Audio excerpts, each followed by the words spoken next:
want to shout out our very wonderful, very special Patreon supporter, Rusty Oatmeal, for the support on our Patreon, of course. Thank you so much, Rusty, for another month. I really do appreciate you. You're amazing. You're beautiful. You're fantastic. We love ya. We love ya. Thank you so much. I also would like to say thank you, everyone who's jumped on our Patreon this month. We're only one sub at the time of recording this away from hitting our goal on any tier to help hit that goal. It'll be amazing if we hit it. Thank you in advance if you're that one special person who pledges. Shout out, of course, to our producer Alice as well. Make sure you're following Alice via the links on screen. She's had some amazing nominations this month on Patreon that we are hopefully going to be covering pretty soon. And, yeah, I hope you guys will follow her and show her the love that she shows us. It's really appreciated. Thank you so much. Anyway, here is another Jack the Ripper video game as voted for by our patrons. And I hope you guys enjoy. Hi, and welcome back to Krinx TV, where it's Halloween every single day. Except when it's not. If you're new here, I'm Mix. And I'm Quittem. And today we are playing Sherlock Holmes versus Jack the Ripper. Oh my god, so spooks. We just did another Sherlock Holmes. Well, it wasn't even Sherlock Holmes, but it did involve Jack the Ripper. That's true. We did. Yep. So, anyway, this was nominated and voted for by our patrons. Thank you very much for doing that, guys. We do want to address the fact this playthrough will not have any background music.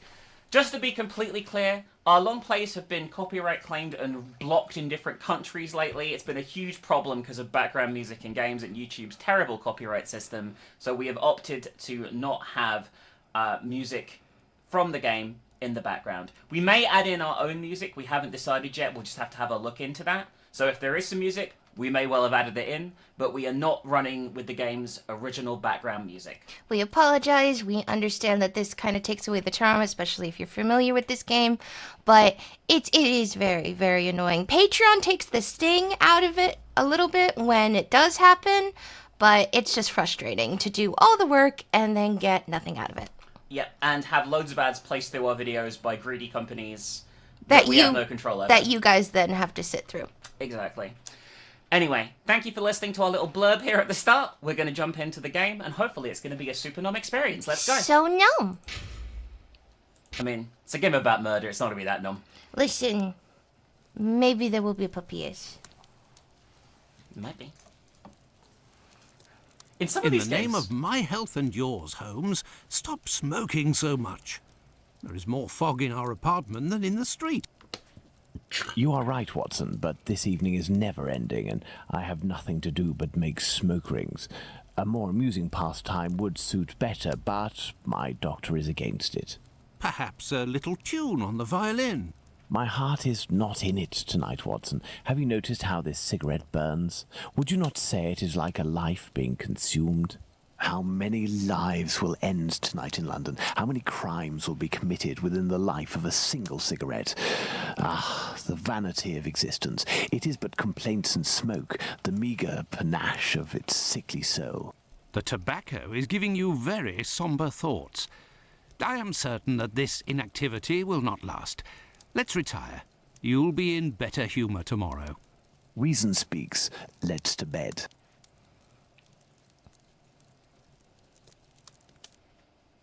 Well, that was flowery as fuck for just saying I'm bored, so that's why I'm smoking.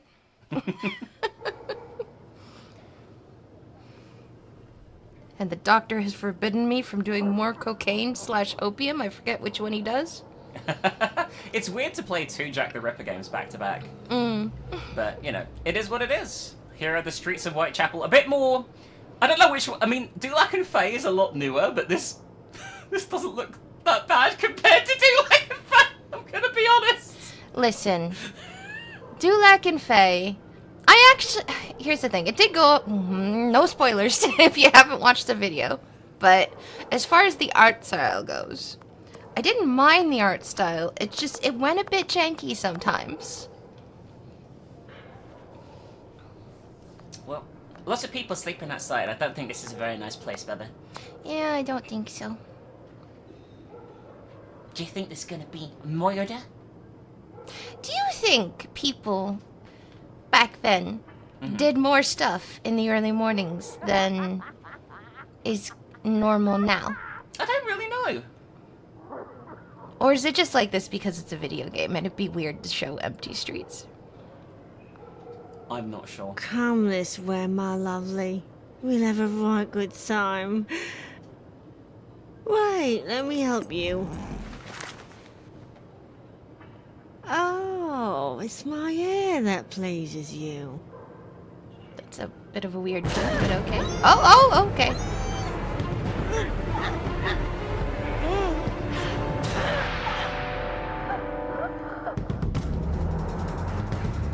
I thought that was a third arm there for a minute. I mean, technically it was a different because... Oh, squishies. Which is probably okay, right? Oh, yeah. Totally fine. Oh, yeah, totally fine.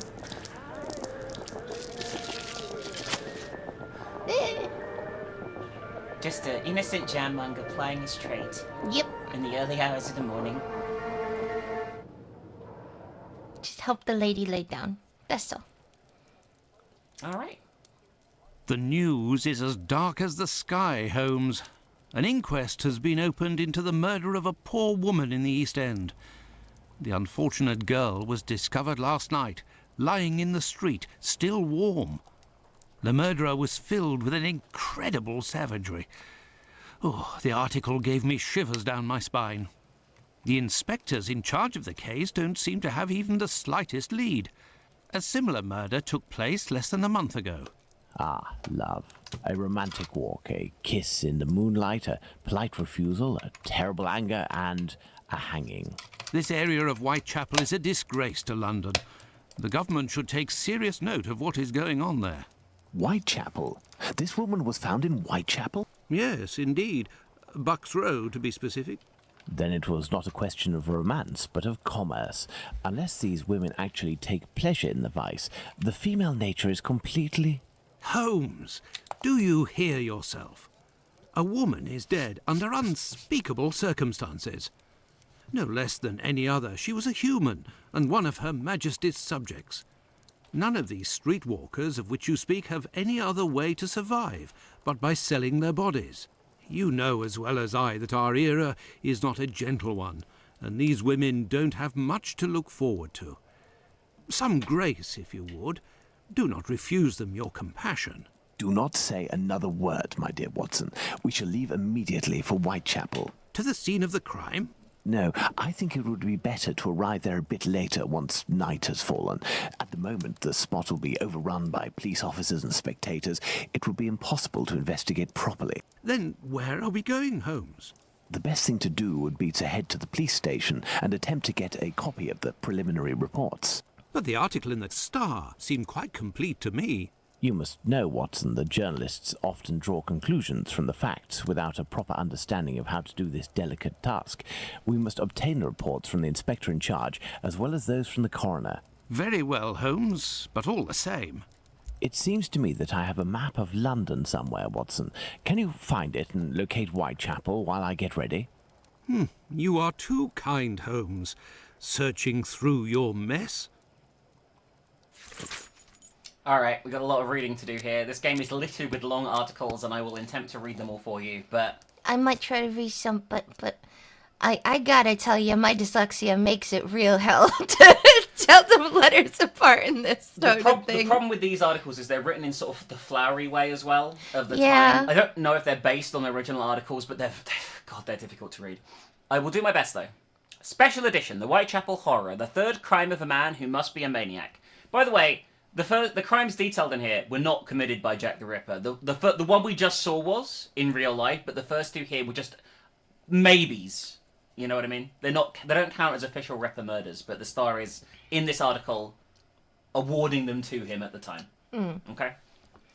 Woman lured to by streets to be butchered. The latest victim identified. Opening of the inquest. Great local excitement.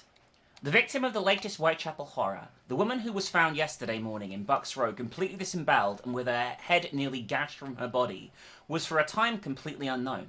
As the news of the murder spread, however, first one woman and then another came forward to view the body, and at length it was found that a woman answering the description of the murdered woman had lodged in a common lodging house, 18 Thrall Street, Spitalfields. Women from that place were fetched, and they identified the deceased as Polly, who'd shared a room with 3 other women in the place on the usual terms of such houses. Nightly payment of 4D. What would D be? I'm trying to think. Shillings...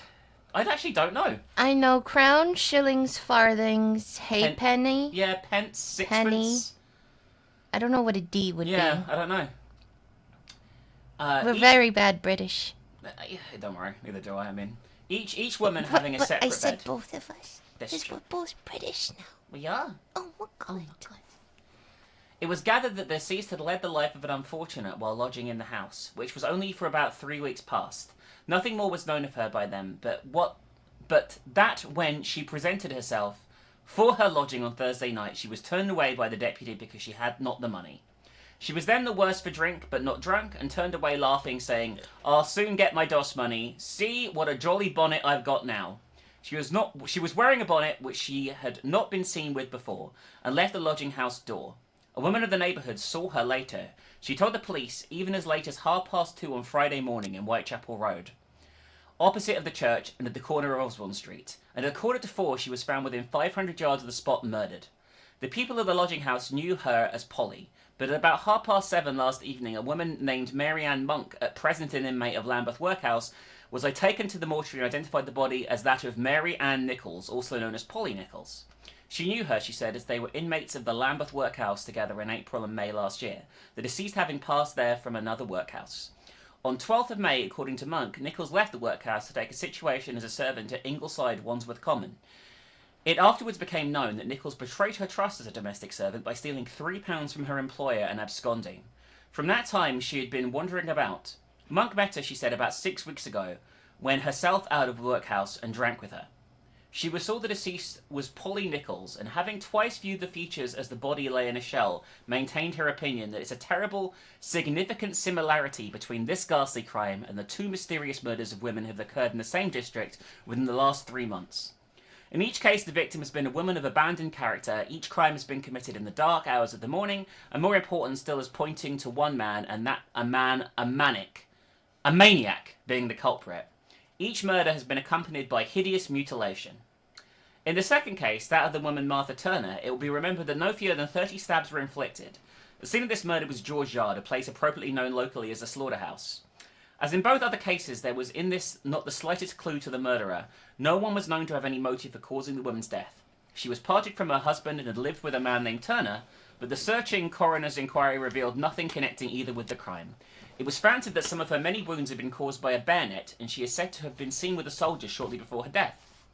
Some soldiers were paraded at the tower, and one was said to have been identified by policemen as having been waiting around George Yard just about the time of the murder, but nothing came of it.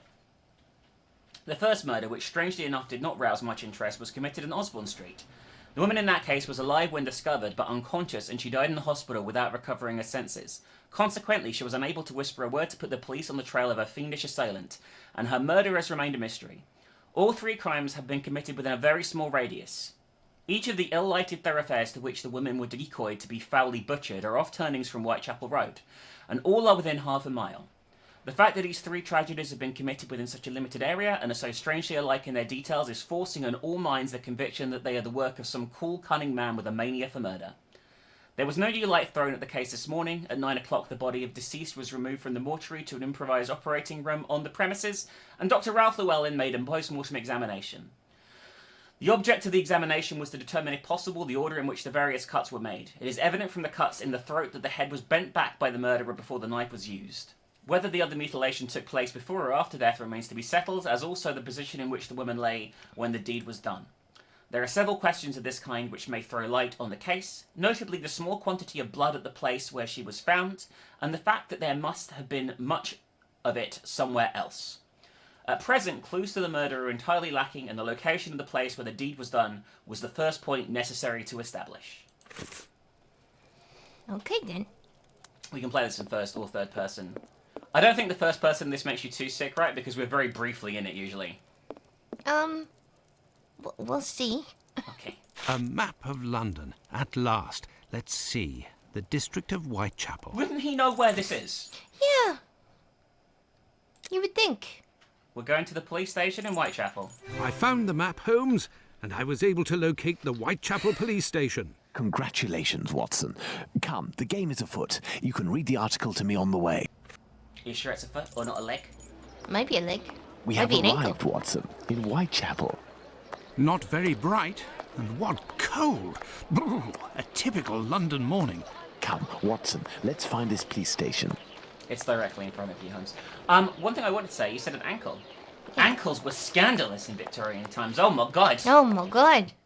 The leg would be even worse, Well, I bet. this station true. isn't very well kept, I say. It's a local Oh, that- outpost, Watson. The daily tasks that confront these constables are not the easiest, and they are poorly paid. Well, let's talk to this lovely gentleman here. I mean, Watson shouldn't Gentlemen, be so judgmental. welcome. He is Hello, pretty I judgmental. would like to speak with the Chief Inspector, if you please. Constable Humphreys here. I am the only one in at the moment. What do you want with the chief? My name is Sherlock Holmes. I am... Sherlock Holmes? The detective that I read about in the papers? Well, that's a treat, that is. You come about the Buck Road case, have you? Indeed. Not at all. We were just passing by chance. You say that there was a crime recently. You don't know? You must be the only folk in London who haven't heard. It won't be long until you find the culprit, no doubt. Nothing is less certain. Suspects 0. Clues 0. It's not good for us, especially not in this district. Let's ask about the reports. Let's see if we can get them. Listen, this isn't what I came here for, but if I can be of service, in a confidential capacity, of course, if you can entrust me with a copy of the preliminary reports, I could study them and return later with my conclusions. It's just that these are official documents. I can't take a decision like that without the inspectors. The sooner we know the facts in the file, the sooner we can be of help, my friend.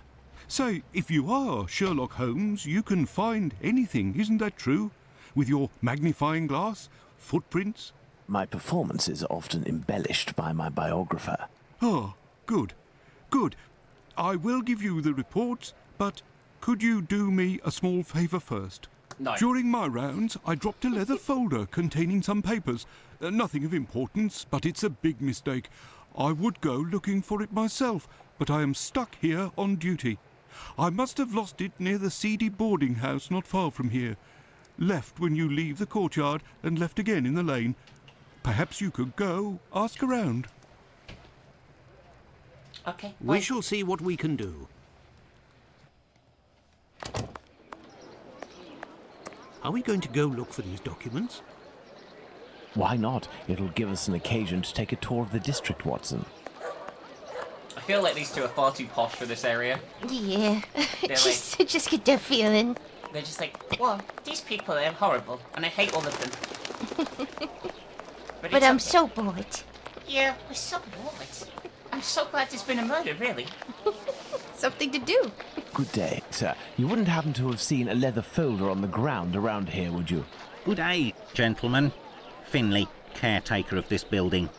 Here to serve. And yes, less than an hour ago. But some of the local urchins picked it up and God only knows where it might be now. That's Damn unfortunate. urchins. This police bag contained documents that the local police will miss. You're inspectors. Not at all.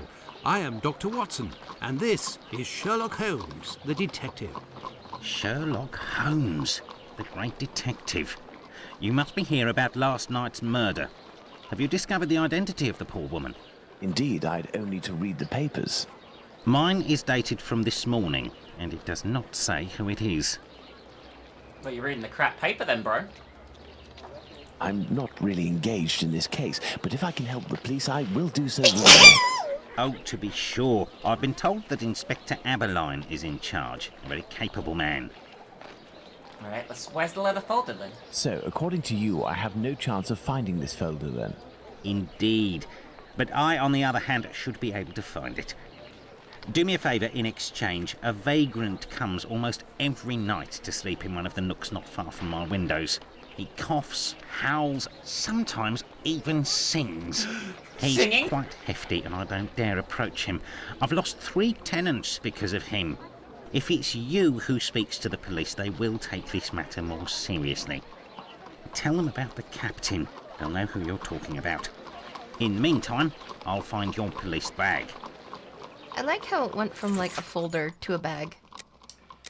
Yeah, we have another newspaper to read. I will read it all. Okay? Okay. So this is the one that didn't have the right information, but it's probably relevant.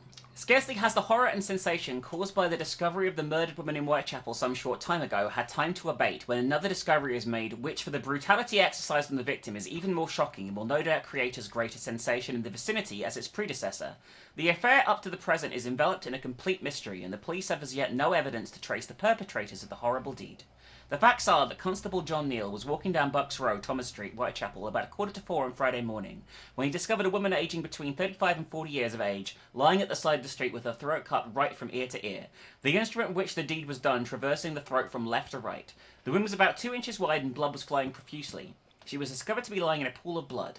She was immediately conveyed to the Whitechapel mortuary when it was found that besides the wound in the throat, the lower part of the abdomen was completely ripped open, with the bowels protruding. Ew. The wound extends nearly to the breast and must have been effected with a large knife. As the corpse lies in this mortuary, it presents a ghastly sight.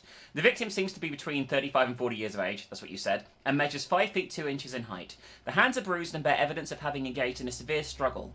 There is impression of a ring having been worn on one of the deceased's fingers, but there is nothing to show it being wrenched from her in the struggle. Some of the front teeth have also been knocked out and the face is bruised on both cheeks and very much discoloured. The deceased wore a rough brown ulster with a large button in front. I think that's a shawl. Her clothes are torn and cut up in several places, bearing evidence of the ferocity with which the murder was committed. The only way by which the police can prosecute an inquiry at present is finding someone who can identify the deceased, and then, if possible, trace those whose company she was last seen in. In Bucks Row, naturally, the greatest excitement prevails, and several persons in the neighbourhood state that an affray occurred shortly after midnight, but no screams were heard, nor anything beyond what might have been considered evidence of an ordinary brawl. In any case, the police unfortunately will have great difficulty in bringing justice to the murderer or murderers. Great fire at the London warehouses. A fire broke out shortly before 9 o'clock on Thursday night in one of the huge warehouses of the London warehouses. The warehouses were closed as usual at 4 in the afternoon, and there are then few persons except the night policemen and firemen on the premises. At about 8:30, a smell of fire was noticed, and shortly afterwards there was an immense burst of flames from the top of one of the vast buildings, right in the centre of the warehouses. The volume of the fire was terrific, but at 9 o'clock the authorities of the fire brigade had heard nothing of the occurrence. Shortly afterwards, an alarm was given at the Whitechapel station, and officials of the brigade instantly ordered every steamer to proceed to the scene. I guess they're steam-driven fire engines. And the circulation of the news amongst the other stations caused steamers to be sent from every district in London. On arrival of the engines, it was found that a fire of enormous strength was raging in the upper floors of a great building about 150 yards long and half as broad. The flames could not have broken out in a more dangerous part of the warehouses than the site of the fire, the South Quay warehouses. They were crowned with colonial produce in the upper floors and brandy and gin in the lower floors. Through the great iron-barred windows, the fire could be seen raging like a furnace, and the enormous tongues of bluish and yellowish flames which constantly burst up with great roars pointed to the fact the spirits were aiding the progress of the flames. The scene at 10:30 was an imposing one, and the enormous warehouses crammed with goods of incalculable value, with vast buildings on every side and with great vessels in the wet warehouses. Firemen, policemen and dock officers were either watching or aiding in endeavouring to extinguish the fire, while an enormous crowd gathered around the great gates and gazed at the progress of the fire from a distance. Let's go to the police station. So we can fast travel in this, baby? Oh my god, that's very helpful. It is very helpful. We're going to be using it a lot. Alright, let's ask about this vagrant. So, gentlemen, have you found my police bag? Not quite yet. Do you know a vagrant who goes by the name of the Captain? Captain?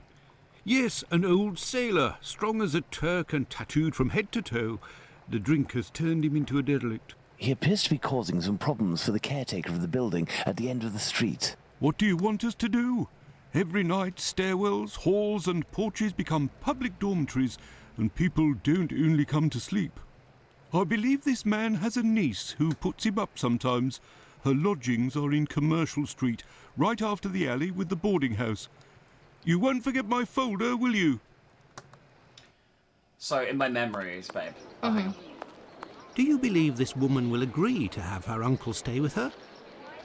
No idea. Oh well, let's go see her just the same. So this game is full of lots of busy work. Everyone has something that you need to do for them in order to get the thing that you need to do the other thing. Oh no. It leads to some pretty funny situations. Like, we know the Sherlock Holmes games are quite quirky after the elephant situation There. This is where the niece of the captain must live. in the Chapter 1 game, but this one has some weird quirkiness of its own. Good day, miss. Would you happen to be the niece of the man known as the Captain? Oh, yes, that would be me. What has he done this time? He isn't... Oh my god, I'm on my way. Your uncle? Miss, we have come to ask if you could have your uncle come live with you. He sleeps under the windows of a boarding house, causes the caretaker no end of problems. I know. I've lodged him for a while, and he was the same here. My landlord made me kick him out. I'm ashamed, you know. I never should have, given the state of his health. He coughs day and night.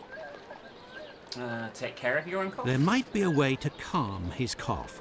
I am a doctor. I could examine him. He went to see a doctor at the clinic.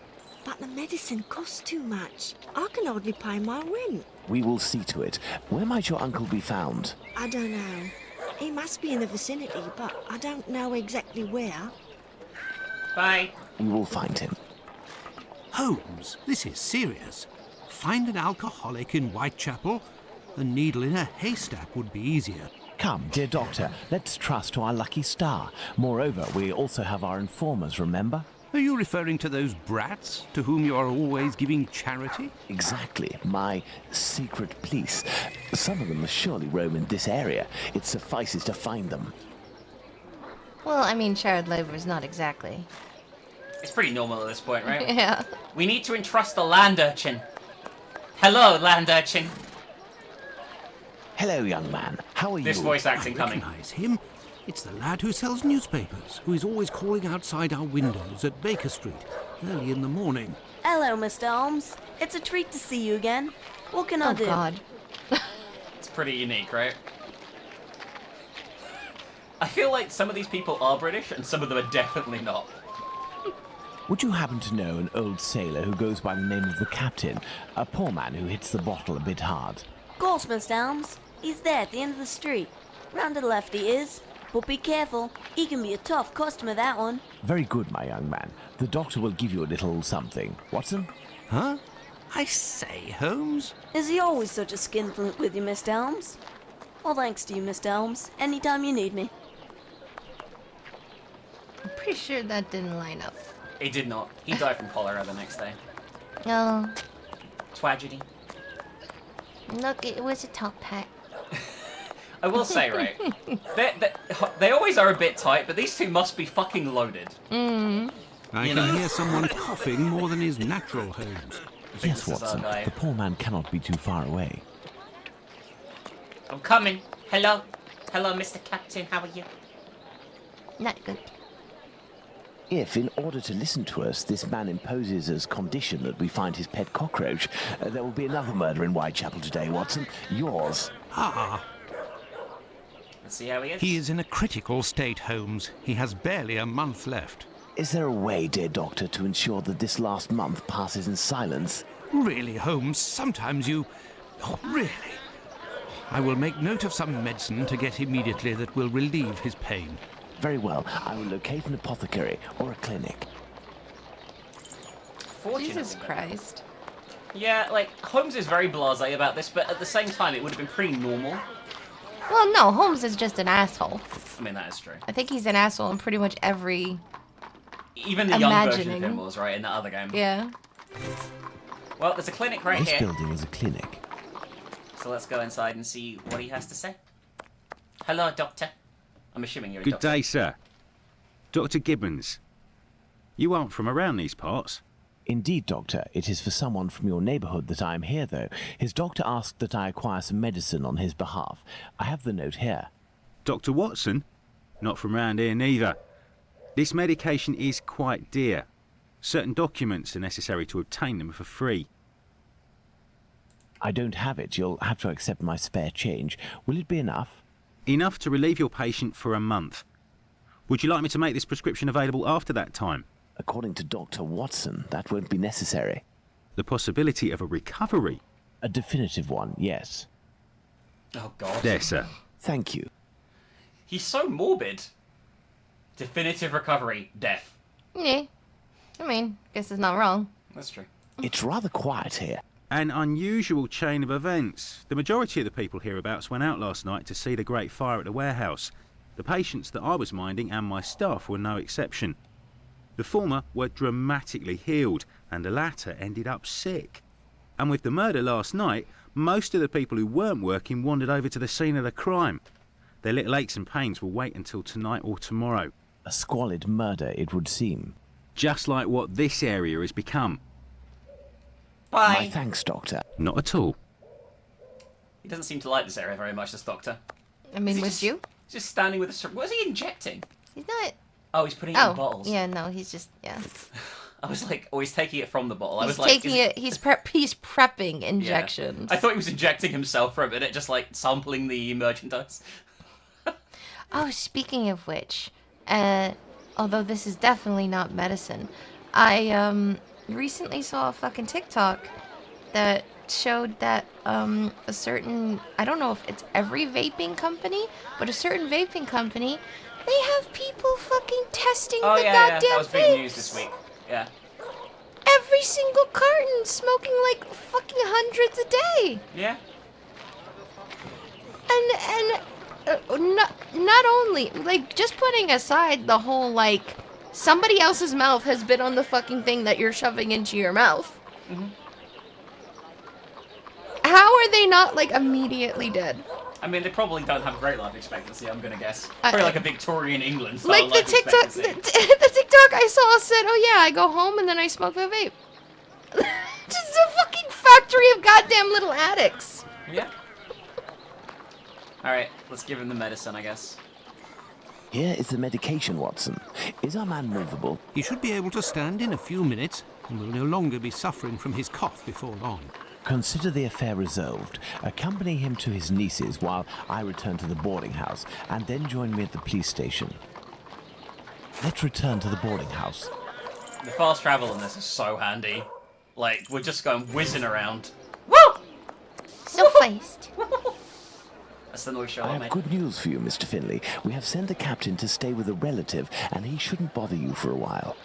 I also have some good news. I have your police bag. Thank you. I bid you good day. Oh, it was nothing. Tell me, one of my wife's friends lost... Another day, Finley. Another day. No, fuck off. No Let's more, go to no the more police side station. quests. No more side quests. No more. Why'd you talk like a puppy, Holmes? 'Cause I am one. There is a few Sherlock Holmes games where you get to play as a puppeteer, actually. Like, Are you sure it's the police bag that you lost? Yes, but someone attempted to force it open.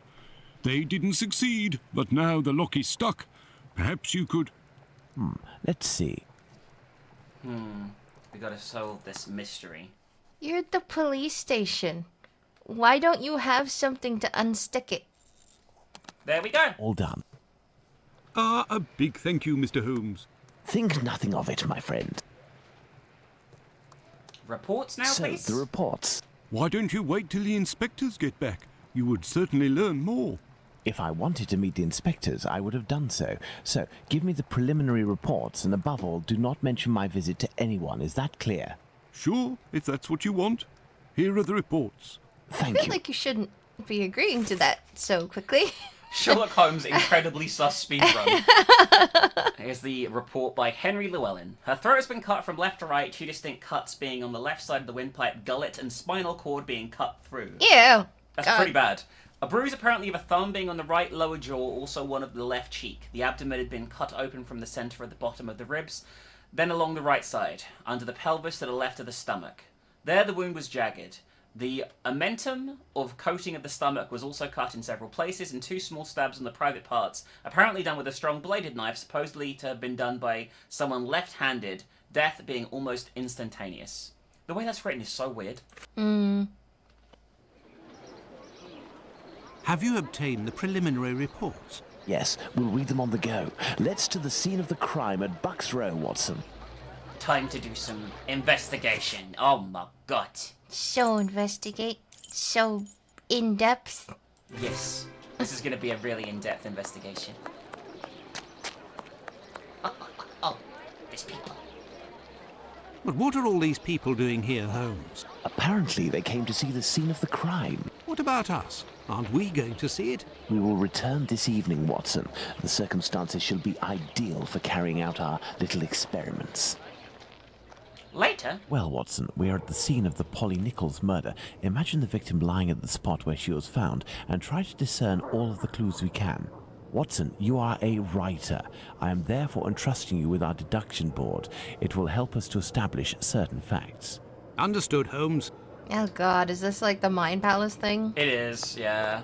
Does every single Holmes game need something like that? Is that like in the books? I don't think so. I think it's just the way his thinking is described in the books is how they managed to like put it across visually. I think is more than anything. Anyway, start investigating the crime scene.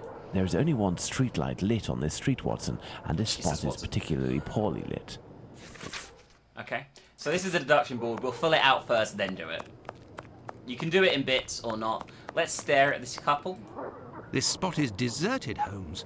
The prostitutes only come here to exercise. Okay. Why are you then. talking to me from over there? This spot is Oh, deserted. it's the same dialogue.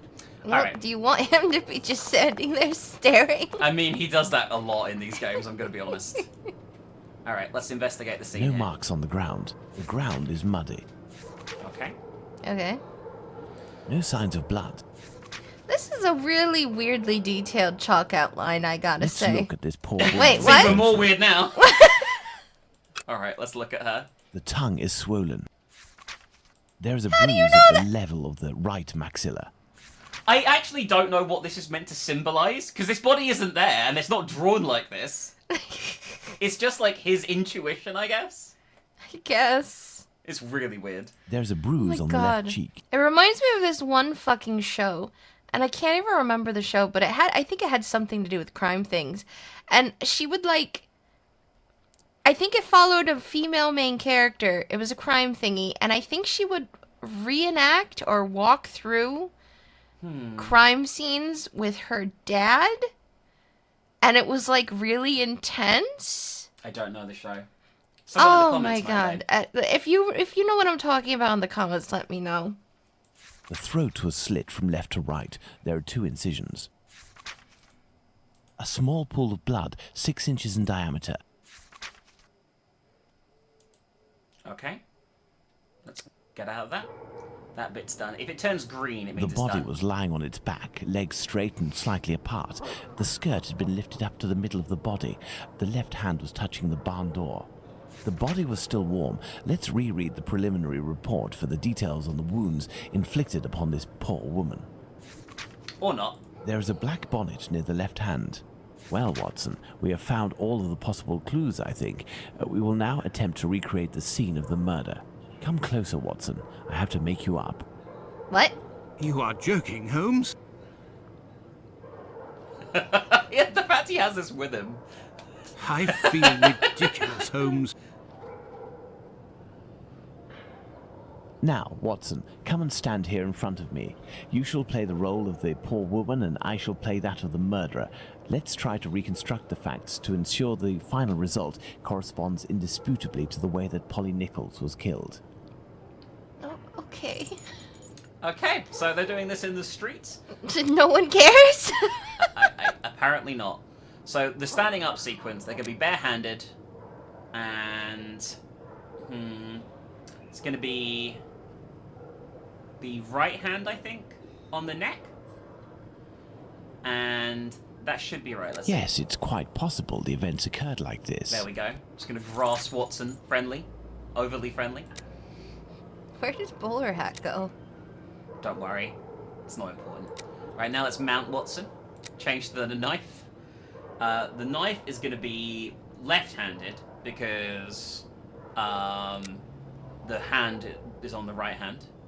And I still think it's the neck, and that The should be murderer right. had enough room to inflict the wounds to the neck, and these wounds suggest the left hand was used. Now it's time for our mind palace. After these deeply erotic sequences. My dear Watson, now that we have found all of our clues, nothing remains but to subject them to our most likely hypotheses in order to deduce the facts. Okay. Oh, God. Alright, so here's page 1. Let's put it all together. We have to just put the clues on the grid. Fortunately, the clues automatically go in if I click roughly, so we can then work out the main things from here. Okay. There was a black bonnet near the left hand on a poorly lit street. The prostitutes only go down the street to exercise. So, the victim was holding a bonnet in her hand at the time of the murder. Makes sense. Well, we already saw it. Yeah. And And the victim wasn't afraid because she's just chill with the bonnet. P. Nichols had a bonnet in her hand and was ready to exercise. I like the way they put it like that. No traces of blood on the walls. The victim had her throat slit. Which means the victim didn't have her throat slit while she was standing, so there was no spray. A little pool of blood. The blood didn't flow in strong spurts, I guess. Mm-hmm. And there's dirty, damp ground, which means he could not have relations on the ground, the murderer bit. He could not have relations on the ground, I think. And that leaves us with this option, which she was dead before being stretched out and having her throat slit. Or P. Nichols was killed by having her throat slit. That's wrong. No, it's not going to be having her throat slit, honey, because There you go. otherwise it would have been Oh, you're right. the heartbeat. You're very smart, Bebe. Alright, that's the page 1 done. Let's move to page 2. Drag these across. And again, we literally watched it happen. Listen, I'm not very good at remembering what I saw a few seconds ago, okay? Chrism's going to be the one that shines in these sequences, okay? Oh, no, I'm not. Yes, you are. The corpse was still warm. There were no footsteps on the ground. The murderer cut open Polly Nichols' throat. I think the victim wasn't dragged. She died there. Yep. And that means the murder took place on the premises. That is correct. The tongue is bloated. That means she was strangled. The murderer must have been sitting on the victim with the knife in the left or right hand. The victim has a bruise on her right jawbone. The murderer was standing in front of the victim to strangle her. Okay. The bruise was caused by hard pressure with fingers. Yes. The killer's right hand prevented the victim from screaming. I think that's correct. No. Because the knife was in the left hand. Nope. Nope. We watched the thing. It was this. It was this. So the left hand? Your left hand was stopping the screaming. And then the right hand for the knife. And then we don't know if they're left or right-handed. That's correct. Oh my god, you're right. You're so smart. And he's a strong man. There we go, we did it. The victim was most probably dead before being laid down. Once the heart stopped, gravity drained the body slowly, not in a heavy spurt that would have stained half the street. Thank you, Holmes. I understand why you told me not to change clothes. Do you realize that our behavior didn't alarm anyone? The victim's ordeal was even more discreet. By acting in silence, we have confirmed something. The crime definitely took place here. The victim and her murderer were able to come here without making any noise, and afterwards the murder took place without the slightest cry being uttered. Come, Watson, let's go home. We have spent far too long in this sinister alley. Okay, I am gonna say that's a big-ass assumption. Maybe they just And so, know, my dear don't Watson, fuck around. The day and night which we passed in I'm sorry, Whitechapel they were just do this. enlightening, weren't they? An adventure that I most certainly will never relate. To be in the skin of that poor woman. I prefer not to speak of it further. But have we really learned anything about the murderer? Obviously a man, given the necessary strength. We have little to go on, at least no more than the police. But in my opinion, Inspector Abberline has a trick or two up his sleeve. No, I want to talk about the facts and what we can draw from them. We know where the crime was committed and under what conditions. I would like to ask you about the possible motives for the crime. According to you, Watson, what could have pushed the murderer to act in such a way? What were you saying? So it was a big stretch, you think? Like a papier? Well, no, a papilla's big stretch is possibly one of the dumbest things ever, secondary to the face. But what I was saying is maybe they just don't believe and fuck around and find out. Yeah, that's true. They just go like, I perceive nothing. I see nothing. I hear nothing. I think a lot of people probably would have that attitude, maybe especially in that line of work, I'm going to be honest. In the environment they were in. Anyway, what could have been the possible motives for the crime? Revenge. Resentment can lead to irreparable acts. Revenge, Holmes? Revenge could be a possible motive, but with one small reservation. We have reason to believe that the victim considered her murderer to be a typical client. That could still be revenge, so I'm going to say yes. We have love. No. Credible motive... hang on. The victim was an occasional prostitute without family or ties. A personal drama. Love can certainly lead to many a drama, but we have to consider the fact that the victim didn't know her attacker. Okay. Theft is a no because the victim lived in misery, which means she's poor, right? Mm-hmm. Theft, perhaps. I have a hard time believing that someone would attack poor Polly so fiercely just to rob her of a few coins. Madness. The victim suffered horrible mutilation. Homicidal insanity, Holmes.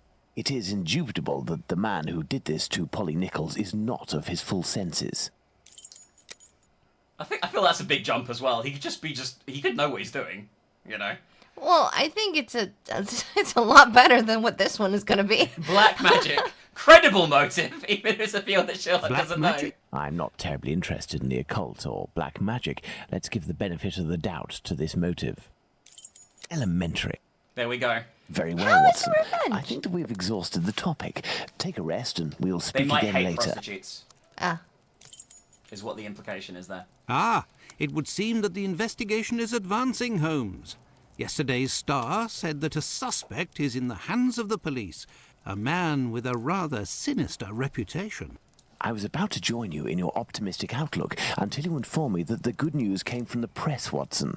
But surely they wouldn't invent the fact that the police are holding a suspect, or the acts that are attributed to him.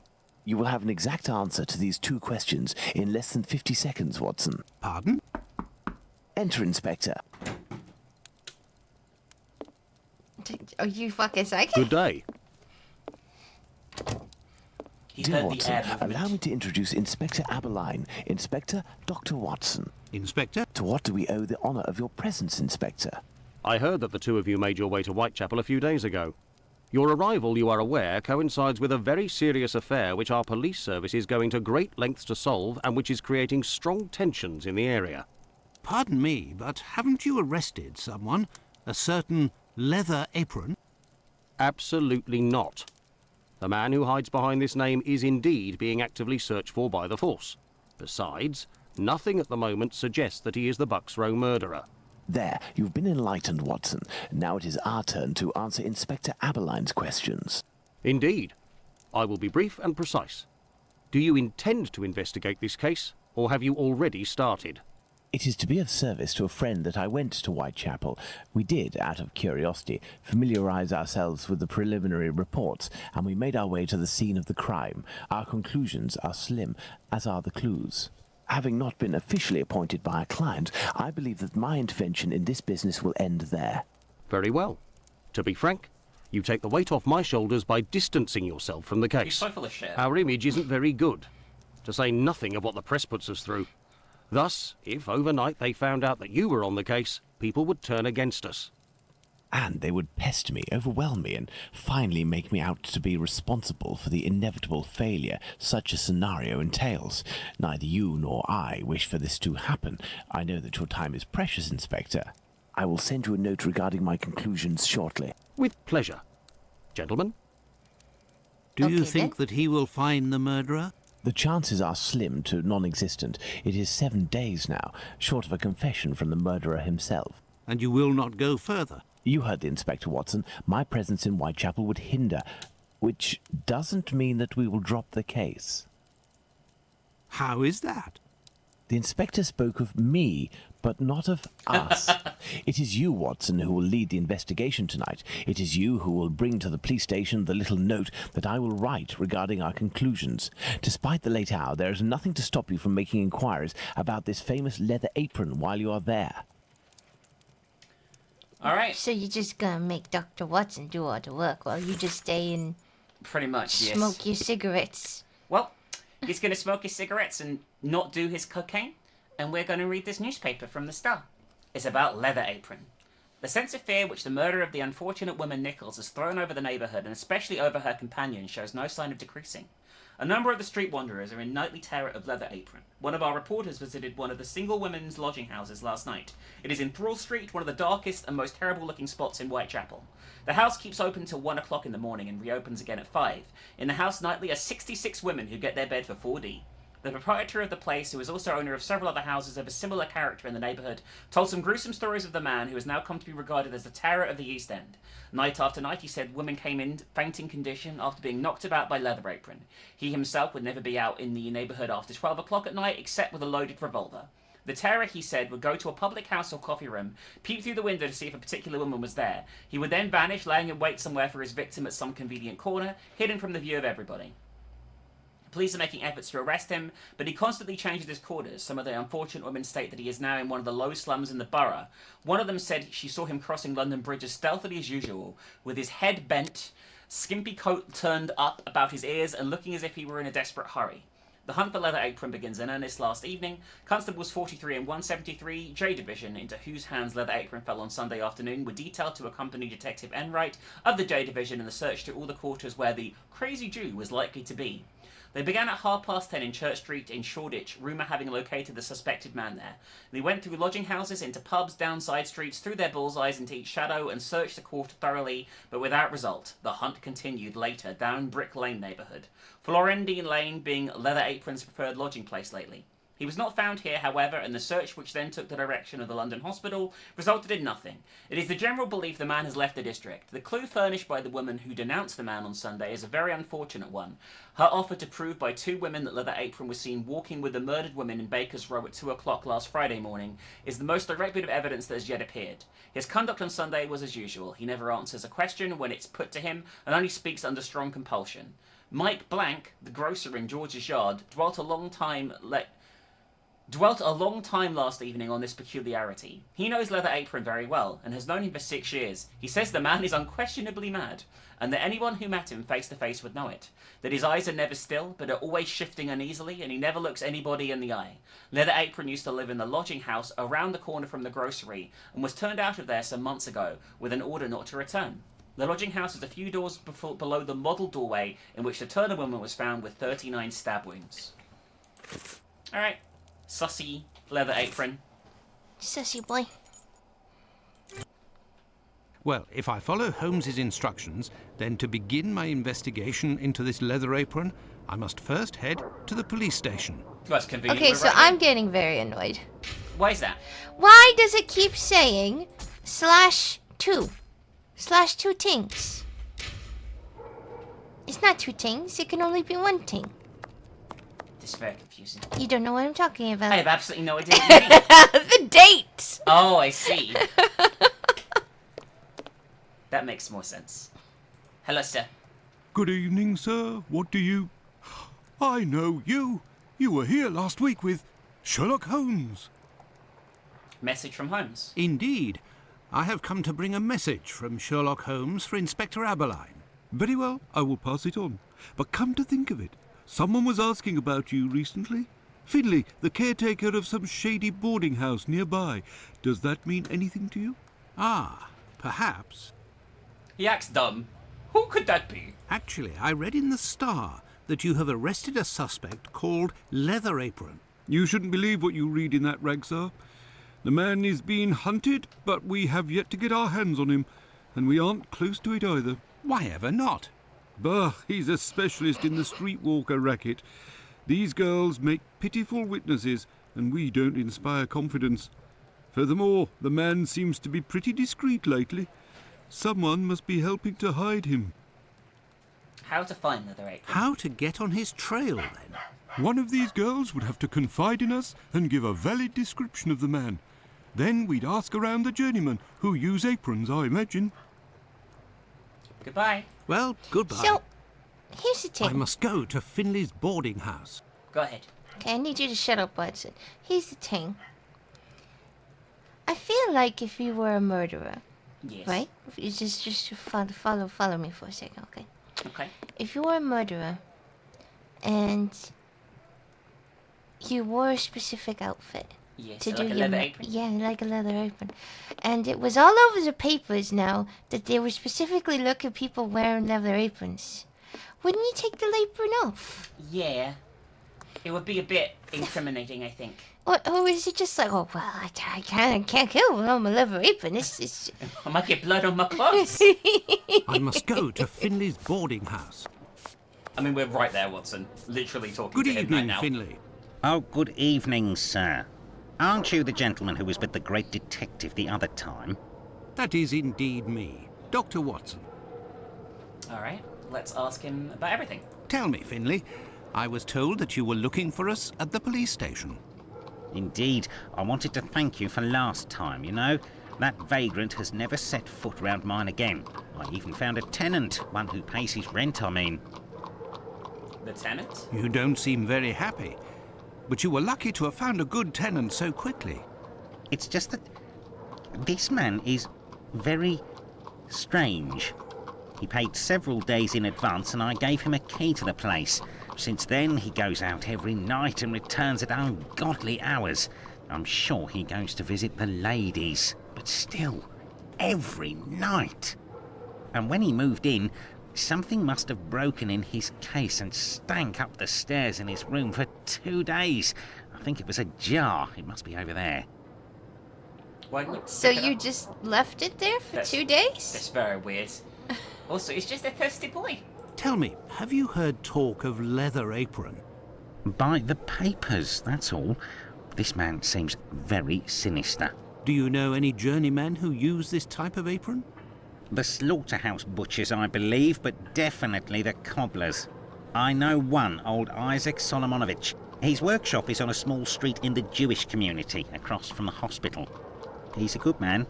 He can help you.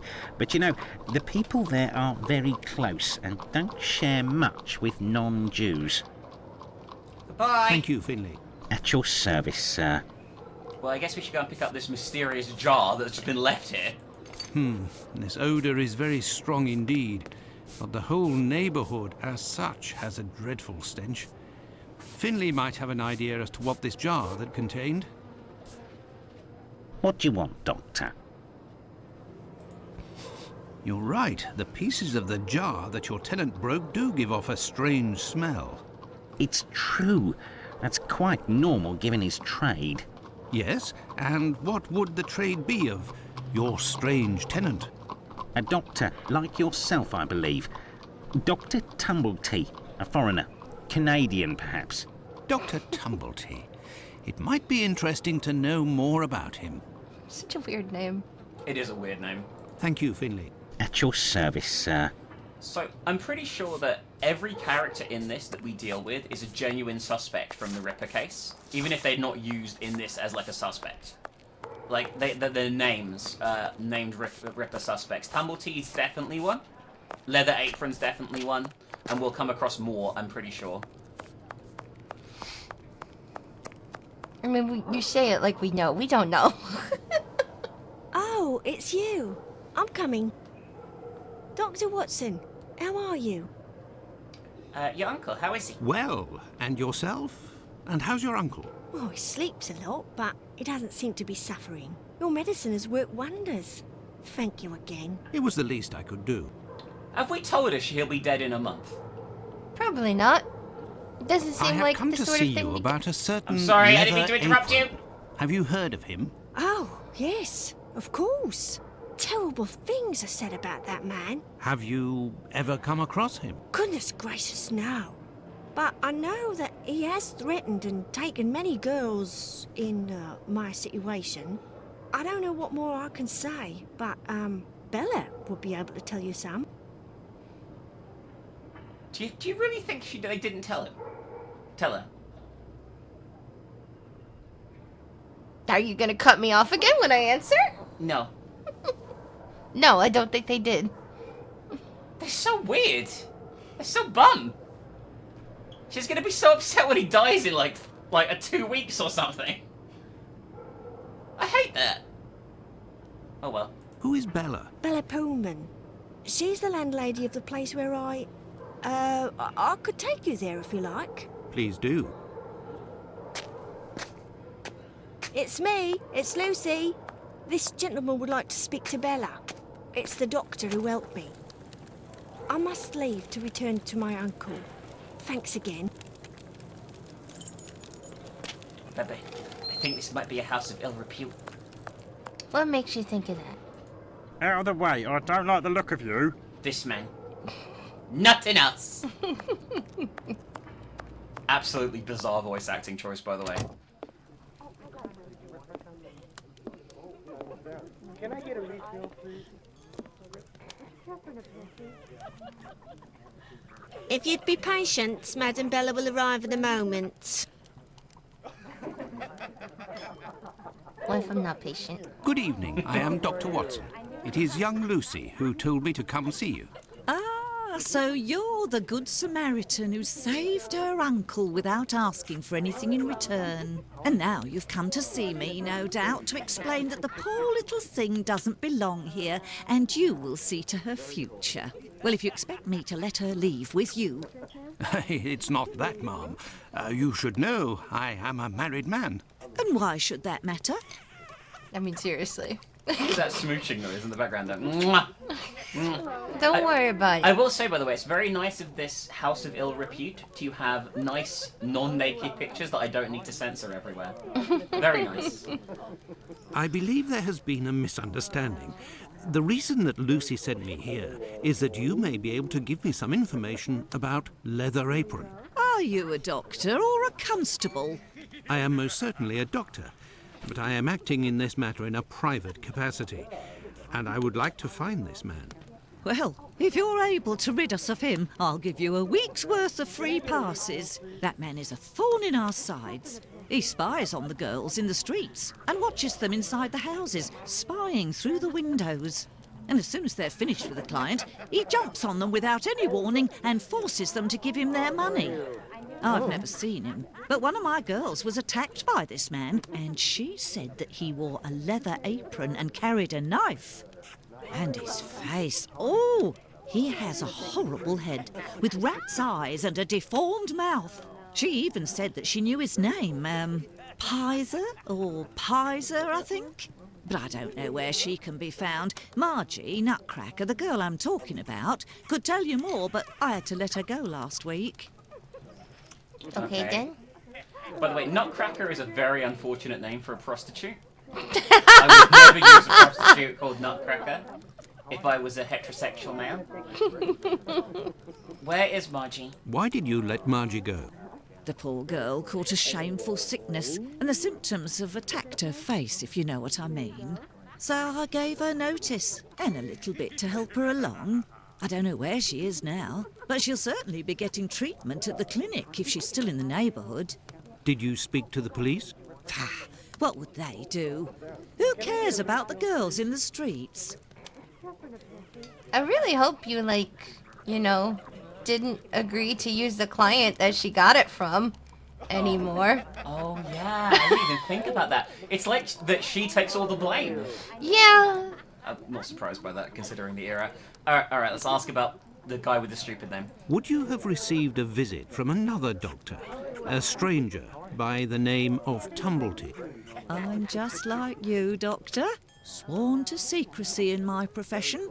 But as I've taken a fancy to you, I can tell you that this name is not unknown to me. And if you do me a little favour, it is possible I might remember something about him. What's the favour? What kind of favour must I do for you? You see that man over there?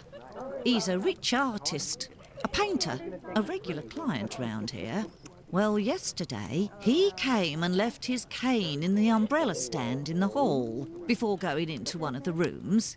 Well, when he returned to this room, the cane had disappeared. It's a cane with a massive silver knob. Must be worth a fortune. He threatened to call the police unless he got free services in my establishment for a year. I'll be forced to accept, unwillingly, of course, given the services that he's demanding, unless the cane is found.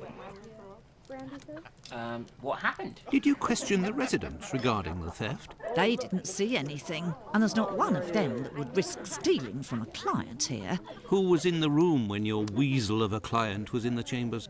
There were a few that came and went, but Mary could tell you better than I can, because she was the one at the counter yesterday.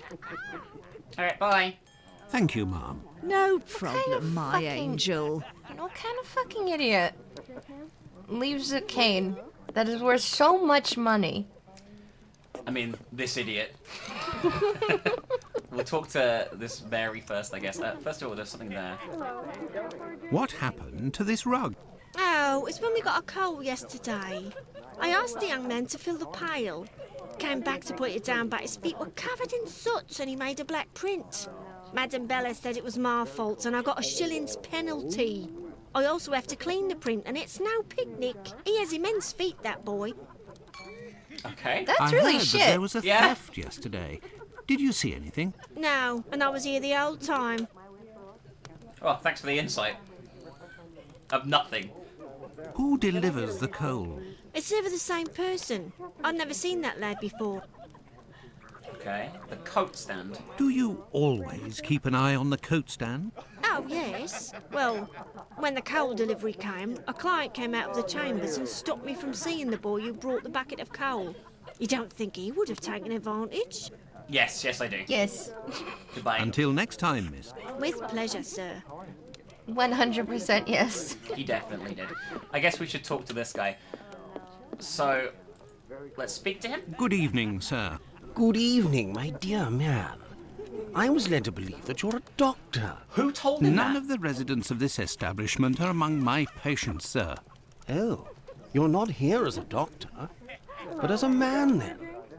I understand. This is my kind of place, too. It's in these houses in Whitechapel that you find the girls that are the most natural and definitely the most docile. Red flag. Your Red way flag. of speaking about these women is not that of a gentleman, sir. Listen, Watson, you're not being a very good detective right now. You're supposed to be blending in. So, remembering from my previous playthrough, this guy's called Sickert, and he's an artist, like they said, which isn't particularly relevant, but there is actually a book written about the Jack the Ripper murders that accuses an artist called Sickert of being the killer. I think it's pretty tenuous, but they obviously use that as the name for the character just to tie it all in. Anyway, let's ask him about the theft. I heard that you were the victim of a robbery here. Oh, I'm not complaining. The loss of that walking stick will certainly bring me a very pleasant compensation. Kane. What does your cane look like? The stick is ebony, about 35 inches long. The round knob is made from chiseled silver with a ring around the middle of the same workmanship, just like the tip, for that matter. If you find it, don't tell a soul. Keep it for yourself. Got it? This guy doesn't care at all.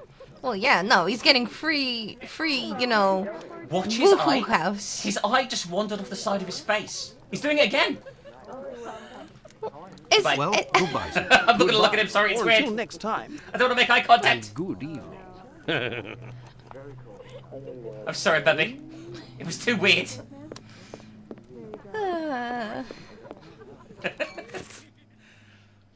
Alright, let's go to the clinic, because they said that Nutcracker might have gone there.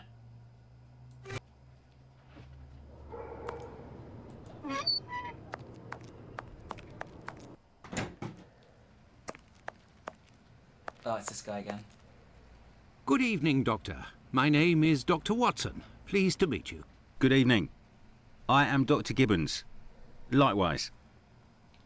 Margie. I have come to see you about one of your patients. Margie goes by the nickname Nutcracker, who gets her prescription from the clinic. She's a lady of the night and is afflicted with a venereal disease. I know who you're talking about. Indeed, Margie has syphilis and is being treated with mercury. Oh, great, healthy. Do you have her address? No. And for your information, she left London for good 3 days ago. She felt threatened. Who is threatening Margie? Margie felt threatened. But by whom? I believe that Margie was particularly scared of a terrifying man who attacked her once. Did she say the name Pizer or Pyther? Unfortunately, she didn't give a name, but she described a man with shifty, rat-like eyes and a mouth twisted in a sinister grimace. By the Okay. way, sorry, go ahead. Just go on. Just click the next one. I wanted to say something. Okay, what? So, they treat syphilis with mercury. How many remedies throughout history, right, do you think were really, really dangerous? And it makes me wonder how many are currently dangerous about things that we don't really understand. Oh, most of them. Pretty much all medicines are dangerous. I guess, I mean, mercury is really dangerous. It's like treating, like, spots with lead. Okay, here's the thing. Yeah. Literally everything that you put in your body is dangerous to some level. That's not like 100% what you should be eating as a theoretical feral human in the woods. Mm-hmm. Everything has some sort of risk. And with medicine, a lot of stuff they were very stupid about, you know, like using mercury as a thing. I mean, LSD started out as a medication. I'm pretty sure. It did, yeah. I think it was meant to treat PTSD, I want to say. Did heroin start out as a medication? I don't know, but there's definitely variants of it that are.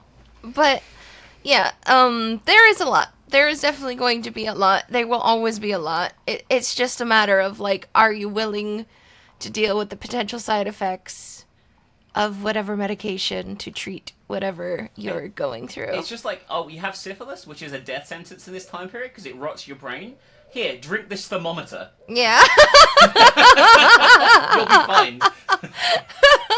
Well, I mean, at this point, they thought cigarettes were like a fucking medical device, too. That's true. Some of them did. 10 cigarettes a day keep you strong and virile. I think that only stopped, actually, in, like, the 80s. Like, when they realized, like hey... the 70s and 80s. When I was a kid, there was, like, a big crackdown still in the 90s. They were, like, really, like... pushing on TV commercials. They had this commercial where a guy had a cigarette between his legs, and the more he smoked at the top, the cigarette would go limp at the bottom, and things like that. I remember as a kid. What a way to get people to quit nicotine. Yeah. Just like say, hey, you're not gonna be able to use your slingshot. Yeah, pretty much. Anyway, I guess we should find out about this attacker. Did Margie have any idea where this man who terrified her so much might be found? No, but she told me that another girl who'd been attacked like her had told her that this man worked in a cobbler's run by an old Israeli.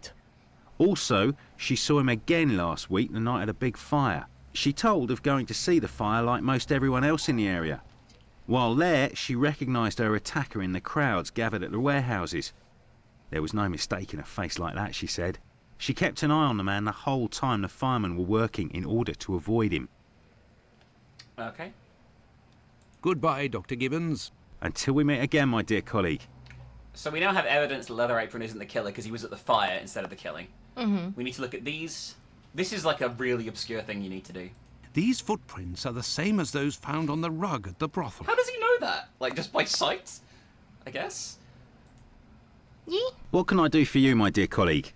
Alright, we got to confront him about the footprints. Pardon me, Doctor, but who made the large black footprints there near the beds? The brother of one of my patients. The poor thing had a leg amputated after colliding with a carriage. We arranged to find her a prosthesis. Prostheses are very expensive. How did this man pay? He told me that one of his uncles gave him a walking stick with a chiselled silver knob. I agreed to accept this knob in exchange for a simple prosthesis with harness. But this object is of great value, and I could finance half a dozen other prostheses by selling it on Petticoat Lane. Stolen cane. Doctor, I have reason to believe that the silver knob that you possess is from a cane that was stolen by the man who brought it to you, and I believe I know to whom it belongs. That's what I was worried about. The story of the uncle seemed a little strange. Nevertheless, you must have proof of what you claim. I will show you all of the knobs that we have here. Sorry. If you find the knob that the young man gave me, I will believe you. Bebe, come on now. Knob is a funny word, Listen, Bebe. just It's so get funny. the thing where we're gonna go do the cane.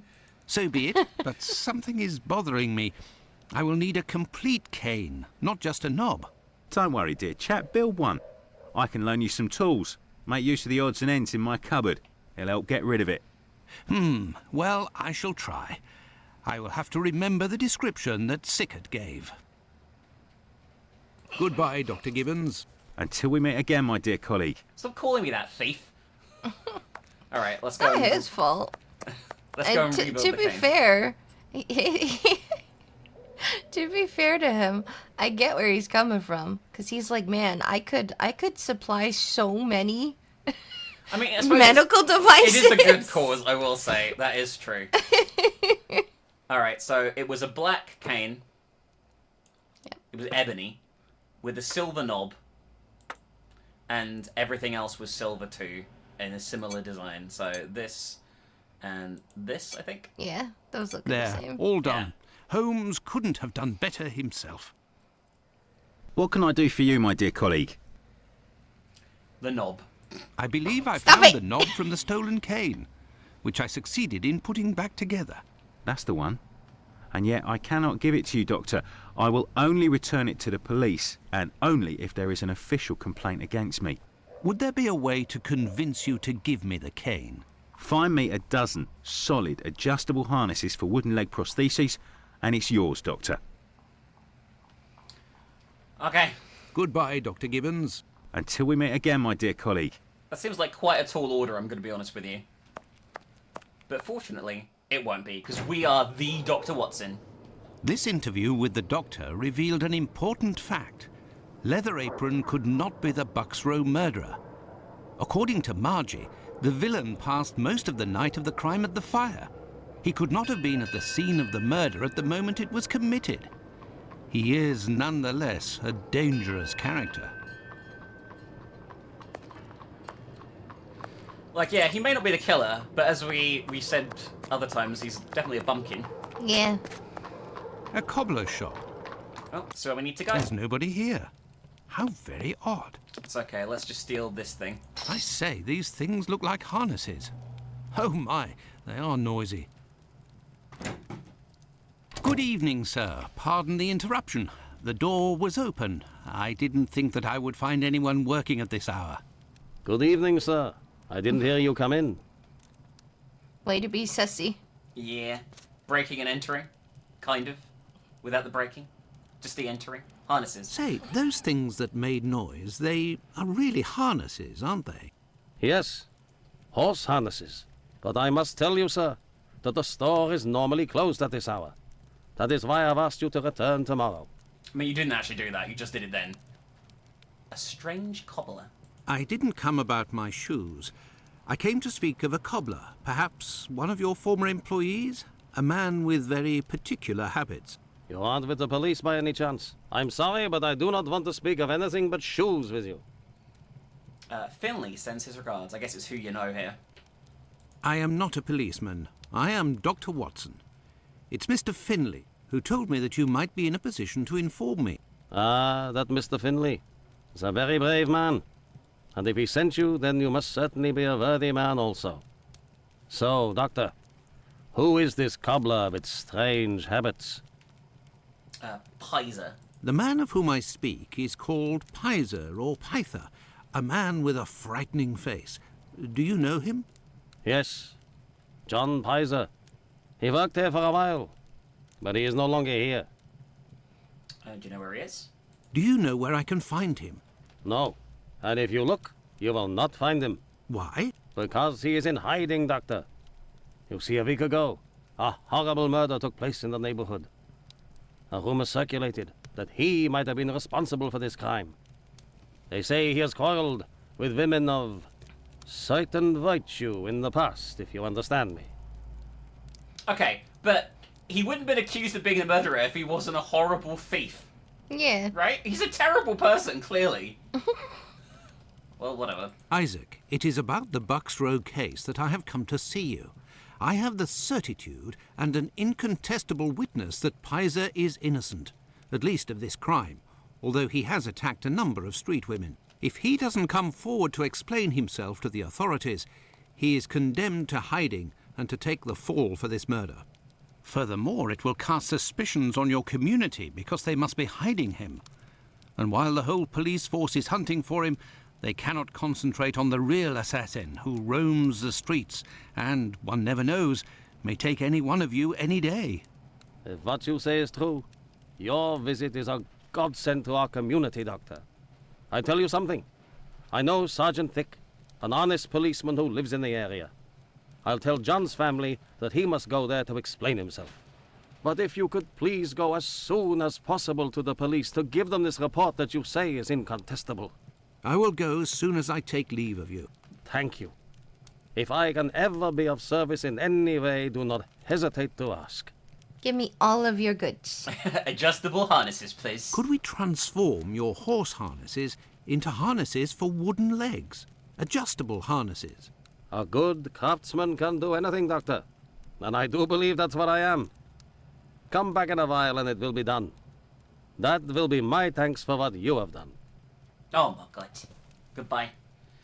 I shall return later. At your convenience, sir. I want to say, Watson's testimony... I am Watson. spent. Shut up. I would like to return home, but I promised to go to the police as soon as I could. Now then, let's go to the police station. Okay. Watson's testimony is so trusted that they don't even need the testimony of the prostitute herself that's left London. Him saying that he heard somebody else say it, which is complete hearsay. is enough irrefutable evidence to get this guy off. Which doesn't seem that concrete a system to me, I'm going to be honest. Listen, they're like, oh, who cares what the streetwalker says? Watson's is important. He's a doctor. Alright, let's finally report to the police station. Everything we have so far.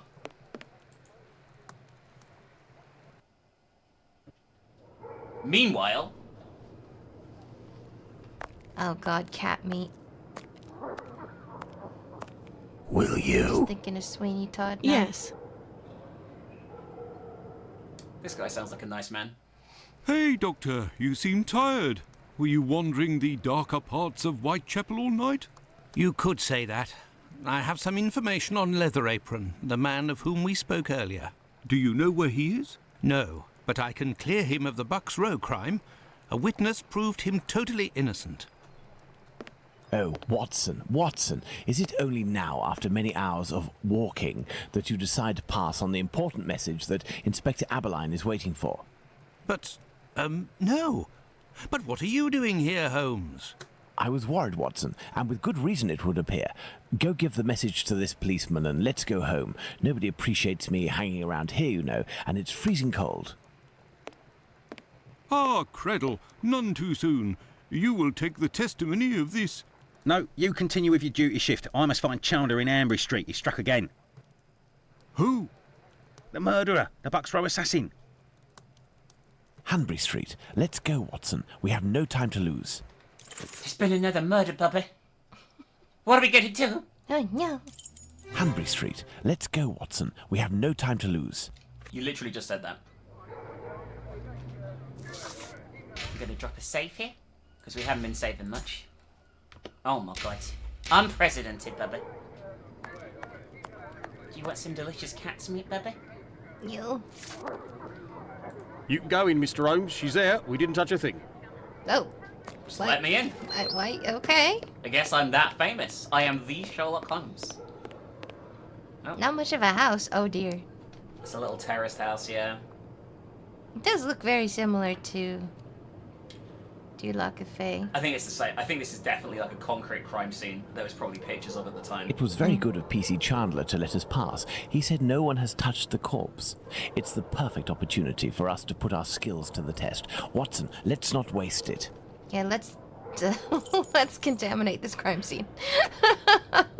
Alright, first of all, a bit of paper. Here.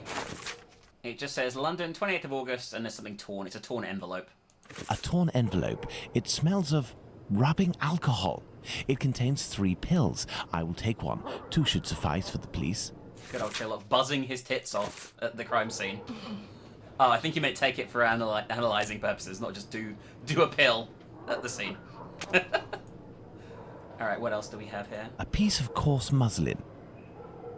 2 combs, curiously arranged. Okay. The blood is a dozen inches or so from the ground. Bloodstains on the wall. Alright, you ready for a weird zoom in again?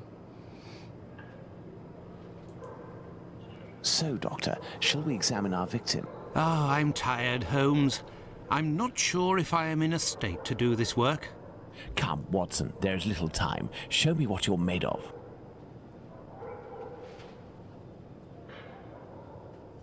Oh, my God. Pray, Watson, pull yourself together.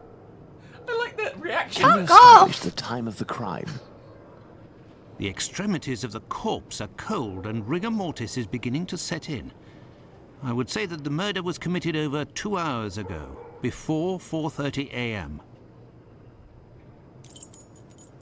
Okay. Why has she become a chalk outline now, when the body is literally there this time? I don't know. This is very much not the pose we just saw. Not at all. Oh well. It's time to investigate. Let's look at this poor woman more closely. What the fuck? It's so weird. 'cause They she can't decide. And she looks nothing like this in the thing either that we saw her through the thing. Oh yeah. I didn't even clock that. The tongue is swollen. A bruise. Pretty much The the same MO victim's as face last appears time. to have bruising, wouldn't you say? Under the maxilla and cheek. There is less on the right side. Look at her neck. What can you tell me? There are 2 incisions. Okay. I think that's probably it. About to find out if that's the case. Yes. Now let's look at the stomach, or at least what remains of it. It's dreadful, Holmes. Who could do that to someone? That's what you're here for, Watson. Tell me what this man has done. The stomach has been entirely opened and... Oh, my God! A number of organs have been removed. So you're telling me that the organs were removed, Watson? They weren't ripped out? Not at all, Holmes. On the contrary, this is clearly the work of an expert. I couldn't have done any better myself. And the uterus is missing. Bullshit, you could tell all of that without having to touch her at all. and with her becoming a chalk outline. There's something here. There are no trails on the ground. There's no sign of a struggle. Okay. Something here. Looky here. It would seem he has a mark on his left hand. Okay. I think that dialogue was recorded wrong, don't you? Yeah. The victim must have worn a large ring or several little ones, and someone pulled them off forcefully. This detail will be very valuable, Watson. You can be sure of that. Okay, I think that's probably it. My dear Watson, now that we have found all of our clues, nothing remains but to subject them to our most likely hypotheses in order to deduce the facts. Alright, another one of these. Are we ready, Bubba? Okay. I need your observational skills, because mine are lacking. Alright. Neither footsteps nor streaks of blood on the ground. Okay. Which means... Wasn't dragged.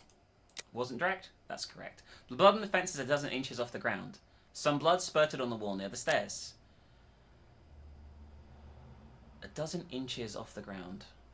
The victim had her throat slit while lying down and still alive, I would say. Maybe. Which means the murder took place on the premises. That's all right. Okay. The victim had bruises under the right jawbone and beneath the left cheek. I always get confused on the right and left here, Bubba. Grisham's doing the hand poses. Well, that's what I do because I forget which is which. I think it's left, if that's what's right. The murderer slit the victim's throat with his right hand, I guess that means. And the killer must be right-handed, is correct. Okay. The tongue is bloated. We know that's a sign of being strangled. And that means she was partially strangled, then had her throat slit. Correct. An envelope is near the victim's hand. An envelope drifted near the envelope was brought out by the victim. And that means the Chapman was holding the envelope in her hand. Perfect. Page 1 done. Let's go. Oh, this is a much smaller page. That's good. I like small pages. All right. The items at the victim's feet are very orderly. That means the items belong to the victim, I think. And it means the murderer searched A. Chapman. That's right. And he's unfeeling and organized. I don't really know where they get that from, but whatever. The body is cold at the extremities and rigor mortis has barely started. So the crime was committed barely 2 hours ago, as Watson said. And that means the crime was committed before 4:30 a.m. Recent large scrape on the first phalanx of the middle finger. The victim had worn one rings. And the murderer stole the rings. Because it's evidence he ripped it off, unlike the previous one, which just had the ring taken off. She discarded it herself. Alright, final page. The incision from the right to left going around the neck. There's an incision on the neck from the right side, stopping in the middle of the throat. The wound around the neck is jerky and not all in one piece. The murderer used a sharp blade, I guess. Organs were missing. The uterus was removed by the hands of an expert, which means they used a weapon of great size, apparently is correct. And he wanted to decapitate her, and the uterus was removed and taken out. We see no sign it was eaten. And he had knowledge of anatomy, that means. And we're done. I hear a noise coming from the street, Watson. The authorities are arriving. It's time for us to so go. Suspicious! Quickly, let's get out of here before we're Holmes noticed. has been locked away in his room for days, always saying the same things. I'm thinking, Watson. Very good, Watson. As you wish, Watson. But I am thinking too, so much so that I can't sleep. Annie Chapman. Good Lord. So, I know this is like a super disturbing thing. And it is, okay? However, he was in the war, right? I'm pretty sure he's like a Crimean War veteran. So surely he's seen really fucked up stuff. Well, you gotta remember that, yeah, he probably seen fucked up stuff, but he probably didn't necessarily see, like, visceral mutilation. That's true. Like, That's true. he probably saw, well... He probably saw It incidental depends. It depends on where he was working. Because if he is a doctor and he's working the war, then you're right, it shouldn't bother him so much. Because you would think you would end up with bits. But then maybe they didn't bother bringing the bits to the medical place? Maybe. I don't know enough about medicine in this era, I'm going to be honest. So, anyway, But there might be a special thing, because he wouldn't have seen women no. butchered like that. Oh, that's true. That is true. It would have been men, for the most part. Theoretically speaking. I know, obviously, a lot of horrible things were done by a lot of horrible people in war, and women, and you know, everyone got fucked up. But assuming that he was just a medic in a tent... Which he probably was. Then he probably wouldn't have seen shit like that. Mostly men. Maybe. Yeah, no, you're probably right. Anyway, this is the bottle we found on the steps. Holmes examined the broken jar that belonged to Finley's tenant. I wonder what this substance is. I don't recognize the odour. Formalin, Watson. This jar contained formalin. Interesting, don't you think? I've been waiting for something for days. Just the tiniest bit of news that would make sense of this whole matter. But there's nothing, neither from the press nor the police. Unless Inspector Abberline is holding on to some information without realizing its importance, which is quite possible. It is time for you to return to the police station in Whitechapel, Watson. And didn't you tell me that you had a matter to take care of it? Take advantage of it to learn more about this pill and its contents. Ah, but Holmes, it's late, and spending another night in this district is hardly my idea of entertainment. I know, Doctor, but we don't have any choice. Time is against us. Take your pistol in case you run into any troublesome characters. Shoot them, Watson. Fine, as you wish, Holmes. Shoot them all! Alright, off we go to Whitechapel again. Police station first. And then we have quite a bit of exploring to do, baby. Oh my god. Oh my god, so much exploring. I like the way that he's set in the dangerous areas of London at night, though. Good evening. I hope I'm not disturbing you. Not at all, Doctor. This man, Mr. Richardson, is a witness to the horrid affair at 29 Hanbury Street, the murder of Annie Chapman. We are discussing the relevance of his testimony. What's about the testimony? You're probably not in a position to discuss it with me, but I would like to know more about what you call the relevance of this young man's testimony. Oh, there's no secrecy. It's simply that the testimony given by Mr. Richardson doesn't match the time of death given by the coroner, Dr. Phillips. What was the time of death, according to him? Before 4:30 in the morning. Other witnesses? My conclusions were the same. Were there any other conflicting testimonies? Well, 2 other witnesses summoned at the preliminary inquest gave testimony, but in these cases too, the times don't match. Do you remember what it was they said? I didn't question them myself. A colleague of mine took down their statements on paper, but on deciding they were of little use, he tore them up and threw them in the bin. There's no point in being bogged down with useless paperwork. Okay. Bye. I will take my leave, Humphreys. Goodbye, Doctor. So we're going to come back here in a bit and solve the putting the pieces of paper together puzzle, but first there's some other things we're going to do to make things a bit easier and smoother for us. So first of all, let's go and see a gentleman about the harnesses. Oh, the way he was just sitting down there. Did you see that? That's like his loading animation. Good evening, Mr. Solomonovich. Good evening, Doctor. What a pleasure to see you again. Alright, got the harnesses. Have you finished converting the harnesses? Yes, just now. I got a little behind because of all the commotion. Alright, commotion. Commotion? Don't you start. 3 days ago, the very afternoon that you passed by, there was a chase throughout the neighborhood. Hundreds of people were chasing one man, claiming he was responsible for the murders these last few days. Schmonz! It was awful. I hope those maniacs didn't catch him. Better the police should. Anything about Pizer? Tell me, did John Pizer turn himself in to the police? Things unfolded as they should. Look in the newspaper, the Daily News from today. Oh, we're gonna have to read a newspaper, god damn it. Farewell, Isaac. Goodbye, Doctor. Alright, here we go. It'll pop up now. Yep. Okay, it's only 2 pages. I'll do it. Well, I was gonna do it anyway. Even if it was 5, I was gonna do it. There is good reason why, without prejudice to the case of the man who is now in custody, that public acceptance of the maniacal theory should be endorsed and encouraged. There is positive danger in the growth of any other opinion at present in Whitechapel. As we have said, the mutilation of bodies, excepting in rare cases to further the murderer's chances of safety, is foreign to the English style in crime. Only foreigners mutilate is what that just basically said. There is a disposition at once, therefore, to set down some atrocities to the credit of some ill-bred and ill-nourished foreigner from the lowest dens of vice in Europe.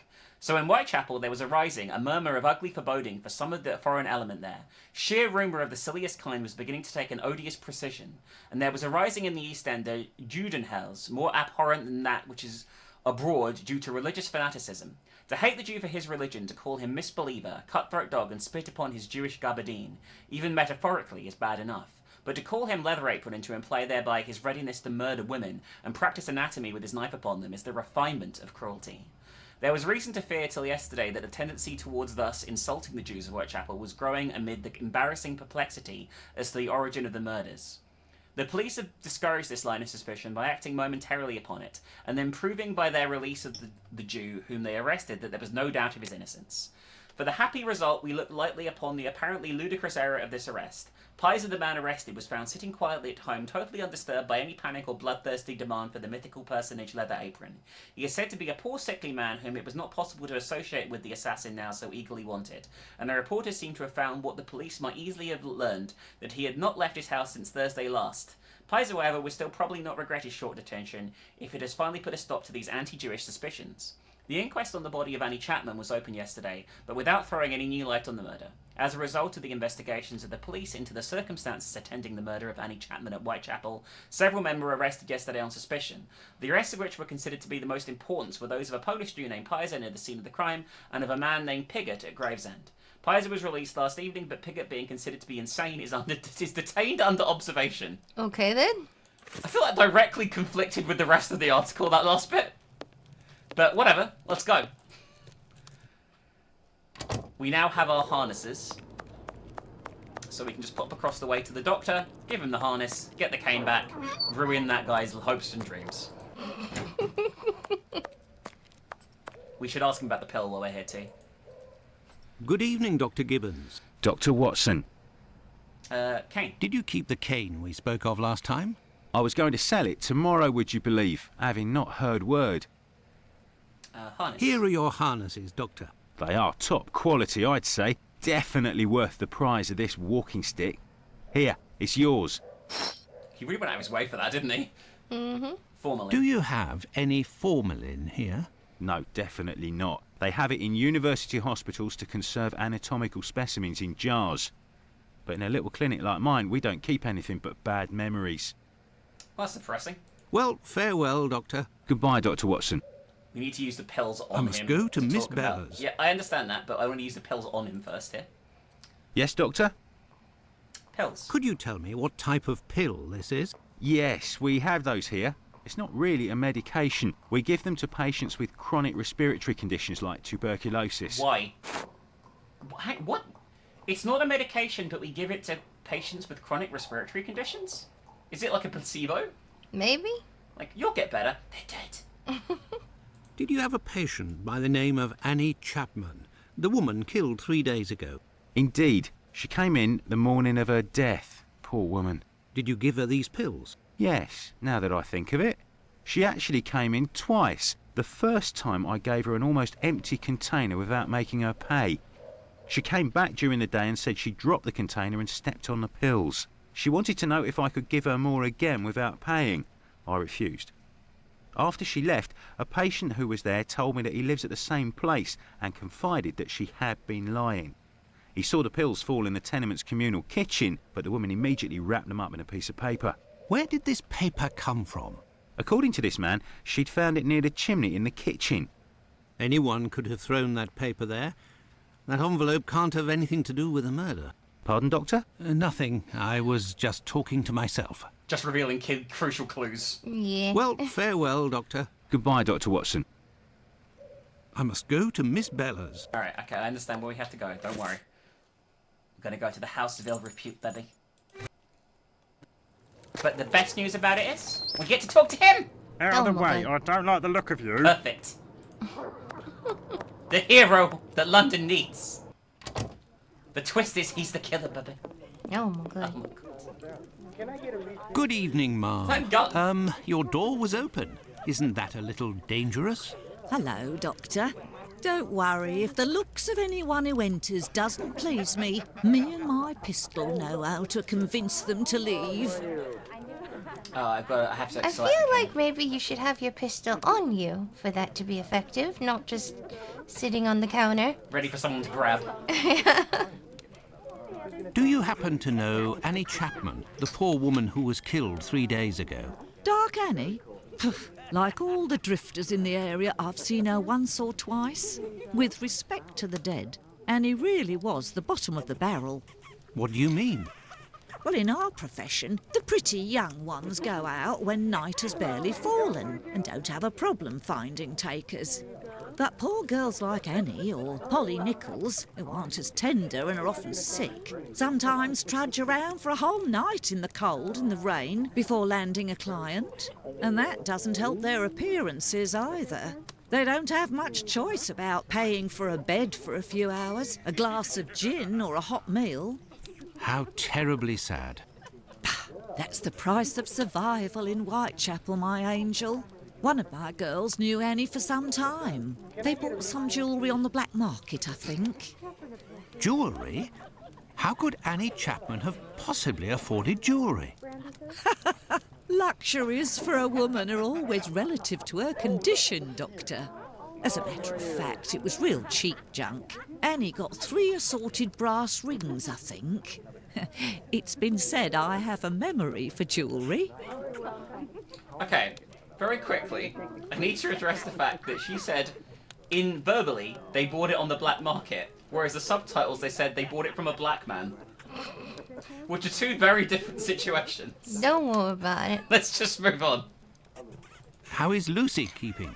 She's doing well, Doctor, but believe me, it won't last. Rare are the girls who can build a future in our profession.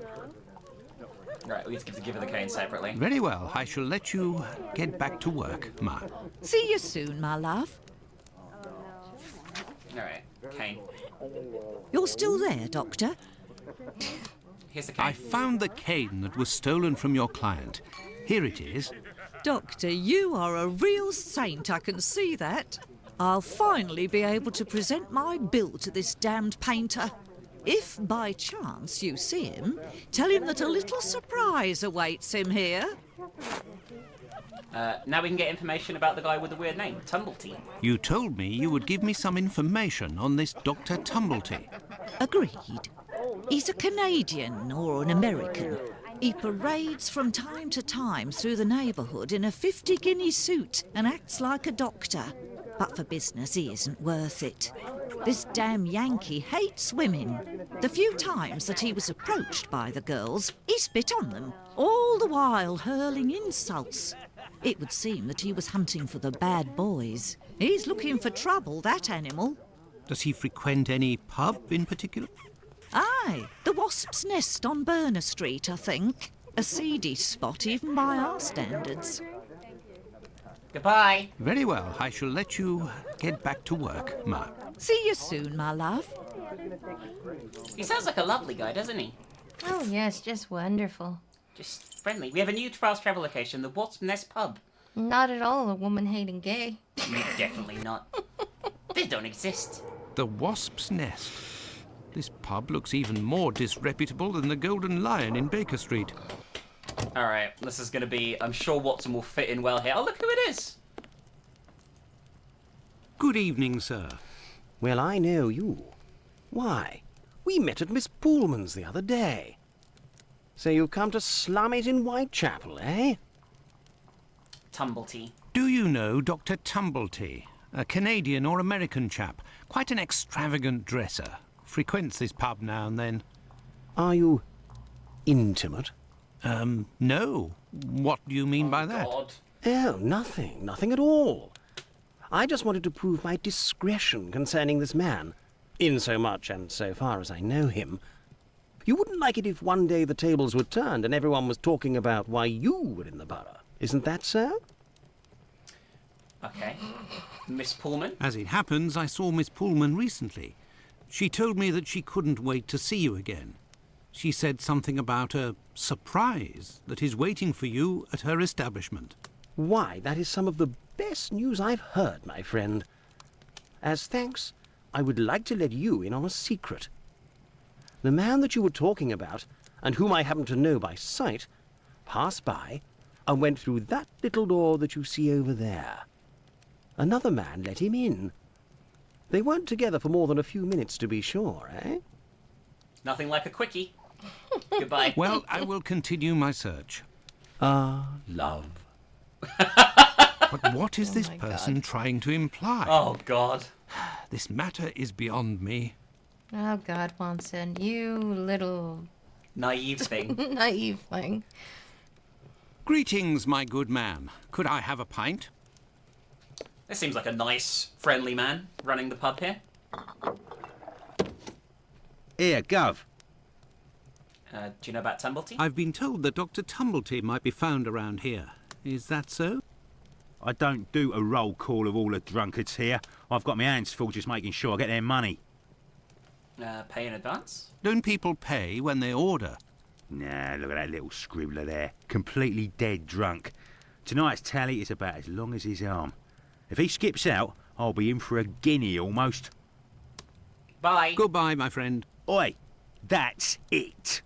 Does he not like being called my friend? I mean, if this is a bar where gay people... Yeah, maybe. Who's this guy? Good evening, sir. It'll be the coup of my career, Governor said. Ha! You'll make loads of doss of the paper, he said. You're a journalist then? You're a journalist? That's so. Tom Bulling at your service. The Whitechapel ferret, the wizard with the scoop. You don't appear to be in a state to write anything, my friend. You're mistaken. Whiskey passes through the blood and turns into ink. Simple.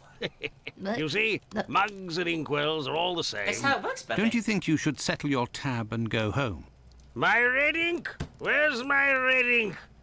I won't even pay half a halfpenny if they don't return my red ink. It's my blood you hear. Bye. Very well, I'll be on my way. Right, fortunately, his red ink is right here. This is the sink where the barmaid puts the glasses to soak. Look, red ink. What's that doing here? The bottle is closed. There must still be some ink inside, and it looks like a glass. The barmaid must have put ink into the sink by mistake. That's quite impressive. Do I get in your way? Me? If you'll excuse me, sir. Yeah, I'm just picking up ink, I guess. Here's your ink, sir. You're the best. The boss told me. My red ink. Well, where's she be? Here. I found your red ink, my friend. You should settle up and head home. Thank you, my friend, thank you. The spring-heeled phantom will be revived. I think that means he was writing articles about Spring-Heeled Jack, who's like a cryptid Yeah. from the era. Quite interesting, actually. But anyway, now he's paid. Maybe this guy will be a bit friendlier to us. Gov? Here you go. It's on the journalist, my friend. I owe you one. The next one is on me. What'll it be? Nothing, thanks. But I may need your help. Access to the locked door, please. Listen, my friend. I would like you to let me in the door over there. You're a bobby? A peeler? Absolutely not, my friend. I am a doctor. Fine. I owe you this at least. There's a bloke behind that door there. No pity Bluto. Let's just say he wants to lay low for a moment. So I don't think he'll be opening the door just now. Unless... Tell him you have word from Squibby. That'll open the door. But who can say what'll happen when the door closes? Poor little Watson. Goodbye, my Oh, friend. God. Oi, that's it. Don't call him Fred Watson. You learned that the first time. So Bluto and Squibby are our new characters here. Let me in. I I have news from Squibby. But stay calm. And who are you? Where's Squibby? He's out. To be honest, I don't actually know this Squibby chap. I was actually wondering if you knew Dr. Tumblety, a Canadian or American fellow. He came in... Sure we know him. Excellent. Can you... You know about gas? I'm afraid not. I am a doctor. Then I ain't interested. You can be leaving now. But if I find out who snitched to the peelers, I'll find you. Got it? But I can pay you for... Keep your coins for the paupers, or one of the gas boys who ain't afraid of nothing and knows how to hold his tongue. You bring him to me. I'll meet with you. Okay. I didn't understand a word that man just said. It may as well have been code. But we're going to go and see Finley now, briefly. We'll have to come back there. I unfortunately know how we're going to come back there, but I'm not going to say for now. There is a strong smell Oh, of that gas. guy said gas, right? It seems to be coming from the abandoned building. What has gas got to do with all this? Good evening, Finley. How are you? Oh, good evening, Doctor. So. And you? The smell of gas. It smells of gas here. You might say, Doctor, without wanting to speak ill of the force, I have to wonder if the police are up to something. What do you mean? Well, I was outside yesterday evening when the light went out at my place, and a gas smell came from the abandoned building across from my place. And a minute later, the police arrived and was snooping all around like it was them who hid the gas before arriving. Okay, anything more about Tumblety? Have things sorted themselves out with your strange tenant? Don't talk about it, Doctor. That man is truly bizarre. He goes to the most sordid locations once night falls. 3 days ago, my wife told me she saw him come in with blood-stained clothes and a fearsome look. Oh, okay then. That's incredibly suspicious, as what happened 3 nights ago? A murder. A murder, puppy. Murder. Interesting. What does he look like, and how old is he? Oh, he's my age, give or take, so the other side of 50. He's always dressed in a striking manner, with an American hat. He's big, close to 5'11", I'd say. He has a strange voice, not just his accent, see, his voice. Oh no. Oh no. Very well. Goodbye for now, Finley. Goodbye, Doctor. I will say, Now then, let's go to the police station. I feel like being over 50 is probably quite unusual in this time period. Maybe. Like, I feel like life expectancy wasn't great. Alright, anyway, we know that he ripped up the report, so now we got to put them together. Oh, there's a report just here. April 1886. Oh, these are just, like, random things. They're not important. They're just people who've been arrested in the area, it looks like. An old report on arrests that took place a few years earlier. That's not what we're looking for. We're looking in the bin. Here are the ripped statements. I can piece them together again. We will be back once I've done this, guys, because you don't want to see me do this for 10 minutes, because it's going to be really boring. Alright, we've got 2 things to read, Pepe. Do you want to read them, or do you want me to? I could try to read it. They're quite short. Well, that's not the problem, dear. That's not how dyslexia works. Okay, I know. I'm sorry. Go ahead. You read Testimony of Elon. On the morning of the murder, the witness left her domicile at 32 Church Street at approximately 5 a.m. to get to Spitalfields Market. She was passing down Hanbury Street at about 5:30 a.m. The witness was certain of the time as she describes that she heard the clock at Black Eagle Brewery on Brick Lane strike the half hour just before she entered the street. In front of 29 Hanbury Street, she saw a man and a woman talking. It should be noted that the witness identified the body of Annie Chapman at the morgue as being the aforementioned woman. This identification was solicited by our services. The man seen with the victim is described by the witness as follows. Age, at least 40 years old. Height, a little taller than the woman with whom he was discussing, approximately 5 feet 3 inches. Clothing, brown deerstalker hat, dark coat, a doubt on this point. General appearance of the working class. Particular markings: dark hair and mustache, dark face, looks like a foreigner. The witness only saw the man from behind and wouldn't be able to recognize the identity of him. The term foreigner is often associated with a person of Jewish origin. What done, does they? There's none. I'll read this one. The witness resides at 27 Hanbury Street, the building adjoining number 29 of the same street, and the two respective backyards are separated by a wooden fence, tall and thin. On the morning of the murder, the witness got up at 5:15 a.m. and went into the yard where the latrine was. It was then 5:20 a.m. On going back into the house, the witness heard voices from behind the fence coming from number 29. The only word that he understood was no. He went into the building again, but returned to the yard approximately 4 minutes later, whereupon he heard a noise as if something fell against the fence. He then departed for work. When he passed in front of the Spitalfields Church, it was approximately 5:32 a.m. Okay, so this puts it an hour later than we thought. Alright, we've now fixed that. We need to just talk to these guys. May I introduce myself? I'm Dr. Watson. I am... You wouldn't be the chap what writes the detective stories in that there paper? Well, yes, indeed, my stories have been published in the Strand. Go blimey, wanna tell me old mum? It would seem your testimony is the subject of some debate. Could you tell me what it was about? They'll be telling I'm a bit befuddled about the times that I told them. But it can't be so. I knows what I sees and what I don't sees that morning. What did you see, or what didn't you see? And at what time, would you say? I'll tell you this for nothing.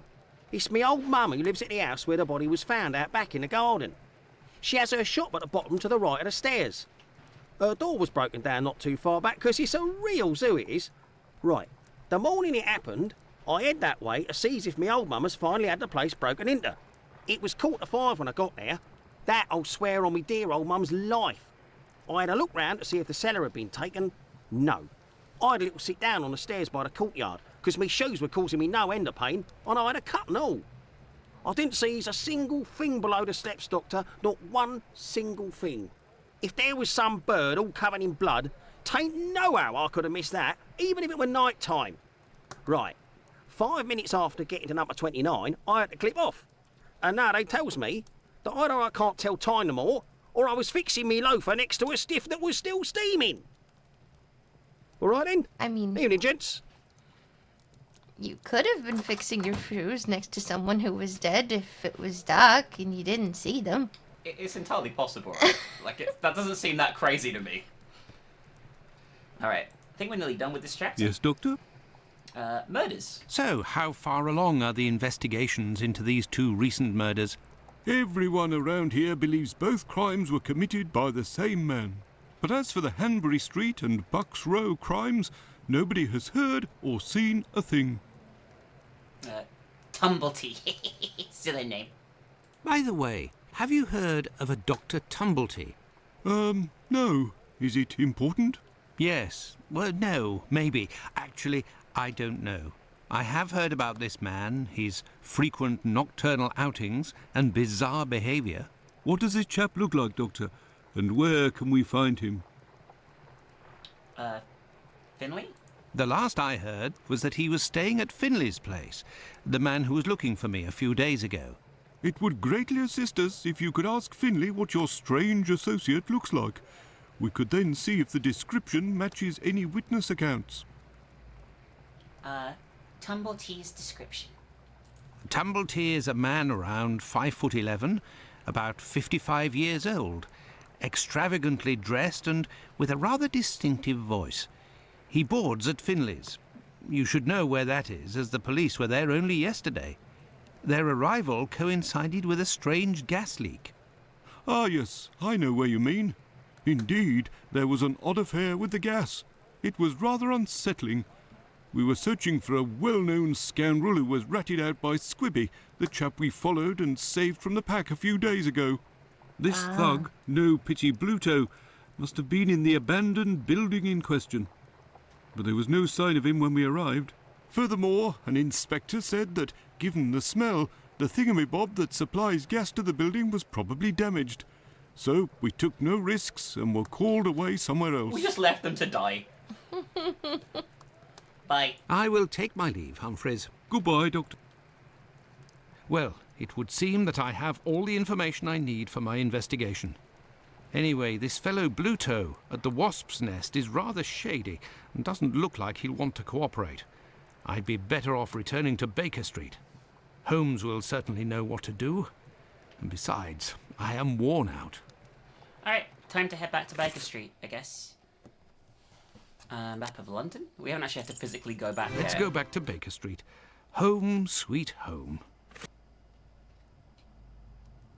There we are, Holmes. I've told you in great detail everything that happened last night.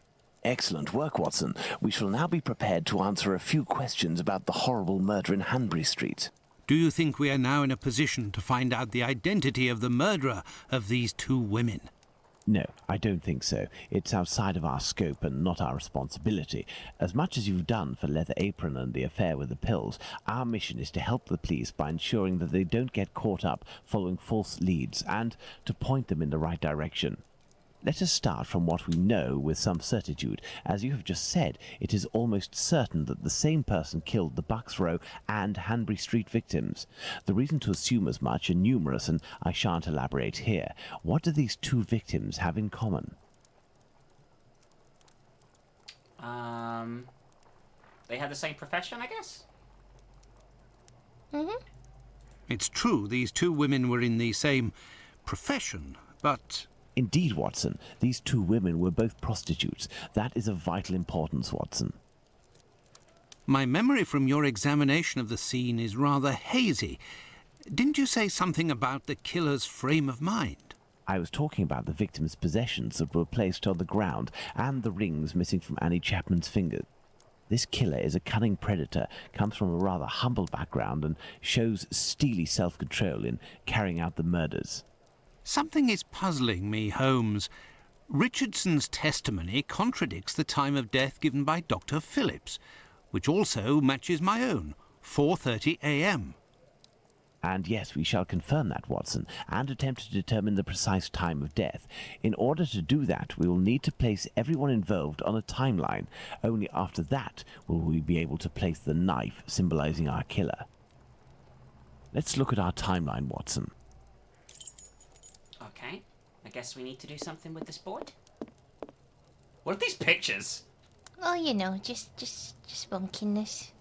That one up there is really weird. Look at it. It's probably syphilis. It might be. Estimate the time of death according to Doctors Watson and Phillips is 4:30 a.m. Why did that do that? Use this document as what is this fucking menu? I have no idea. We probably have to look at the statements. Let's put the time of death as assessed by Dr. Phillips on the timeline. We both said 4:30, right? The assessment of the time of the murder given by Dr. Phillips and yourself, Watson, 4:30 a.m. Okay. Alright. So we have a document here. What is this? The testimony of A. Kadosh. Okay. And that says... An hour later, pretty much. 5:15 to 5:20 a.m., right? Yeah. Okay. I don't know why we're using this document as proof, and I don't know if I should have selected that other one at the moment. Can I drag this up? No, I cannot drag it up. Okay. We have another document here. This is just a conversation. I'm gonna be honest with you. I have no fucking idea what I'm looking at here. It's one of the most convoluted piles of crap I've seen in the world. I have absolutely no idea what the fuck this means. So Now, for the most important part, the testimony of Miss Long. She claims to have seen a woman speaking to a man near 29 Hanbury Street sometime around... What time, Watson? 5:30 a.m., I believe. Let us assume, therefore, that Miss Long's testimony is, as is most certainly the case, true. She places her meeting with the victim at around 5:30, claiming to have heard a clock chime on the half hour at the moment when she enters the street. Okay.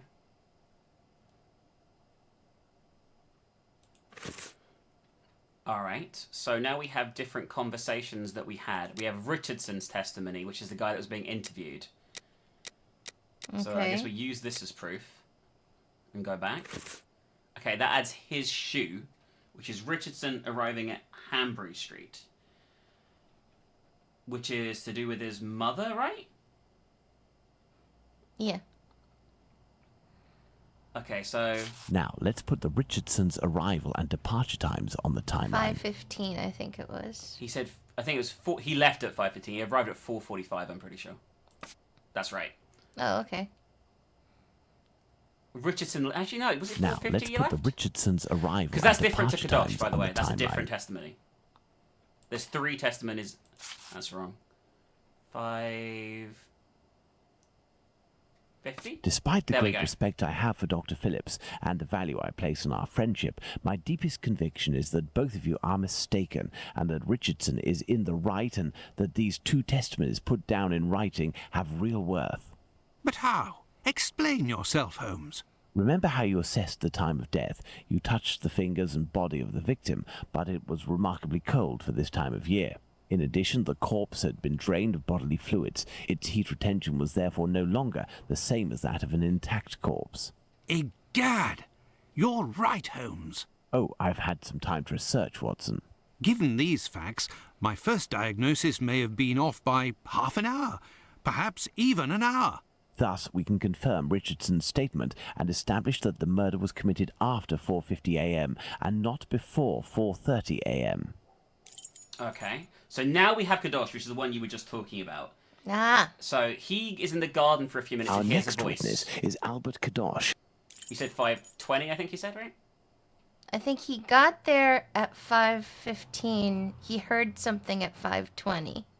I'll try 5:15. No. Let's try 5:20? Albert Kadosh Yes. goes down into his garden at approximately 5:20, and on re-entering his home, hears voices in number 29's garden. I think you were right, though. I Let's think place it's... this symbol that represents Kadosh on the timeline. Shut up, Sherlock. I think you're right, though. I think it's like 20-something. Should we say 24 for hearing? Sure. Kadosh goes Yes. back down into his garden approximately 4 minutes after having left it, and hears the sound of an impact against the wooden fence.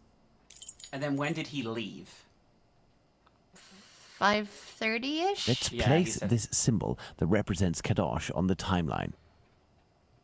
That doesn't match up with what that woman said, but 5:36 then? let's try 5:31, 5:32. Kadosh There you leaves go. the garden, enters his We were house, close. then leaves for work, seeing the This is clock a on the terrible Spitalfields timeline. church showing 5:32. And then finally, when did we arrive? It had been 2 hours after 4:30, so 6:30. We left the station at 6 o'clock, and it took us 20 minutes to arrive at Hanbury Street. I'm gonna say 6:30, even though he said 6:20. I'm wrong. Let me Our just arrival ignore at what the they scene say. occurred at Yes. around 6:20. Given the distance separating the 2 locations, we can deduce that the corpse wasn't discovered after 6 o'clock, and therefore that the murder must have been committed before. Excellent, Watson. All our people are now in place. Yes, but Holmes, Miss Long claims to have seen the victim at around 5:30. But according to Kadosh, someone, most certainly the victim and her murderer, was already in the garden at 5:30. Excellent observation, Watson. It must be noted, however, that these 2 witnesses, Long and Kadosh, saw the time shown on the clocks in the area, which are often inaccurate and went by their empirical and, in this case, erroneous estimate of how much time had passed. Thus, neither of these 2 times can be considered reliable. Do you mean to say that these 2 testimonies might match? Indeed, let's put Miss Long's meeting with the victim at 2 minutes before 5:30. Okay, so that means it must have been... Let's add Miss Long's meeting with the victim at 2 minutes before 5:30 a.m. It's 5:28? Mr. Kadosh claims to have passed by the Spitalfields church at 5:32, which, given the distance from 27 Hanbury Street, would mean he was still at home at 5:31. Let's therefore put the end of his testimony at 5:31. I feel this is very contrite. This is. This is ridiculous. Miss Long heard the man say to the victim, "Will you?" To which the victim responded, "Yes," which would suggest that an agreement was reached and that the transaction was imminent. They then proceeded to enter the garden, which puts the voices heard by Kadosh at 5:29. Oh my god, this is absolutely ridiculous. He hears voices. So this one here. Oh no, this one's right. It's the middle one. We had thought that Kadosh Sorry. had left 27 Hanbury Street at 5:31 after having heard an impact against the fence. Thus, 2 minutes passed between the moment when Kadosh entered the house after having been in the garden the first time and the moment when he returns to go out again and leave for work. How long did he estimate this interval to be? 3 to 4 minutes. In light of all this, Watson, we can finally establish the time of Chapman's murder. Now, place the knife at the exact time. It's going to be 5:30, right? It's dead in the middle. Now then, taking into account that the local clock isn't exact and that a young man was off by a minute or two in his estimations of his comings and goings, we can confirm Miss Long's testimony and place the time of the crime at approximately 5:30. But We in did that it. case, That was awful. Holmes, the man that Miss Long saw, is none other than... That's right, Watson. It was the Whitechapel killer. To think that Miss Long and Kadosh were only a few feet away from him. Indeed, Watson, had Miss Long passed just a little closer to the victim and her assassin, or had the young Kadosh popped his head over the fence out of curiosity, the killer would most certainly already be behind bars. Or he could have killed them. That's some stroke of luck he had there. I couldn't agree more, Watson. But his luck didn't end there, given the mutilations inflicted upon this poor woman. What must be considered above all is the killer's obvious wish to remove one and only one specific organ. His surgery pinpointed the exact spot, avoiding superfluous incisions. This suggests the man possesses at least a minimal anatomical knowledge. Are you suggesting a doctor or a butcher? Perhaps, but the possibilities are still too broad to conclude with any certainty. Okay. Now for the motive. Despite my almost complete lack of practical experience on the subject, I have a rather precise idea of the usefulness of a uterus and a vagina. Nonetheless, once they are separated from their usual envelope, I am more circumspect as to the uses one can make of them. What do you think, Watson? Oh, God. You need a board, Watson. We're going to do the motive thing again, I think. Oh, God. This is like the least fun version of this idea It's old. that I've seen. Yeah, I understand it's old, but it's still the it's least pretty bland, fun. you're right, for sure. Okay, specimen for the sole purpose of study. There's no way that's the motive. In the medical university environment, students easily have access to a number of specimens. So yeah, this is a waste. This is not right. Perhaps it was intended as a study specimen. I have little faith in that theory. Hardly anything was taken from the Bucks Row victim. Okay, we're moving away from black By magic. the too. way, though, Go ahead. that the whole like students easily have access. Yeah, but one of the big things that did happen during this time period was a lot of grade robbing to sell to universities. I don't think anyone was murdered for that specific reason, but you know, I'm just saying, it's not like they have them coming out of every orifice. That's true. I'm pretty sure in this era, grave robbers sold money into hospitals for a lot of money, actually. That's what you just said, right? Yes, it is. Oh, we're just backing up. Okay, but you know that I repeat stuff that people say. Do you know the story of Burke and Hare? What? They're like famous grave robbers. No, I don't. Oh, they ran out of bodies and started killing people to provide the bodies. Oh, so exactly the opposite of what I just said. Yeah, but I think they're the exception. To be fair, I think your version is by far the norm. Most people didn't stoop to murder. I guess I'm kind of surprised. Well, if it was that much of a moneymaker, I guess I'm not actually that surprised that people would murder people to provide bodies for medical. I'm not super familiar with the case, but I think they did it for quite a while and got away with it too. But anyway, interesting. Black magic, no indication would suggest there's any type of ritual, I guess. Black magic? Watson, this line of investigation is far too vague. We don't have a single clue in support of such a motive. We can eliminate this hypothesis. Next up is cannibalism, which I think is dementia can push men to commit incredibly vile acts. Okay, then. Holmes, what if it was cannibalism? Even if the idea is unbearable, we can't ignore it as a possibility. Okay, so that's a yes, the first one, I think. Trophy. Which one goes with this? For this motive, it wouldn't have been easy to quickly remove something. Oh, you're right. It could have been anything, right? Instead of something that's more complicated. A desire for some sort of morbid trophy. I'd be inclined to dismiss this motive. If this were the case, why would nothing have been removed from the Bucks Row victim? Oh, shit. That makes even more sense, actually, yeah.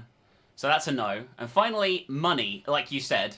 Supply human organ trafficking. Which is basically kind of the same as the top one, but they're just implying that the students wouldn't do it themselves. Which I guess they probably wouldn't. Money, quite simply. Even if this motive seems incongruous, we're in no position to deny or affirm it until we know whether a market for human organs exists. I guess we're going down this route. Elementary. There we go. What emerges from these possible motives for having removed the uterus from the second victim is that they implied that the killer could have carried out the same thing on the Bucks Row victim, yet didn't. This brings us to a terrible conclusion. Our killer has evolved in the space of only a few days, and if that's the case, had he already struck before the first murder to which we attribute him? And if the killer strikes again, what atrocity awaits his next victim? We have to stop him, Holmes. We shall do our best. This recent business of jars filled with formalin and of the American doctor might be a lead. Watson, inquire among medical circles to ascertain if there is a black market for human organs. The chances are slim, but this must be pursued. Very well. What about you, Holmes?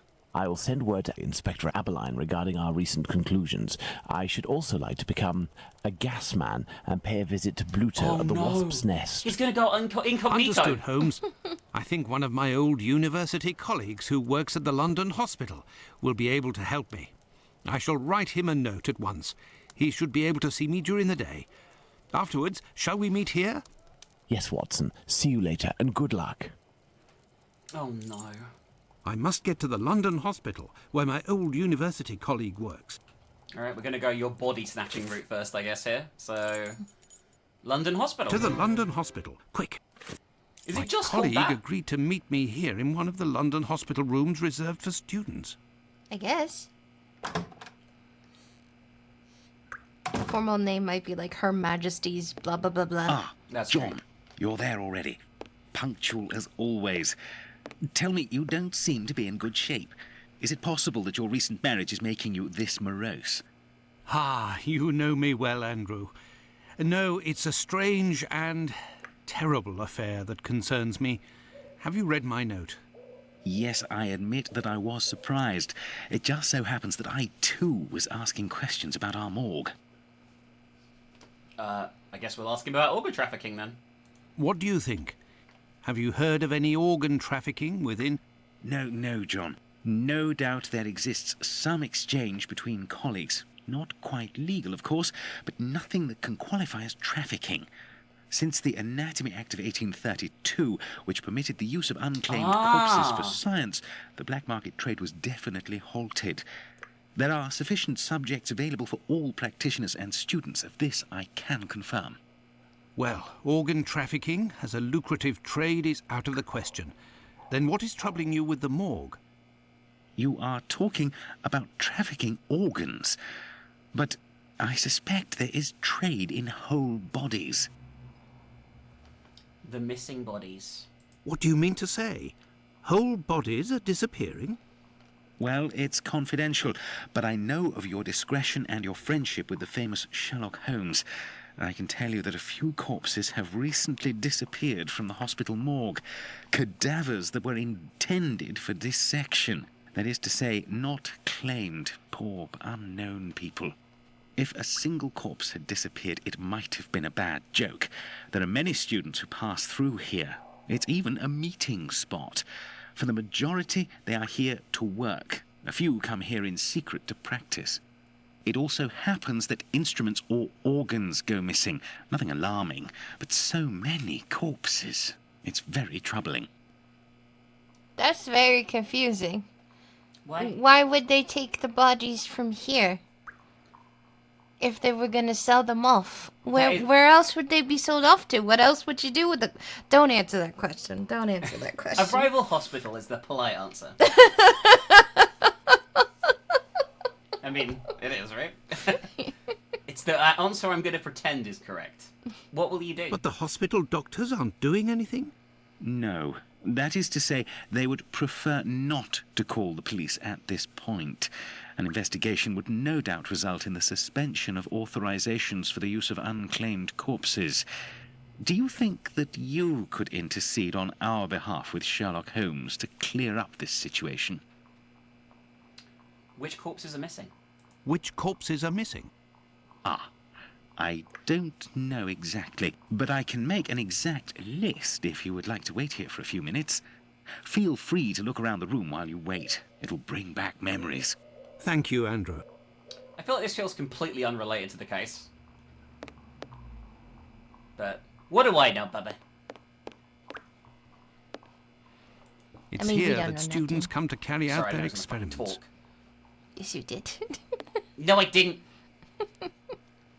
Alright, what are we looking for in here? Let's nose around. Let's nosy around and mosey around. Nose in and mose in, Bubba. Oh my god. Doesn't actually seem to be a lot here, I'm going to be honest with you, but there's got to be something, I'm sure. Can we look at this? Hello? Oh, by the way, do you see this? This Bubba's. Oh, God. They don't... Not enough Paul... Not enough what? Paul... No, not Paul. I have no idea what you're saying. Not enough Paul? Polygons! Oh! Yeah, they do look a bit, like... a bit terrible. Alright, let's have a look in here. I feel like I should be genuinely concerned about my health. This has been happening way too often. That was a little worrying, I will say. I was like, who's Paul? I forgot the word for airplane the other day, and I said, you know, the place with the flying machines. I mean, it makes sense.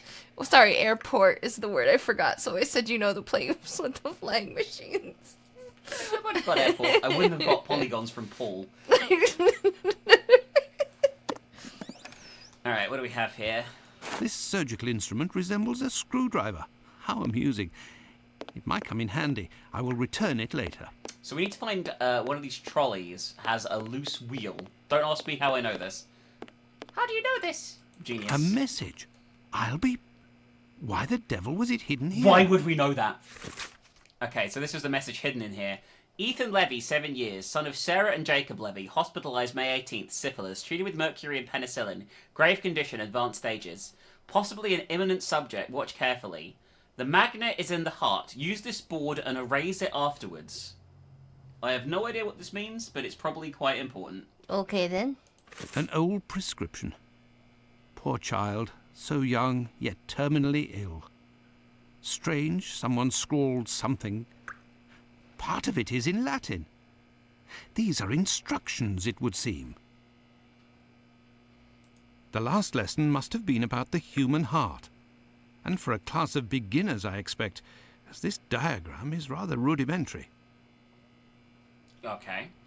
You're an expert. Well, I mean, I guess you are an expert. Literally, it's your job. There's a book here we can pick up, it looks like. Oh, hello. What should we call this guy? Steve. Steve? Okay. An encyclopedia of anatomy. A page on the human heart is dog-eared. Let's see. Okay, so we have a picture of the human heart with some of the Latin stuff that we just saw on the other thing. Okay. I guess that makes sense. What else is in here? Oh, there's a jar here with a heart in it. Perfect. There is a heart in this jar. Based on its colouring, it hasn't been there long. And it looks like the drawing on the board. This jar contains 2 lids with combination locks. Okay. First of all, how does a lid on a jar have a combination lock? I don't know. That doesn't seem like it should work. So, we have 2 separate puzzles here, I think. Oh, that just takes us to the heart drawing. Use this document as proof, I guess. And then this one takes us to the old prescription. Use that as proof too, I guess. So we have the information here. Okay. So. This is awful. I genuinely don't even really know what I'm looking at, I'm going to be honest with you. But I think we have to match up these parts with the heart parts, okay? So, we have vena cava superior as our first one, okay? which is this blue valve here on the right, which is the number 1, okay? So, we can now move the pointer to 1, but we need to choose the direction. How do we do that? I guess like that, because it's a blue one. Alright. Then, the next one is valva aorta on this side, which is the bottom right here, which is going to be number 5. So we turn the red one to number 5. Look, there was a bit of paper stuck between the 2 lids. Excellent. It's a 6, I think. Message from the heart. Oh my god. Alright, and now we can just do the next one, right? So it's Artem Sinistrum, which is here. And that's going to be 8. So we need to put the blue on 8. I'm really glad I know my Roman numerals. It's one of the few things I do know. Do you know Roman numerals? Yeah. And then we have Truncus Palomus, which is the red, and that's 2. Incredible. Someone has hidden a magnet in this heart. But to what end? For the lols. Okay, we now have a magnet. Okay. So that 6 is the clue that we need desk 6 here, I believe. So we can open them now. Incredible. There is a magnet with a hook behind this pane of glass. I am in need of something. You're in need of this. Oh no, baby. Baby, you know what this is? Someone got mad at it, apparently. It's one of these ones where you can't touch the sides. Like Operation. Oh no. Baby. Baby. You know how my hands shake? Yeah. This is going to be a huge problem for me. Because my hands shake. Constantly.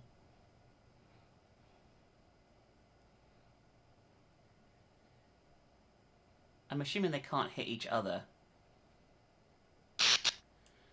Did I hit them, or did I hit the corner of the thing? I don't know. Baby, I think I did it! Yay! You didn't need me up There, all done. Holmes couldn't have done better himself. He likes saying that, doesn't he? Yes. A hole. I can make out something inside, but how to get it out? I will need a hook. You have a I hook. found it. Oh my god. A coded message. I do believe I will need Holmes. Okay, I think we're done here. Here is the list, John. The missing corpses are those of a woman, 40 years old, beginning of August, another, 55 years old, 2 weeks ago, and recently, a young woman. These corpses had nothing in common except that they didn't have any apparent lesions. All of this is very troubling. Well, I think that I have all of the information possible, and I promise that I will do what I can to clear up this business. I must leave you, my friend, and... In the name of our friendship... Please, don't go so stare. To be sure. What? Thanks again, Andrew. It is I who must thank you, John. Don't forget to keep me up to date and say hello to your charming wife for me. Count on me, Andrew. Did his voice change to... I must go to the wasp's nest to find this rogue that Watson dubbed Bluto. He may be able to provide information on Dr. Tumblety. This lead, although tenuous, is well worth following. I must return to Whitechapel, but it would be better if I did so incognito. Okay, before Sherlock talks again. That guy just then, right? The doctor guy we were talking to. Am I going insane? Maybe. Alright, time to get a disguise, I guess. I think this is our go-to disguise here. Or apparently not. I don't actually know. Unless this is Watson's room. Is this Watson? Oh, this is Watson's room! God, I'm stealing Watson's clothes. This is my room. There we go. This should do the trick. Flawless, Holmes. He always has the same disguise in all the games up until like the newest ones, where he looks like exactly the same. Anyway, let's go to the Wasp's Nest pub. Okay. Let's go.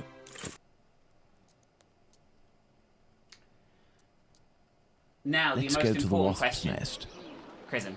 Mm-hmm. Do you think he's going to do an accent? I feel like he's not in this game, but let's see. Everything... Even the stuff is still here from before.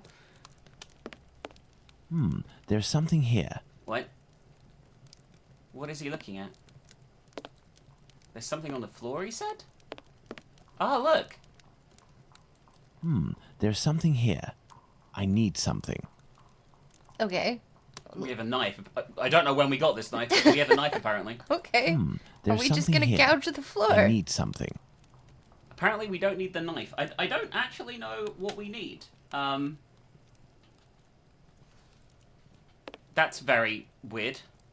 What is this? Oh, there's tongs here. Old tong. Are we just gonna steal the tongs from the bar? There's something here. I see a jewel. It's fallen between the floorboards. What am I looking at? What nightmare fuel is this? What the hell is this? It's a sliding puzzle, unfortunately. We have to get this thing. So we just tore up a fucking bunch of... Floorboards, I think. I feel that's it, anyway. Okay, we're gonna do this. We're gonna do this. I'm gonna try and do this flawlessly, okay?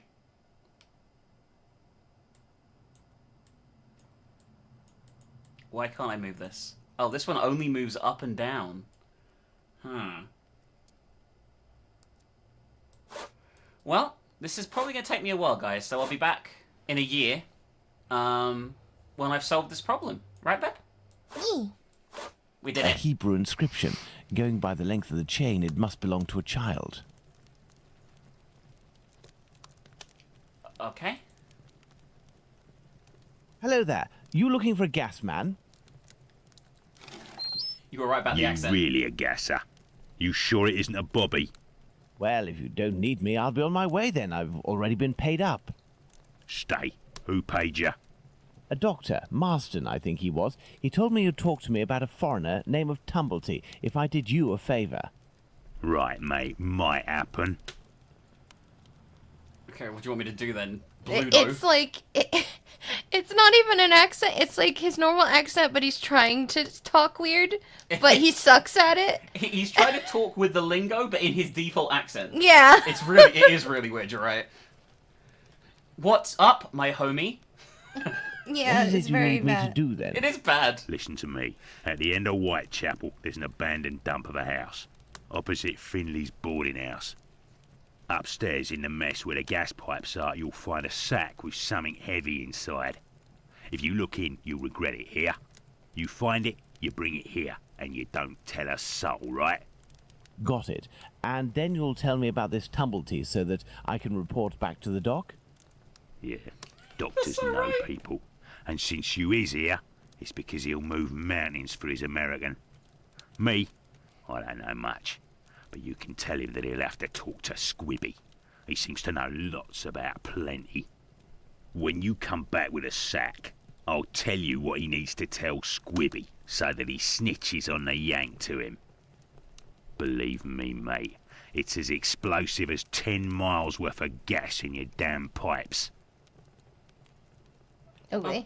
Bye. Right then, I'm off. Baby, I'm scared. Give me some air. I'm gonna be honest. I can Chris. arrange for the police to come down here and arrest this thug, but he seems pretty tough and would probably be a lot less cooperative than if I play along. It's best I handle this myself, including meeting the mysterious Squibby. Okay, real talk, baby. I don't know what a gas man is in this context. Or really, what anything they're talking about actually really means. Okay. But we should go to Finley's place and find out what's going on, I guess. This is the gas house, I think. It's the abandoned house that Bluto pointed out to me. He must have set up his hideout there. There's a strange smell coming from this old building. Wouldn't it be really dangerous to go in a gas-filled building? Yeah. Can you help me, sir? Good day, Finley. Good day, sir. Have we met before? It's me, Sherlock Holmes, but I don't want it to be known that I'm here. Can I count on you? Certainly, Mr. Holmes. I shall be as silent as the grave.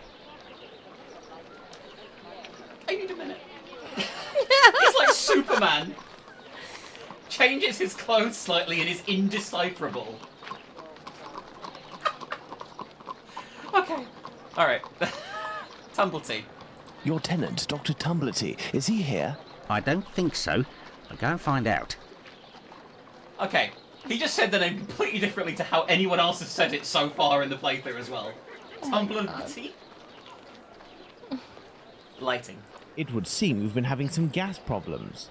That's Don't personal. talk to me about it. The problem is from the abandoned house not far from here, but nobody has come to take care of it. Perhaps I could go and take a look. Do you have a ladder? Do you have a ladder? No, but I think in the pile of wood under the stairs there is one in pieces. And if you also need something from the scrap heap, some old tools or who knows what, feel free to take it, Mr. Holmes. But leave the dishes in good condition. Thank you, and goodbye. Goodbye, Mr. Holmes. Only in a Sherlock Holmes game would we have to build our own fucking ladder out of garbage. Water. Okay. Alright, you ready to build a ladder, baby? Well, I say that, but it's not going too well already. Finley's ladder is smashed to pieces, but all the parts appear to be here. Okay.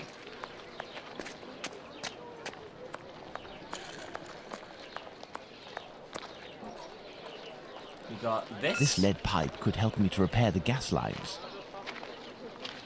And we've got this. A broken hammer. I will have to find a handle. We have a perfume thing here. It looks like a perfume Part of jar. a perfume atomizer. Why is that here? I don't know. By the way, I like the way he's like, make sure the plates stay in good condition. They're covered in feces! It's really gross. Okay, we got some parts here, but probably not everything, I don't think. So let's see if there's anything from the other angle. It's hard to tell exactly what is needed and what isn't, I'm gonna be honest with you.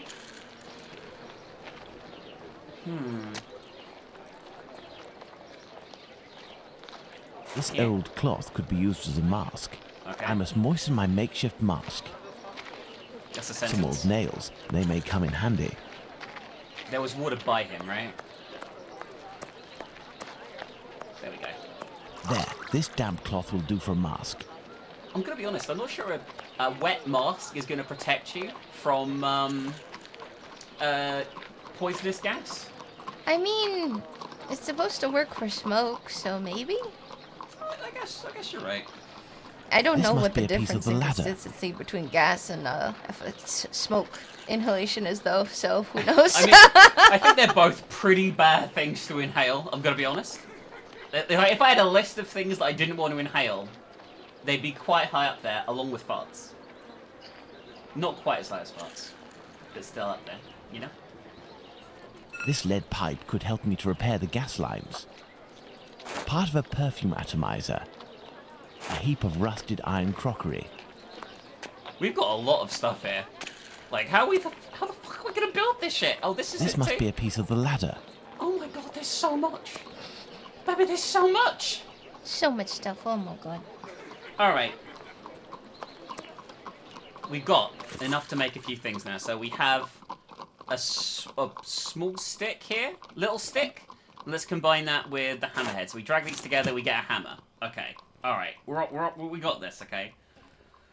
So now we have these two sticks. Put them together with a wooden pole. Nail them. Nope. Apparently that's not enough. What else would we need to make a fucking... Oh, the hammer maybe first? Are we missing a stick? I think we're missing a stick. Baby. Where this... Oh, they're right here. This lead pipe could help me to repair the gas lines. Or not. Oh, no, maybe. This must be a piece of the ladder. Oh my god, baby. There's so much stuff. This is insane. What was the inventory button again? There we go. Alright. These go here, these go here, these go here. We have a ladder. Okay. We Looks just great. put the ladder in our fucking briefcase. It's fine. I hope this ladder will support my weight. Let's go. Wow, he's excited about this. My cloth mask won't make much difference, but I'll be able to inspect the room for a few seconds. The leak must have been sudden. Even the animals didn't have time to escape. That is some fast-acting gas. What the fuck? Maybe I don't know what I'm looking for. I'm panicking. A small torch, a useful tool for opening safes, I would assume, but the gas bottle is empty. Okay. Debbie, I'm actually scared. This iron bar will help me.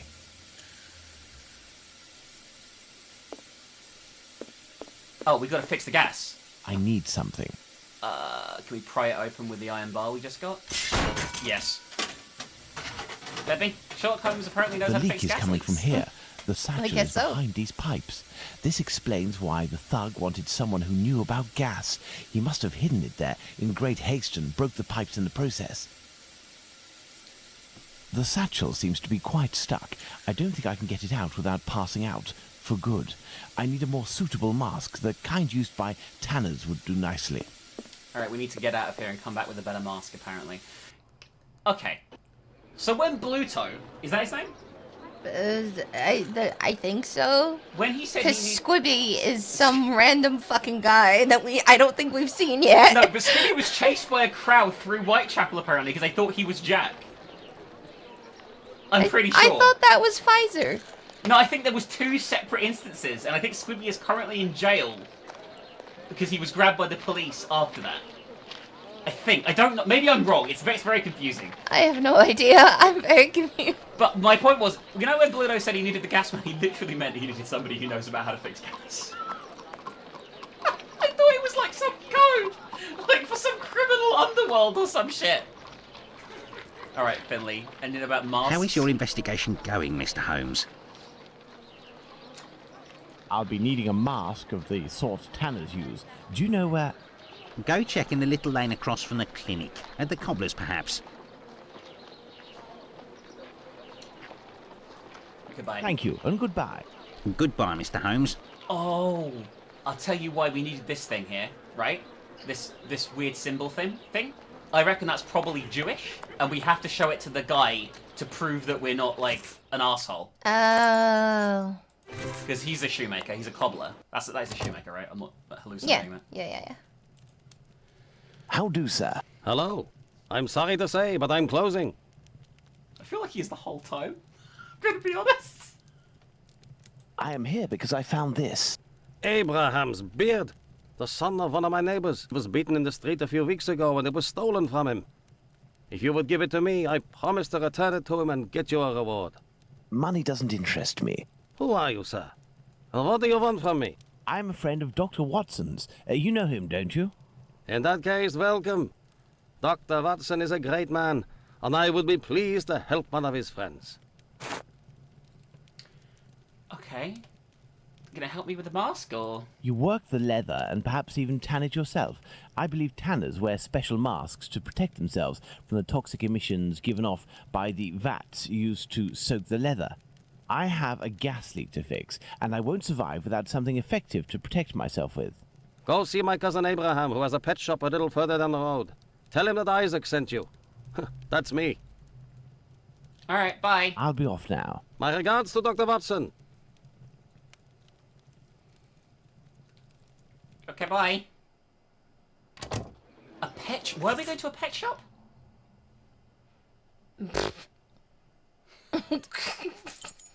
That's the brothel. That's the clinic. Oh, I guess we don't have it on the map yet. Oh no. We have to find the pet shop? He said further down the street. I'm hoping it's this way instead of just... Doesn't look too promising, this street, does it? I'm gonna be honest with you. Any pet shops here? Any of you guys happen to be pet shops? Oh. S. Fletcher, maybe? Are you a pet shop? Are you an entire pet shop? Baby, I don't think it's an entire pet shop. Okay, we're a bit lost. We'll be right back. Might be a whole pet shop. A quarter of a pet shop. A third? I found it, I think. This is a pet shop. Yes. The same model. Oh no! There's a puppy here! There's a... Okay. All right. We don't have raccoons in the UK, so that's why I'm surprised to see one. They're not native to these isles, and I guess it could be imported.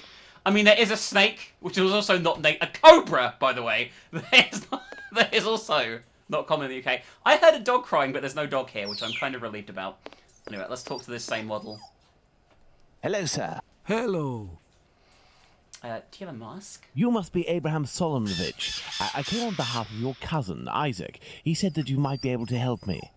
I need a good mask to protect me from gas emissions so I can repair a leak. Yes, it should help you. But I let it drop into the big snake cage, and they are very dangerous beasts.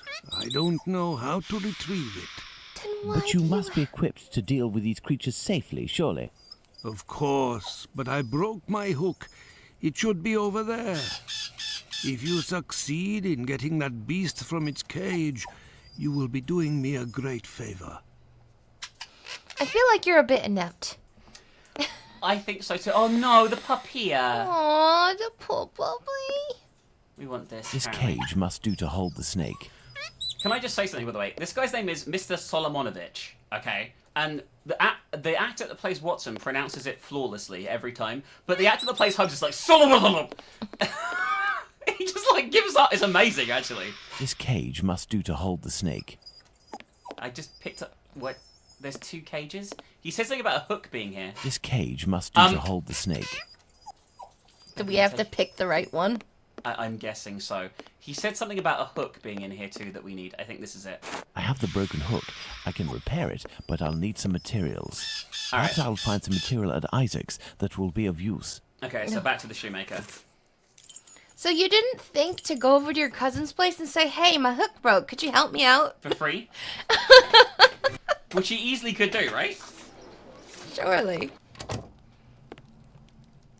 I need a few items for your cousin Abraham. May I borrow them for you? Of course. You're welcome. This should do the trick. We got some tongs. What else is in here? That. This may come in handy. We've got so much in our inventory at the moment. It's actually, like, comical how much we have. Like, there's no way he could possibly hold all this shit. This should do the trick. Alright, I think that's everything we need. Oh my god. These people are idiots! Just help each other! Do they hate each other? I don't think they do, because otherwise he wouldn't have referred it to him. Oh my god. Alright. So now, inventory. Okay. So we have a metal thread and tongs that don't go together. Excellent. So we have a metal shank. Okay.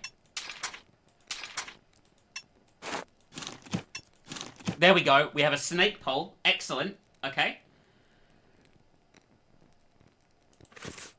Will this just work now? I need something. I guess we need a cage, right? This cage will do the trick. The mesh is small enough. That was pure RNG, baby. I had no idea that was the right one. There we are. Magnificent. Alright, we now have the Tanner's mask. Time to go and fix a gas leak, I guess. Thanks, everyone. I just ran out the shop with all that shit, look. I'm hoping it just lets us climb and just lets us put it on automatically and we're not going to just drop dead, but we'll see.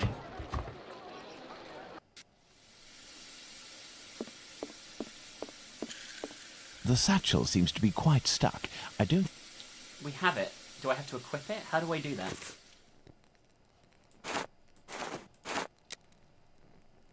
Where is it? Baby, I'm scared. Oh, I know. Wet cloth. Rusted iron dishes. Pocket knife. I swear I picked it up, right? Okay, this is potentially bad. Oh, I didn't pick it up. If I may ask, why is it you have such equipment? I haven't always had a pet shop, my friend. I was a butcher for many years.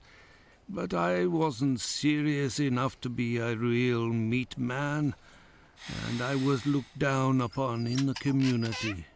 I found myself carting carcasses from the slaughterhouse. A repugnant job in which you catch vile illnesses. And it breaks you before you're out of your 30s. Thus, I had the idea to make this mask with a sort of filter, and it worked. Since then, I have quit that work, and with my little savings, I started this business. I lived through the deaths of thousands of animals. Now I am devoted to their lives. If you are interested, I could sell you a little canary, for example. No, thank you. Let's return to the boarding house. Weren't canaries in this era used to detect gas? Yeah. Okay. So he's just offering to kill it? Yeah, pretty much. Wonderful. Lovely. Alright, now, hopefully, we can do this wonderful gas puzzle that I have no memory of and is probably awful. The satchel, rather heavy and firmly wedged. Dislodging it will take a concerted effort and is better done in a safe environment. I must repair this leak before I can get the satchel out. Oh god, baby, I don't understand any... Oh, hang on. There's actually... Okay, the holes are the right shape. Oh, thank fuck. Oh, thank fuck. Okay, now what? What does this mean? Alright. I know what that little picture means. What little picture? Right there, fire. Oh my god.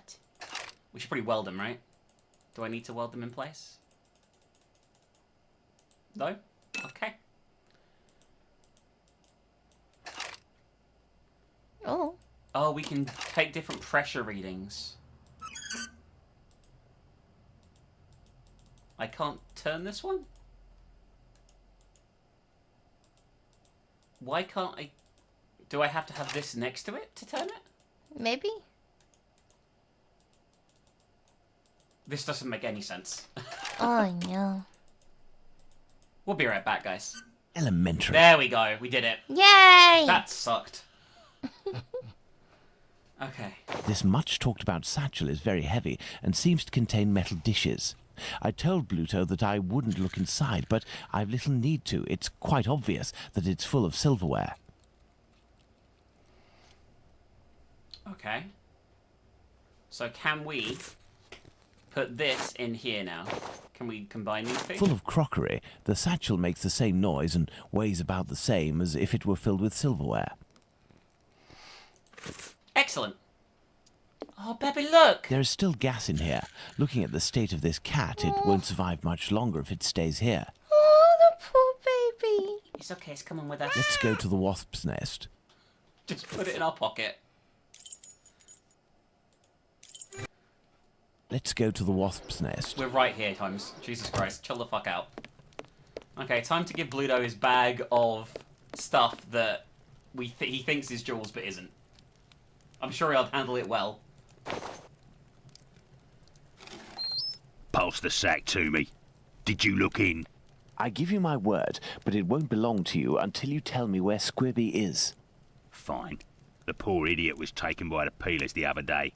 I don't know why some chap started to screech about it. He was the Whitechapel killer, but he ended up followed by an hysterical mob. In a flash, the bobbies had him rounded up and locked down. Do you mean at the local police station? Might not. But if you or the doc talk to him, tell him that about the kayak business. I'll forget our score if he rats on the yank. He'll know. Now, hand over the bag. I say, that's all a little bit wishy-washy. I'm not sure it's worth the satchel. Hey, don't shake it like that, moron. If you don't want to end up with a knife in the back, you'll get busy with the pipe. Got it? Here, take it. That'll teach me for being a good Samaritan. Honestly, how rude. I'd best be off out of there. Better to not be around when he opens the satchel. Okay, he just booked it. Is it just a cat? We just have an entire cat in our inventory, yeah. I guess we take it to the pet shop, probably? That would make sense? Oh. Hi, children. Hey, look! It's Mr. Detective. It's... Shh, I'm undercover on a special mission. Don't blow my cover. Children are perceptive, Aye, aye, Captain. We won't let it slip. Now, what are you doing in this area at such an hour? You're far from home, aren't you? We've come to give Pounce a hand. About his cat, you know. Downstairs round is a nasty old lady Big Danny lives. She threatens to kill Pounce's cat, 'cause she's allergic, or so she says. And it makes it cough and vomit just by seeing one. Allergic? Oh, that's it. She stoned Pounce and his cat yesterday, and the poor thing took off and hasn't been seen again. We've been looking for it, but nothing. Okay, what about the cat? This is all related to the case, by the way. Another stupid, ridiculous side quest where we're looking after a baby cat. Does that cat there belong to Pounce? Bert! That's my Bertie! Be careful, he is injured. Let's take him to the pet shop. We might be able to take care of him. Okay, bye. Let's go to the pet shop, children. I will say, there's a ridiculous plot line with this cat. If you all go in at once, you will scare the animals. Pounce, come with me. Everyone else, stay here. There has never been a child called Pounce in human history, okay? What can I do for you? The mask. I have come to return your mask. Ah, thank you. If you need something else, do not hesitate. Young man. May I present young Pounce and his cat, Bert? Poor Bert, he's been injured. It's Big Danny who threw a cobblestone at him. Big Danny? Danny the Jaw? The terror of the Highlands? Oi, that's mister. What about Big Danny? You know this lady? Lady is not the appropriate word. Fury, more likely. Danny is a night worker. Before that, she performed in a circus where she fought against men for a penny a round. It was said that she never lost a fight. Is there anything you can do for poor Bert? I don't know. This cat seems to be in a sorry state. I have a book on cats over there. Can you find it while I look at its wound? Yes. Hang on, why do I have to do fucking everything? Because you're here. That Guess. poor puppy. I feel so sorry for it. Yeah, I just want to hug it. Like, if I was in the shop, I'd just buy it. Right away. Right away, because I didn't want it to be sad. Valerian, or Capon's tail. It's been an irresistible attraction for all passing cats. The effect of its consumption on felines resembles in all ways the euphoric effect of alcohol on humans. This is catnip. I got catnip. Not Catnip. nap. We know that the simple fact of carrying an inch on one's person will be enough to cause even the most errant of cats to stay glued to us. Why do people buy catnip? I actually don't understand its purpose. Just to give your cat a high, really. Is that really the only reason? That's pretty much the only reason. It's like, you know, they use it in toys and stuff. That's so weird.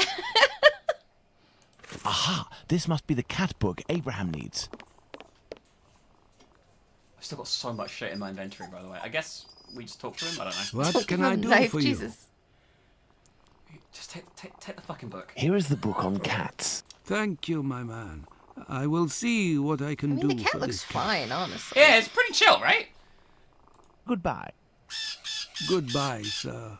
Oh, it's a little cute kitten. We will see more of the cat, I promise. But for now, let's go to the police station and... Stop spoiling the game as we play. I'm sorry! I didn't say what it would do. Excuse me, sir. Excuse me. How dare you?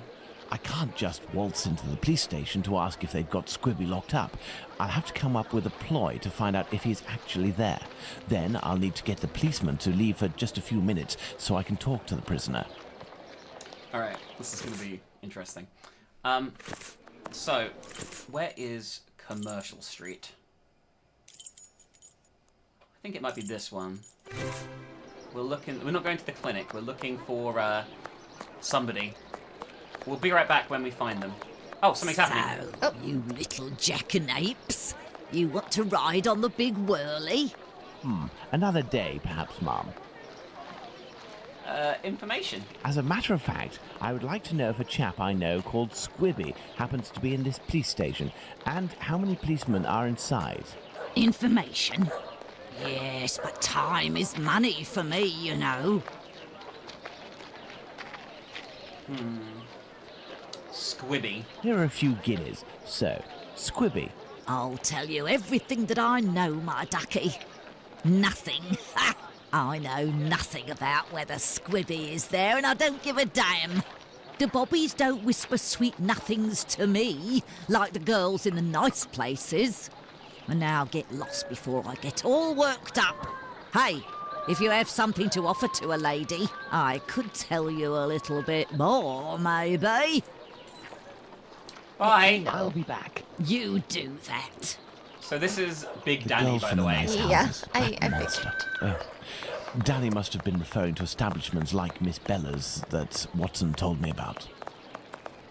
Well, we're going to go to the brothel. We're going to fast travel to the brothel. Fine. I have to go to the brothel.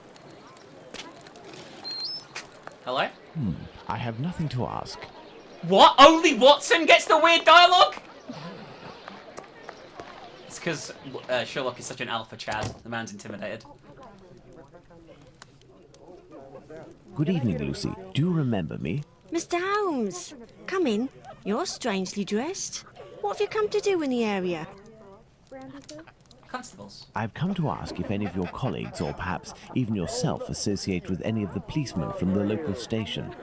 Certain girls go with police officers, it's true. But Bella would be able to tell you more than me.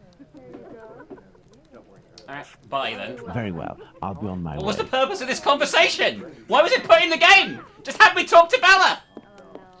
Hi! You are a friend of Dr. Watson?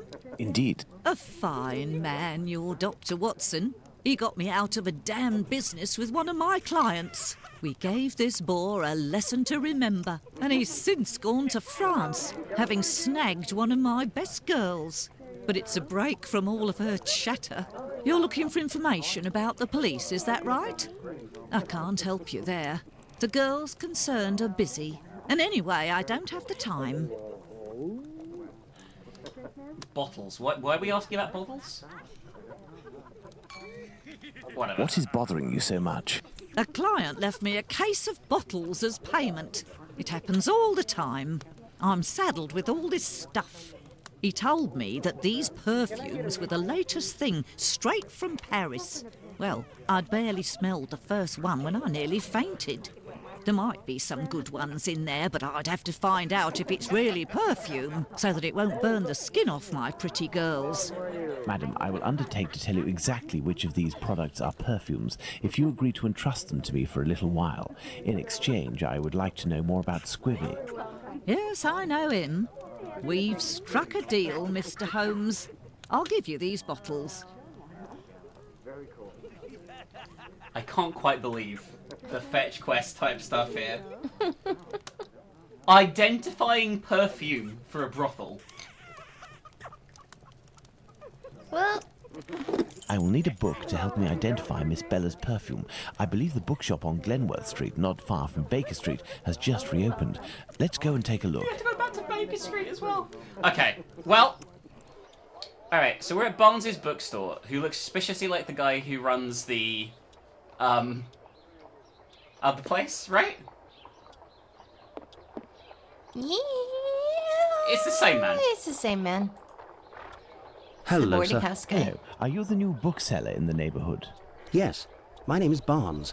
You're one of my first visitors. Welcome. What are you looking for? Work. I'm looking for a work that can help me identify perfumes. A book that deals with vegetation and its possible uses in the domain, for example. I would recommend the Encyclopedia Spartacus about vegetation. It consists of a reference on the matter. This book is the most complete that there is. Fine, I will take it. But it's just that, I have no idea where it is. Would you believe that my predecessor classified works by their acquisition date? Nowadays, we advocate a thematic classification. However, I am getting down to the task. You aren't looking for anything concerning the history of the scripts. I'm fascinated by the subject, and I already have numerous books on the topic. It is no doubt very interesting, but I need this book Spartacus without further delay. Fine, fine. I will try to find the acquisition date of this encyclopedia, Mr. Holmes, Sherlock Holmes. Ah, fantastic. You are the man for the job. Perhaps you could try to find the missing dates. That will buy you some time. No, that will buy you some time. Not us some time. You're wasting our time. You are wasting our time. There are some dates missing? Yes. I forgot to mention that detail. The dates were written on cardstock attached to the columns, and there was one date per section. As one goes along, you will see there is no specific order, and certain are missing. I remade the labels, but I don't know where to put them. They're there on the counter. Are there any other details to know? The proprietor inscribed a date every 2 years since his arrival in 1864, up until now, that is 1888. He left a note regarding his method of shelving, but I didn't understand a word. I do believe, in fact, that he was a bit mad. Okay. Well, I will see.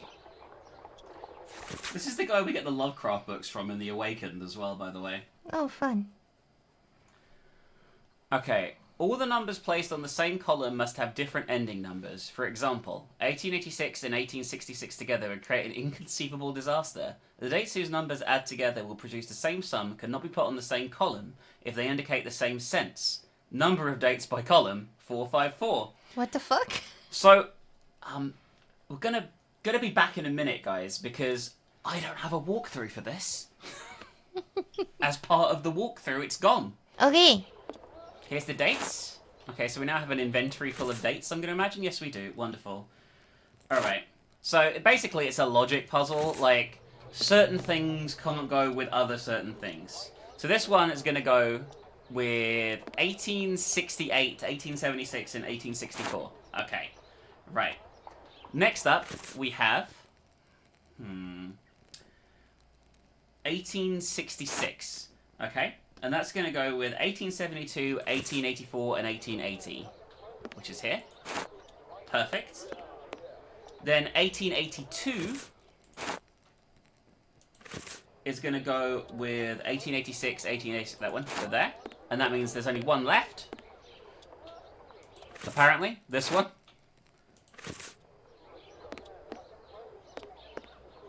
Oh, maybe this one actually isn't used for anything. But Barnes said the book that we're looking for, right, was acquired in 1882, which would mean it should be round here, right? Can you stop selecting this, please? Thank you. Here. No, that's the... I must put all of the labels back. I guess I have to put this back. But the walkthrough for this doesn't mention where to put the last one! Bubby! Oh, no! There we go. There, Mr. Barnes. I'm a the genius. labels are in their correct places. That should facilitate your classification. Have you found my book? Yes, what luck it was to meet you. It was acquired in 1882. I will look for it. Thank you very much. I would suggest that you organize your books quickly. I am in the habit of visiting my local bookstore at least once a week. You are right, Mr. Holmes. That was quite passive-aggressive, wasn't it? Yeah. I suggest that you sort your books quickly, sir. Perfume is described in musical metaphor as having 3 sets of notes, making the harmonious center chord. The notes unfold over time with the immediate impression of the top notes leading to the deeper middle notes, and the bass notes gradually appearing at the final stage. This sounds awful. The quality of a perfume is usually assessed in terms of 3 parameters. Fragrance is the most important issue, describing essentially the smell of a perfume. It is followed by the intensity of smell, ranging from subtle scent to overwhelming odor. Also, safety of use is important because not all the elements of a perfume could be sound for ladies' tender skin. This encyclopedia on plants and spices is just what I need to analyze these so-called perfumes. Let's return to Baker Street. I've got a feeling this is going to be awful as well. I've just got a feeling, baby. Yeah. I will need my work table. I'm guessing it's this chemistry kit over here. I need something. You need the perfumes. We've still got all the shit, by the way, with us. Let's get to work. I must analyze these perfumes. Baby, help! There's no hope. Baby, what is this? What is this? I can't even click on anything, so I don't even know. This is not allowed. Make it stop. Okay. You okay now? No, I don't understand These anything I'm shapes looking represent at. the smells at my disposal. We've got to recreate that shape, okay? So it's going to be...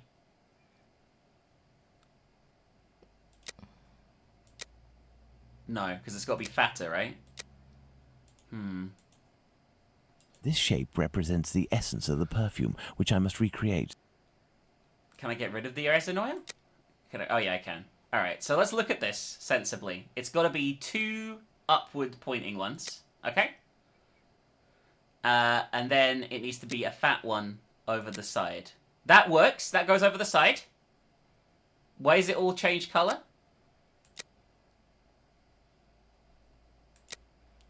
That looks good to me. No, it's the side one's a bit too short. Try a taller one. Oh, it's a bit too short, is it? Yeah. So like this one? Swamp water. This shape represents the essence of the perfume, which I must recreate. That overlaps too much, I think. Nope, too tall. It can't be any others, I'm going to be honest. Okay, try swapping the red one. Try swapping that one over. And then putting in the red one.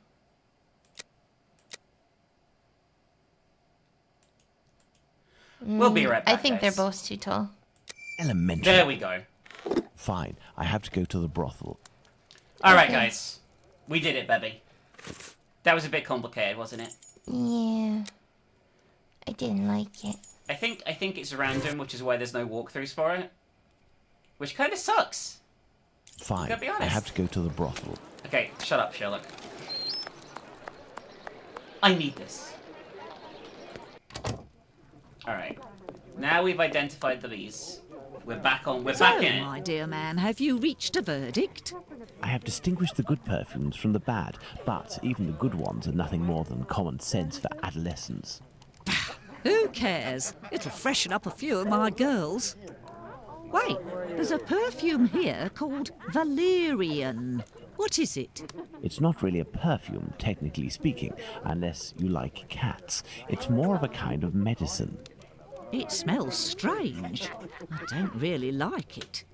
Here, I can give it to you. And I have some information. Squibby is most assuredly locked up at the police station hereabouts. It would also seem that he's the one who doesn't want to come out. Big Danny. Do you know someone by the name of Danny? Danny? Big Danny Nutcracker?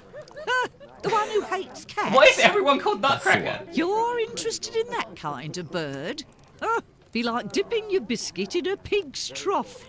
She's dangerous, a real cyclone. So beware. And her appearance. She claims to adore perfumes. She'd need this whole box to smell sweet. I doubt it'll take much to make Danny cooperate, perhaps by offering her a little gift. Okay, so... Let's go to the police station.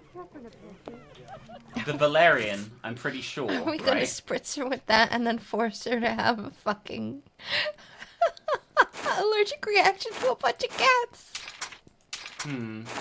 Oh, hang on. There we go. We've got the perfume bottle with Valerian in. I'm pretty sure Valerian is catnip, by the way. It said so on that thing. Yeah. Yeah. Oh, dear. That's why I just said that. She'll have a nice time. Do you remember me?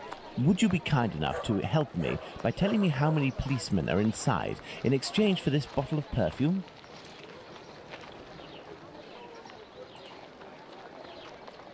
There ain't much in the station. It was pretty busy, but now there's only one constable, dearie. There we are. Now Danny has been sprayed with valerian, a scent that's irresistible to cats. I must create a diversion in the street to make the policemen come out, but I need some cats. Lots of cats. To the pet shop. No, leave the I must kitties go to the alone. pet shop. Don't worry, the cats are going to have a great time. I worry that she's gonna hurt them. Listen, Numpkin. There's a hard... Oh, the poor puppy, yeah? I think it's probably okay. I want him. You want him? Yeah. Let's buy him right now. Come on, let's go. What should we call him? Numpkin. Oh my god, it's the perfect name. What can I do for you? Bert the cat. So, how is Bert doing? He'll pull through. But he must eat, and I have no food for him here. We will need to find him some. And where can we get some cat food? We must find Hardiman. He sells meat for cats. It's around this time when he passes the end of the road. You might be in luck. You'll hear him from far away. He was always calling beep, beep. Thank you for everything, Mr. Solomonovich. Okay. So, Pounds, shall we look for the cat food seller? Poor Bert has to be fed, and I might have some work for you and your friends. What are you saying, bro? This is a fucking pet store. What do you mean you don't have food? How do these animals live? Horribly. I mean, that's true. Well, here's the beep beep guy. He's beep beep. Quite a strange character, this guy. Beep, beep. Good evening, sir. How do? A little kebab for the cat? These little brats can't possibly all be yours. Pardon? Oh, no, none of them. Ah, children. They're our pride and joy. And yet... Kebabs. Do cats really like kebabs? They adore them. How many would you like? I'll take the lot. I beg your pardon, sir? How much for the lot? For £2, they're all yours, my lord. It's a deal. God, we're loaded. Listen up, my Seriously? little soldiers. You need to find all the cats in Whitechapel and lead them towards the police station. You'll be armed with delicious kebabs to entice them. Go, as quick as you can now. If my calculations are correct, the cats will be seduced by Danny's odour and will throw themselves on her. That should cause enough of a commotion to get the policeman to come out onto the street. And then we have to break and enter into the police station. Oh my god. You ready for a great cutscene? Sure. Come on now, children. Let the cats alone.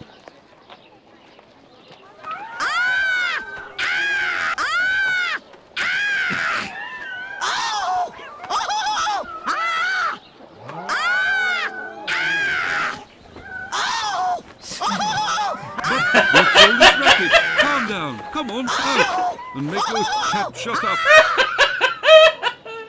Well now, let's see what I can do about Squibby. Okay. This must be the door Oh, that leads no. to the cells. Baby, make it stop, please. I can't make it myself. I'm sorry. Okay. I think I know what I'm doing here vaguely, okay? So bear with me, alright? We're going to move it all the way down here. Okay, that's step one. Alright.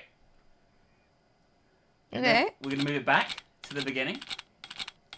We have to mimic the twist. The problem is, by the way, this is really glitchy if you didn't notice. I actually don't know if this is going to lift up. Come on.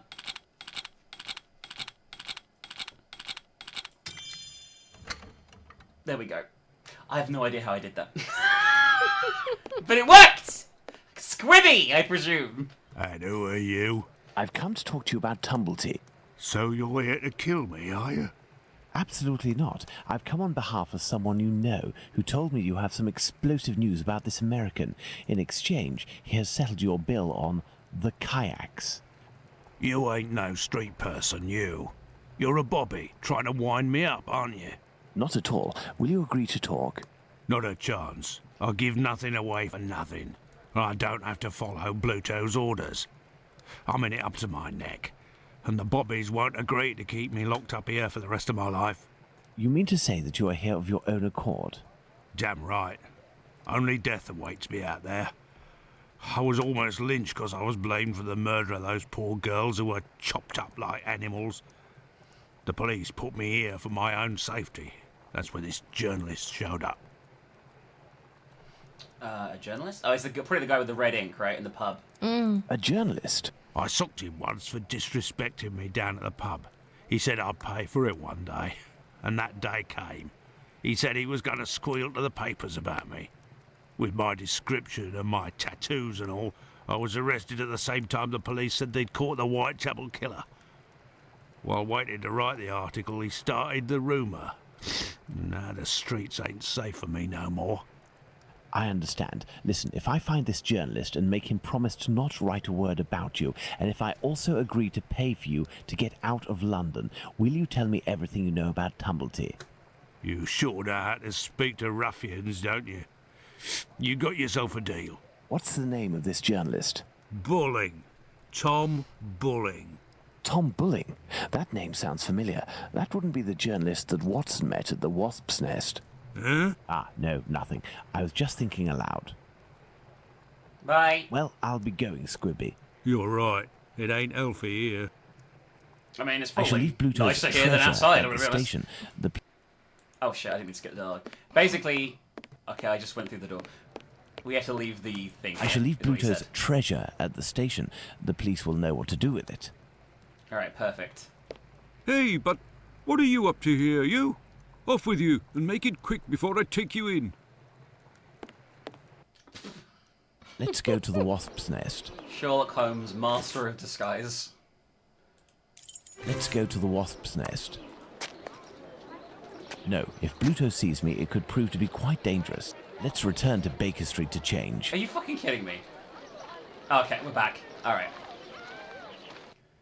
He won't recognise me now, surely. Good evening. There'll be a nice tip in it for you if you can tell me if you recently saw a journalist here. Yes, sir. A damn nuisance, that man. And a real cad. He cursed me out something fierce for staining a book that he put down, even though it was him who was shaking so much that he soiled it with a whole lot of ale. What book is this? He was reading a book? Bah, not a real book. A halfpenny rag. He put it down on the ground, and I put it in the paper bin for the stove. It should still be there if it weren't already put in the fire. Bye. Goodbye, miss. At your service, me lord. Are you seeing a pattern in what we have to do in this game? Yeah. Lots and lots of fetch quests. Thousands of them. Some paper. Ink stains. This must be the table where Bulling writes his copy. She said it was in the fire, right? Mm-hmm. Where is the fire? I hear it. I don't see it.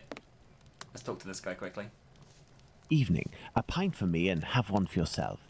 I'm looking for a journalist, a good client of yours. Goes by the name of Bulling. Ring any bells? Haven't seen him for a day or two. He must be sleeping it off somewhere.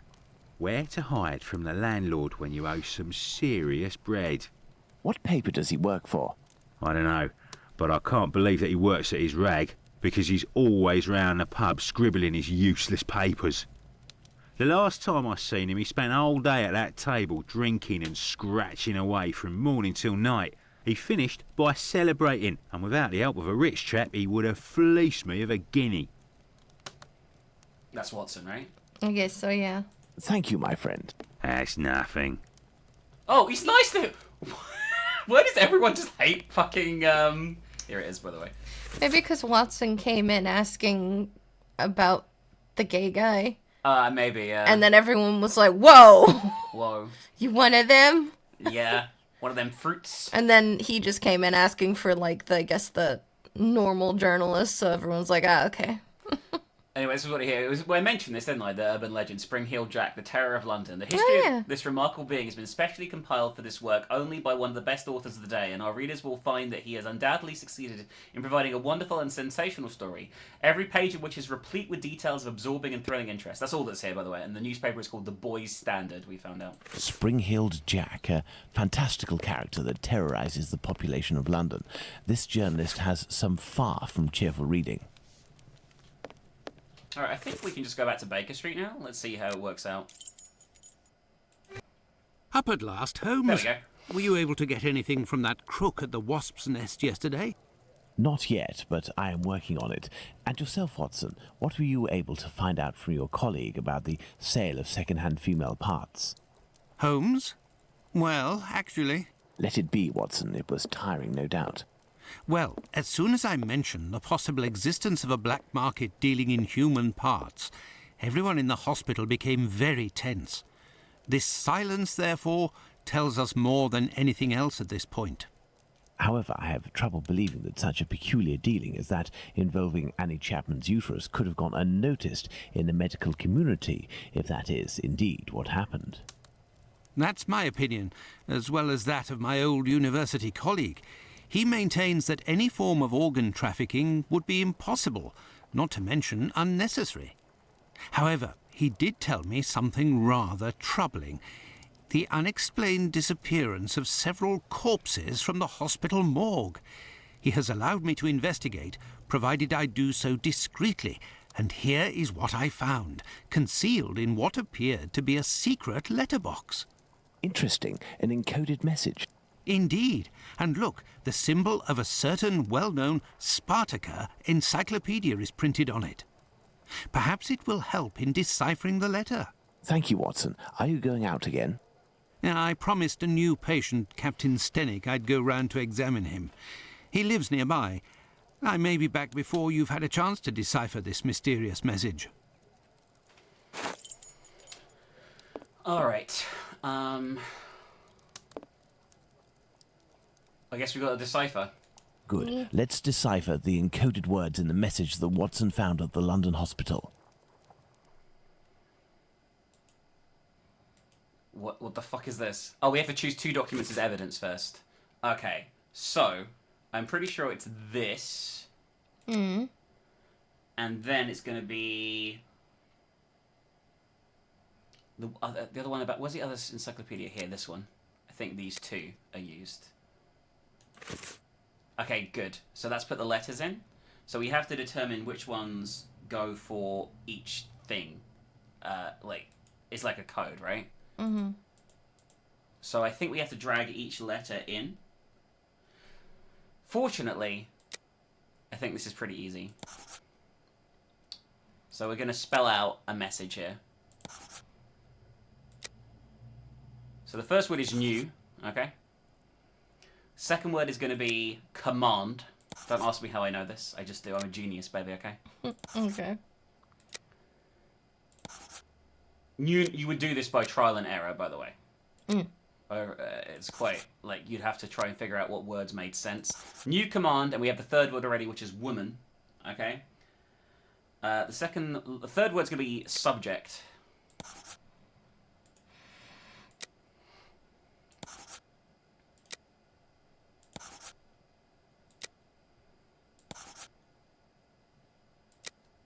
New command, subject, women.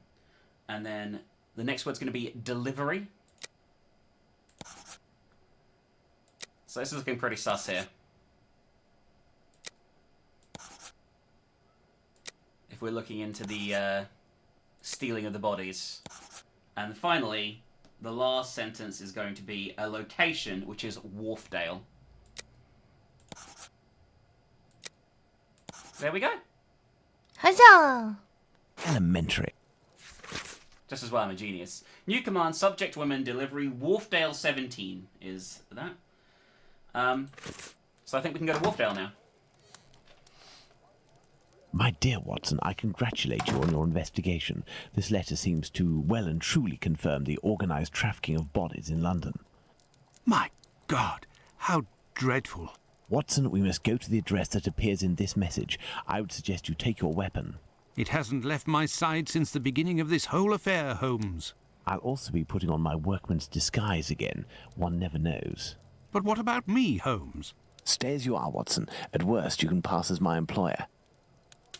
Find Wharfdale Road on the map of London, Watson. Understood, Holmes. Why does he have to do everything? Yes, I have, Holmes. Or if we are, new area. Here we are, Watson, 17 Wharfdale Road. Let's be careful. You think so, Holmes? This house seems to be abandoned. I actually remember being genuinely afraid doing this bit when I first played it. Being like, oh no, what's going to happen? Anyway, we cut this clothesline down because we need it. Let's see what's over here.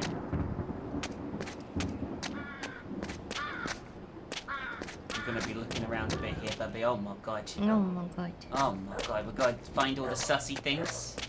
A tarred cover. Okay. We can now cut a piece of this There, tarred tarpaulin. this piece of tarpaulin is very thin, but solid enough for our purposes. But what the devil are you doing, Holmes? Don't worry about it. I'm a genius. This trolley seems to be in good condition, apart from the broken wheel, of course. So we need to get into this window, but we can't at the moment. Look, if we lift a board from this window, we should be able to pass through. But first we have to get ourselves up there. You are joking, Holmes? Okay. So we know how we're going to get in. We're going to need to repair the wheel of the car. Might as well try the front door while we're here, better. Hello. Given the layer of dust accumulated in the square, this door must rarely open. Okay. Gonna let me look at it. Closed. This lock is solid, but very old. I should be able to force it. This lock is solid, but very old. I should be able to force it. What shall we do, Holmes? Oh, do we really have to do this? Do you know when you're trying to open a jar, you sometimes get a towel? Yeah. I think that's what they're going to do here.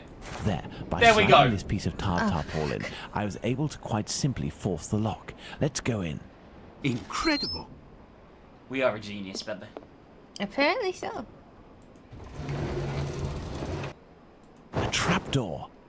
Oh my god. We must find a way to get down through it, Watson. Incredible. Baby. I think this place might be a bit sus. No, it's perfectly normal to me. You sure? Watson, I need to get past you. Thank you. Oh, it's a storm as well. Oh my god. Some makeup applicators. Where have we seen makeup applicators before? These jars contain chemical products. I have no idea what they are for. I'm gonna be honest, right? I know Sherlock puts himself in really dangerous situations. For, you know, like, for his things. And I know he does it because of his own ego, right? He likes the thrill of the puzzle. Yeah. What does Watson really gain from this? I have no idea. Is he the one who writes the biographies? He does. He writes little stories that sort of embellish the truth a bit for newspapers about Sherlock. I guess that's why, because he gets money off of him. I guess that's true. I think from what I know, all of Sir Arthur Conan Doyle's stories are written from Watson's perspective about Sherlock. I think. These little metal instruments are rather curious. I'll take one.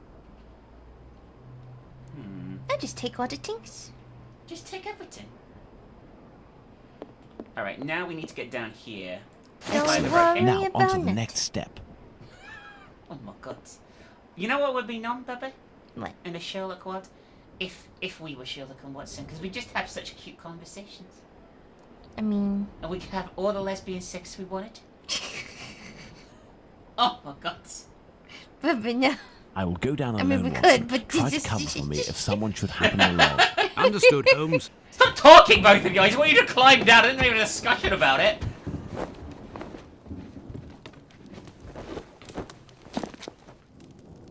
Baby, it's a secret room. Oh my god. Is this the stuff we saw that was stolen before? Maybe? I thought we gave it to the police, I guess. I don't know. This old box must have held nails a long time ago. Nothing of interest. Rings, wedding rings, gold teeth. I don't imagine where they came from. I think it's pretty obvious where they came from. I'm going to be perfectly honest with you, Sherlock. They're taken from bodies. Yeah. Because you don't need them, right? So you just keep them. I mean, it's a good point. Pincers. A hammer. I'll take it. Okay. We got a lot of tools right now. What happened to all the other shit we had, by the way? I guess it just fucked off? I guess so. There's a vice here that we need to put something in, I think, but I haven't got anything for it at the moment. Go away. Leave this screen. I'm looking around. Numerous footsteps. Apparently this passage is used frequently. Why does everyone in this game step in shit all the time? As well, like, all the time. I mean, they don't care. Oh, I didn't mean to do that. I got scared there. I was like, what's this? It is a stretcher that can be dismantled into 2 pieces. I have to find a way to take it upstairs, I think. I'll be needing it. Okay, there's a key there. You see that key? It's bent. But there is a key, right? Yeah, kind of looks like it. I wonder what the key of the situation is. A coffin, recently made and already broken. A pointed poker. This is sure to come in handy. For poking? A pokey poke. Poke, Oh, poke. they burn people's clothes here. Well, they don't need them. Clothing that appears to be destined to be incinerated. I'm surprised they don't sell it, actually. I feel like that would be what criminals would do more. Yeah. I mean, it's smarter to burn it, but you would think if they're so obsessed with money that they would just sell it. Here's an electrical mechanism. Turning the handle should supply it with energy. Ah, it would seem that there is a broken connection. Here's an electrical Okay, mechanism. how do I fix Turning that? the handle should supply it with energy. Ah, it would seem that there is a broken connection. Okay. I don't really understand what I'm looking at here, I'm gonna be honest with you, but okay. Can we poke it? Let's poke it. No, I can't do that. I mean... Here's an electrical Okay, mechanism. shut up, Holmes! I'm looking at a different thing.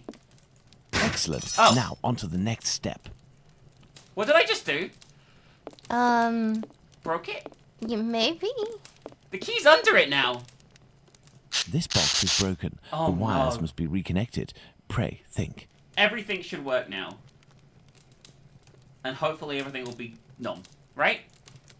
I mean, I hope so.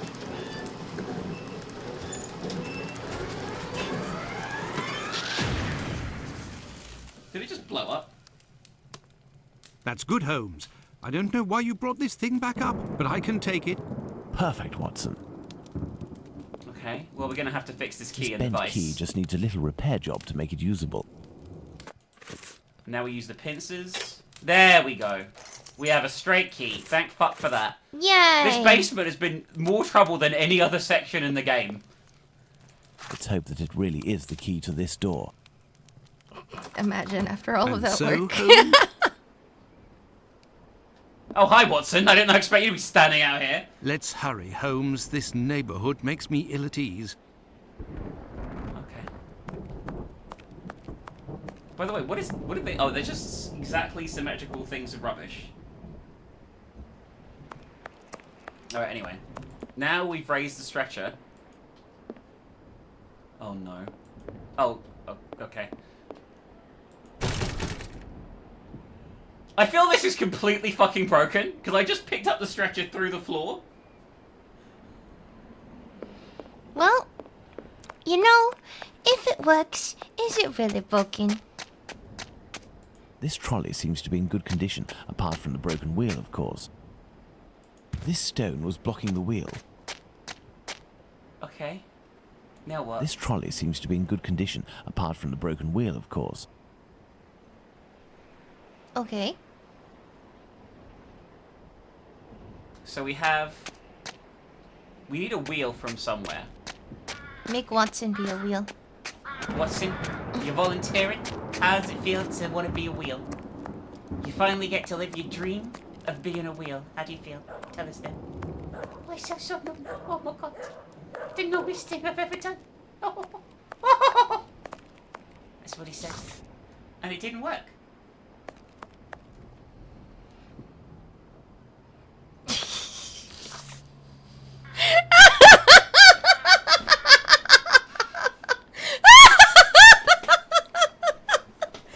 Watson's just like, hello?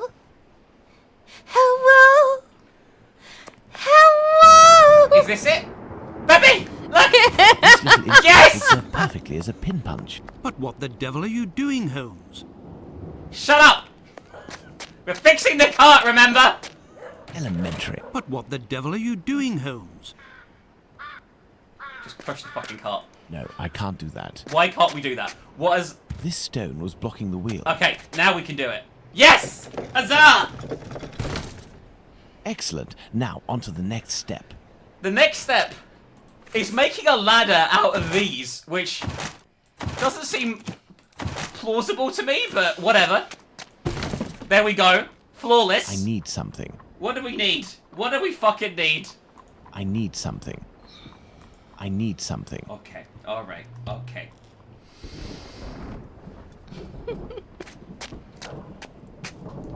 Maybe I just take this back for a minute? I need something. Okay. I need something. I think this might have broken. I need something. I need something. I Like need yourself. something. What's this? I'm losing my fucking mind here. Everything this thing says? I'm losing my mind. I've got an idea though. See these two together? There we go. We got a poker with hammer. There we I go! hope this ladder will support my weight. Let's fucking go! Let's fucking go, Sherlock.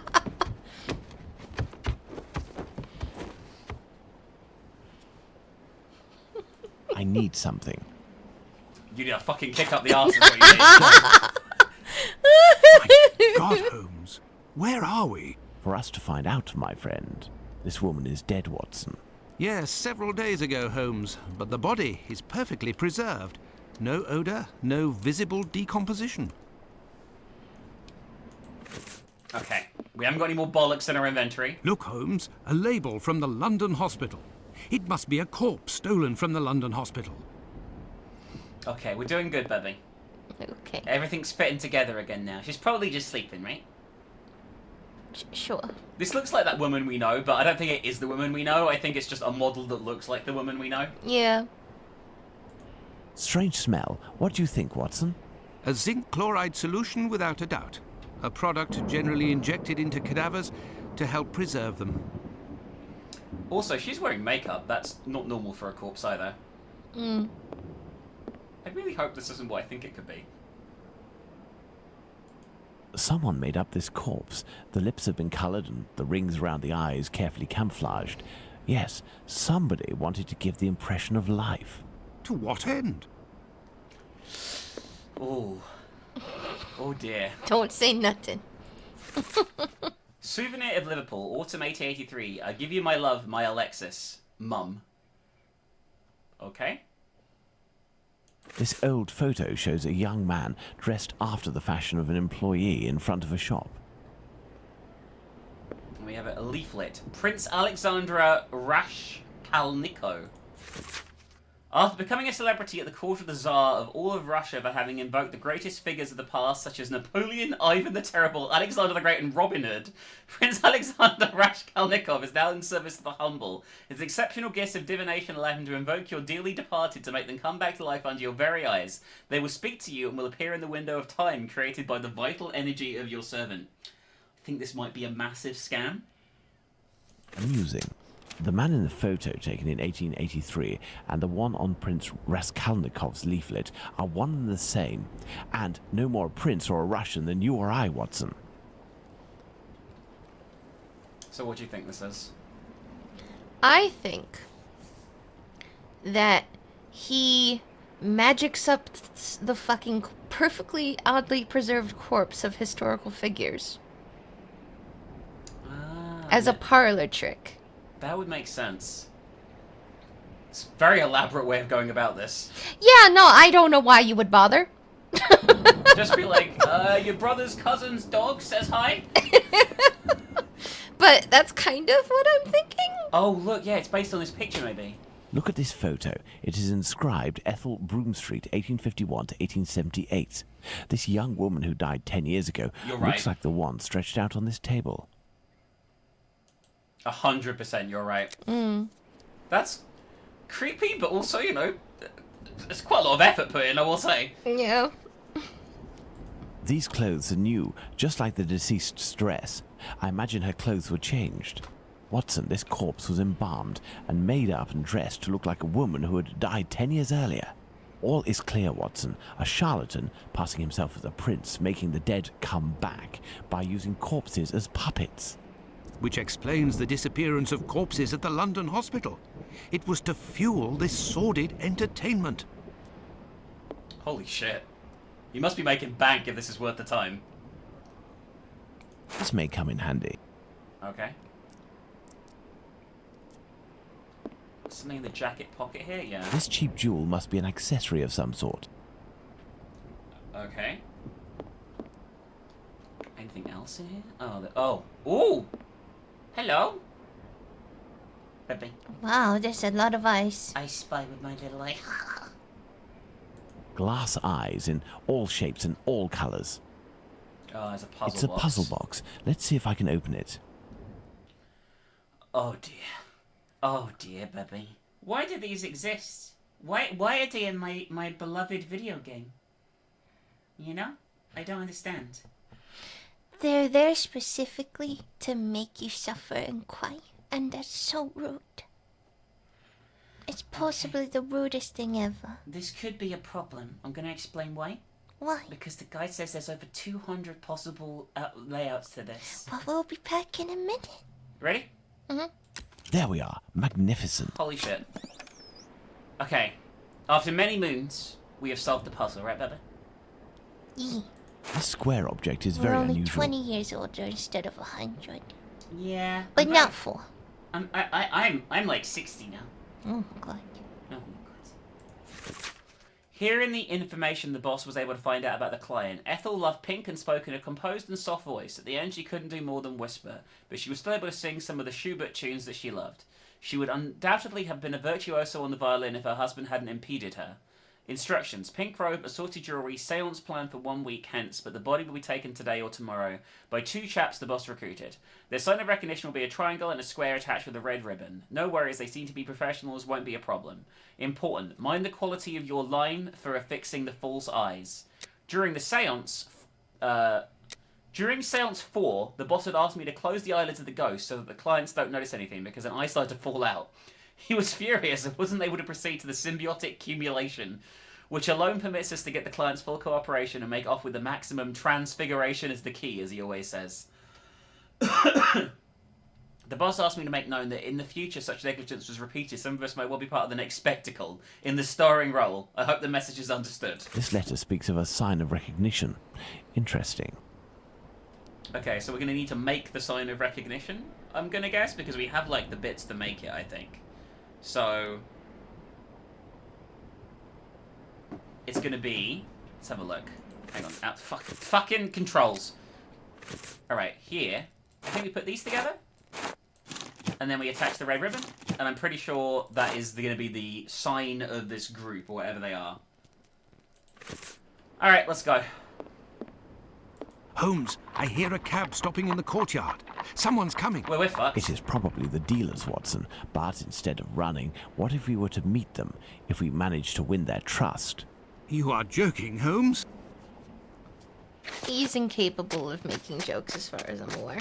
I think so too, yeah. Oi, what you doing there, you? Oh, it's God, private in here. Calm down. We aren't here as tourists. Client. We have come to collect our packet. Oh, well then, you just had to say. I was told that you weren't no tramps, but I weren't expecting that you was... Given your get-up, I guess your boss. Yes. Well, the subject ain't ready yet. I ain't done with it yet. You'll have to come back. Well, that's, a real problem. Oh, God, it's so bad. It is so cringe. Oh, it's Say, so we have cringe. personal orders too, for some organs. You wouldn't know where we can find them. What type then? Kidney, uterus. Oi, I don't hack up my dollies. That's the work of an artist. But you wouldn't happen to have a colleague who might furnish this type of item? No, you can't make a copper doing that nowadays. Since the bigwigs made it easy to get stiffs, the medical schools are bursting with bodies to carve up. Docs and students have got all they need. Business is dead. For a few coppers, hospital bloke might help you out, but I don't know for sure. They'd be right in for it if they got caught. It probably just ain't worth it. I understand. And what do you do with the corpses once you're finished with them? I don't bother myself with that. For one thing's for sure, after the séance they're good for nothing but chucking out. I ain't Napoleon's embalmer. Right, bye. Well, if you'll excuse... You've got a funny way of talking, you. Oi, it's normal. He's a brain, you see. A thinker at that. Sees you round, old man. So, Holmes, the corpses that have disappeared from the London hospital are used during séances. Nothing to do with organ trafficking. Yes, it all suggests nothing of the kind is underway in London. In the medical world, all dealings would be visible, not to mention unnecessary. The crook we met confirmed this viewpoint. It's hard to imagine, therefore, that our Whitechapel killer perpetrated these massacres with the goal of selling the organs. What lead should we follow now, Holmes? Try to learn more about Tumblety. This squibby should give us some information, but first I must stop the journalist Tom Bulling from harming him. I hope my secret police will soon have some information on him. While we wait, Watson, I would ask you to inform your colleagues of your recent discoveries. It would be good if these morbid, ghostly spectacles stopped, and this will need to be done at the London hospital. You are right, Holmes. Okay. That's one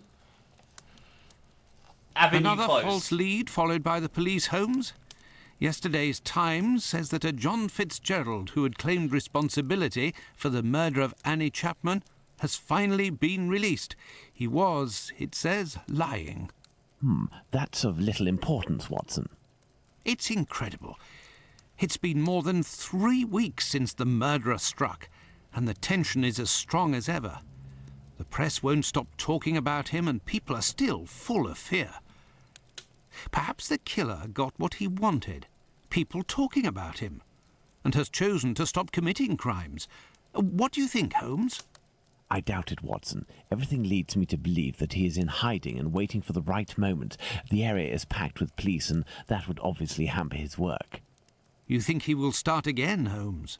I have every reason to believe nothing will stop him short of his arrest or his death. Sadly, our investigation has reached a dead end, and I fear that we'll need another victim to get back on track. Yes, how awful. And what of the case of the burnt mat? Have you resolved that? Oh, that's a matter of little interest, and resolving will be of no benefit, above all to Miss Fleming. Ha! I hear the footsteps of my faithful Wiggins on the stairs. The game is afoot again, Watson. Okay. Mr. Holmes, the scribbler resurfaced. At last word, Pounce saw him racing to Central News Agency where he works. Excellent, Wiggins. And still nothing on the doctor? Sorry, Mr. Holmes. He's one sleek yank, but we'll find him. Good work. Here's something for you.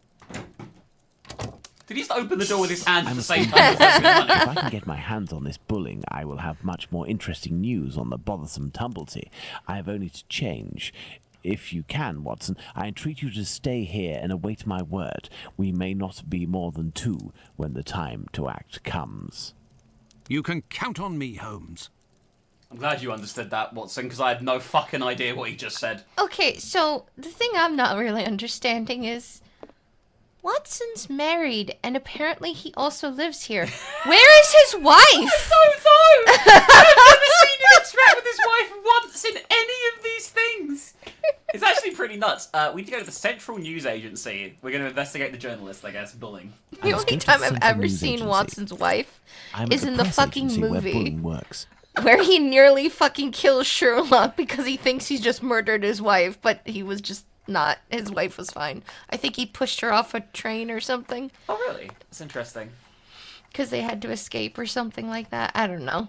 I think it was the one with Robert Downey Jr. Oh, I haven't seen that one. I liked it. Interesting. Alright, we're going to talk to this guy, I guess. What do you want? It would be very informative to search Bulling's desk before meeting him, but first I must get rid of this bothersome person, perhaps by offering him a scoop. Of ice cream? We'll give him this brochure, I think, as a lead. Good evening. I'm looking for Tom Bulling, the journalist. He isn't here. He must be sleeping off somewhere. He gave me a tip. He wanted to save a scoop for me. He always gets a good dirt, and yet when he comes in here, it's just to warm his behind. Look, he pulled his desk over the stove.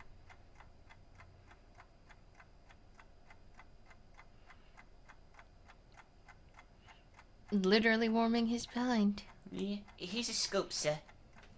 It's vanilla. Scoop, I'm bringing it over. Only if Bulling isn't here, I'm leaving. Wait, what's this scoop? Bulling promised me a reward for info. There's a charlatan who does spiritualist seances that are a little bit special. He steals corpses from the morgue, puts makeup on them, dresses them up, and then uses them as puppets. I'll give you your dues. We'll pay you if this info is true. I'll write down the address of the hideout on the crook's leaflet, but the police will be in on this one, so you better get there in time. Understood. I'll go alone. Too bad for Bulling. Hey, you wouldn't have a little something in advance? Look on Bulling's desk. I know that he always leaves a few coins around for his snitches. Cheers. That man is dead. I'm pleased that I'm divulging the case, but I don't see any other way. Like, surely that man's fucked, right? Yeah, no, fuck. 6 ways till Tuesday. He gave us this. An IOU. Oh, it's just an IOU from Bulling. Okay, this is his desk. What do we have here? Permit me to defend myself against the slanderous accusations brought against me. You are not lied to regarding the facts. Mr. Bulling spends all his time in the most odious of pubs, but I'm only doing my work as a journalist. It is during these outings that I can find the best information because I am thus in contact with the common man. Let me prove to you, dear boss, that I can bring to this agency what it deserves. The most extraordinary and most stimulating information for... Oh, he's nearly getting fired. How can you even read that? It's just squiggles to me. I used to have to learn to write like that at school when I was a kid. Oh my god. But they don't do that anymore. They got rid of it. Well, I know it's cursive. Like, Yeah, that's not the thing. It's just, it's so small and packed together. We would do hours of cursive writing like that when I was a kid. It was awful. When it was some of the most boring shit, like, ever. Even handwriting, yet fairly recognizable. Alright, let's take the coins. This is all. Bulling's desk, the one closest to the stove. Some coins. I will take them. That will avoid suspicion if the journalist returns. This may come in handy. We'll rob him. It's fine. These are Bulling's notes. They are of little interest at the moment, but one never knows. Anything else? Alright, doesn't look like it. We're trying to get him off Squibby, right? Or find out what he knows about Squibby. I can't remember which. No, we're trying to get him to not make up lies about Squibby. Oh, yeah, because he got Squibby chased. Yeah. Alright, we used the rag to A open torn that. piece of blotting paper. Curious. Curious. It looks like someone wanted to destroy this piece of blotting paper that had red ink on it. I can make out a few more letters, but backwards. I need something to help me. Alright, we need to find a mirror, but first of all, let's look around here. I used to be able to read backwards. Oh my god. You could be a detective like Sherlock Holmes, but I mean, I guess he can't do that, Was it actually. backwards or upside down? I can't remember. I think I used to be able to do both. There should be a desk around here with a mirror on it, but I'm struggling to see it. There we go. Is there anything else here? Yes, there's this. Mr. Moore, I've noticed that one of your employees, Thomas Bulling, arrived at a meeting in a state of inebriation. I must ask you to take care of your team's discipline. I know that you indulge a journalist given the explosive information he manages to flush out, but this behaviour is unacceptable. This should not repeat itself, or I will hold you personally responsible. The Assistant Director. Bulling's boss, Mr. Moore, seems to be protecting the journalist. Okay. By putting this piece of blotting paper in front of the mirror, I can read what is written. Information on the Whitechapel killer. Call by telephone. Wah.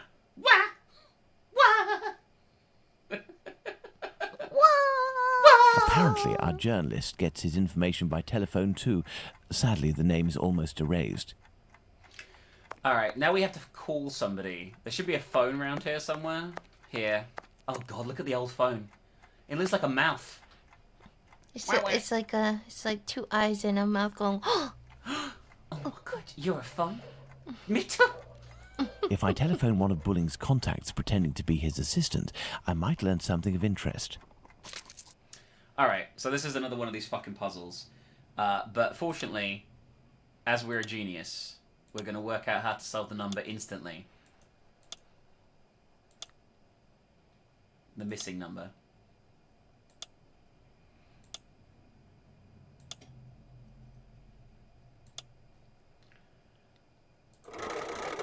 Whalesby 1875, an ingenious way to save his contact. Central, Whalesby 1875, if you will. Thank you, I will wait.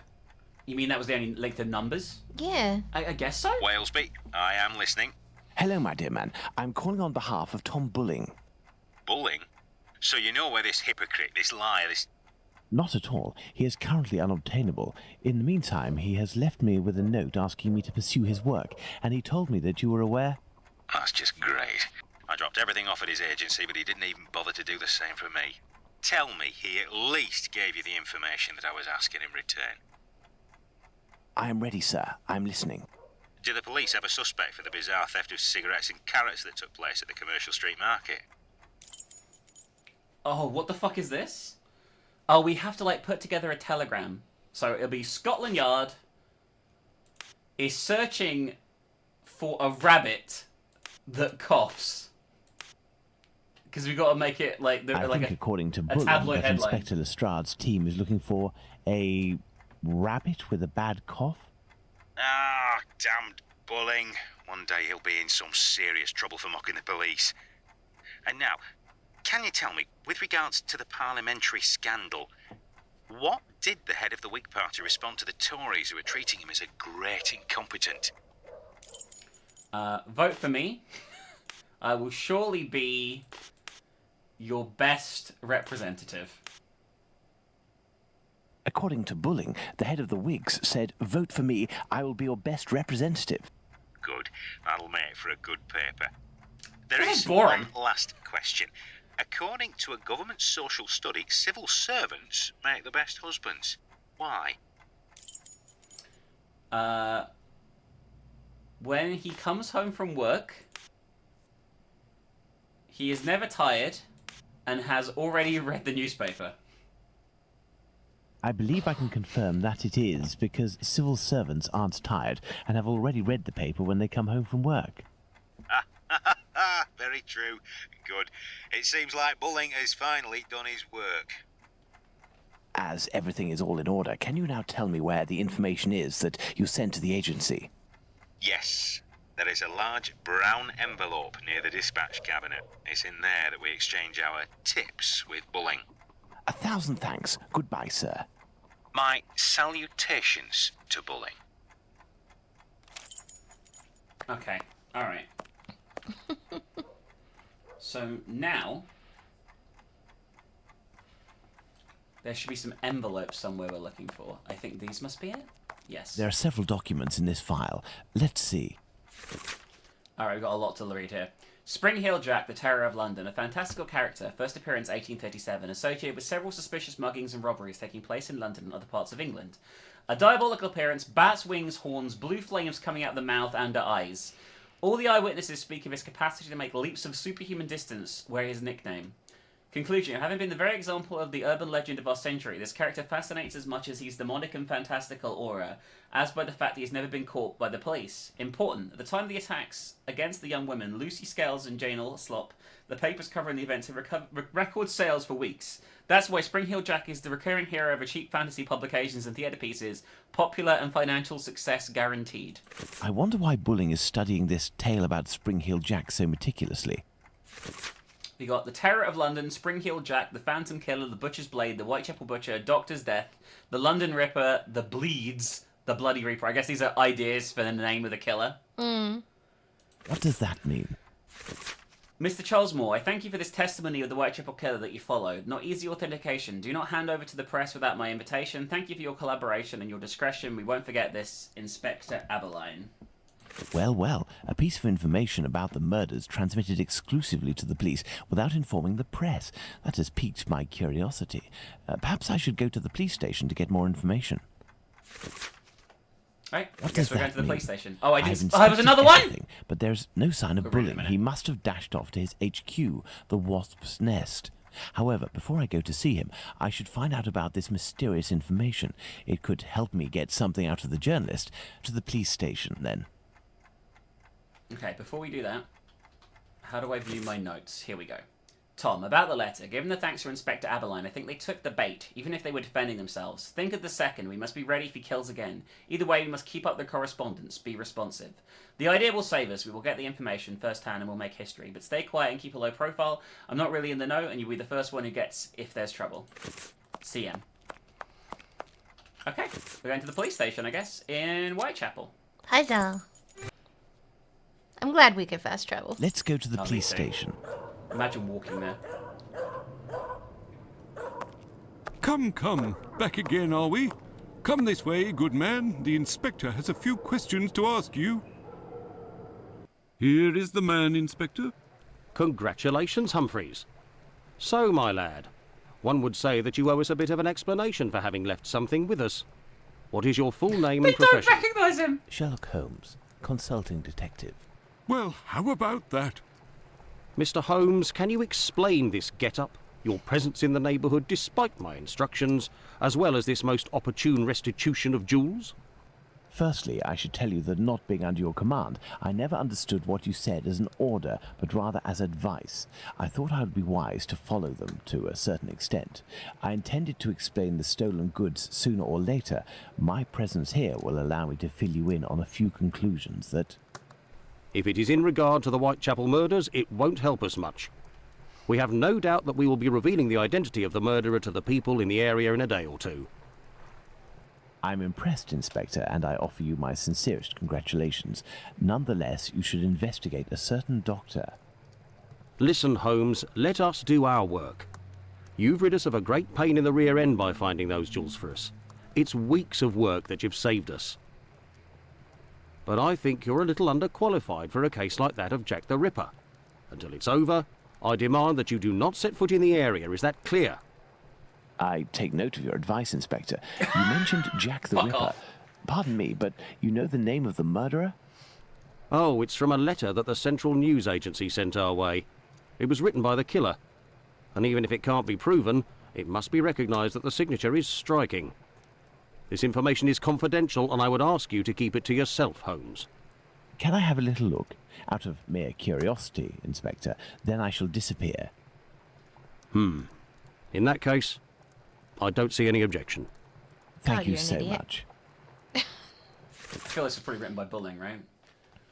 Oh yeah, definitely. Dear patron, I keep on hearing the police have caught me, but they won't fix me just yet. I have a laugh when they look so clever and talk about being on the right track. That joke about Leather Apron gave me real fits. I'm down on whores, and I shan't quit ripping them until I do get buckled. I can't read this. Grand work the last job was. I gave the lady no time to squeal. How can they catch me now? I love my work and want to start again. You will soon hear of me with my fun little games. I saved some of the proper red stuff in a ginger beer bottle over the last job to write with, but it went thick like glue and I can't use it. Red ink is fit enough, I hope. Oh, we know it's him. Yeah. The next job I shall do shall clip the lady's ears off and send to the police officers just for jolly, wouldn't you? Keep this letter back till I do a bit more work, then give it out straight. My knife's so nice and sharp I want to get to work right away if I get a chance. Good luck, yours truly, Jack the Ripper. Don't mind me giving the trade name. P.S. Wasn't good enough to point this before I got all the red ink off my hands. Curse it. No luck yet. They say, I'm a doctor now. Haha. Yeah, this is written by Bulling. Me? Not up to discovering who Jack the Ripper is?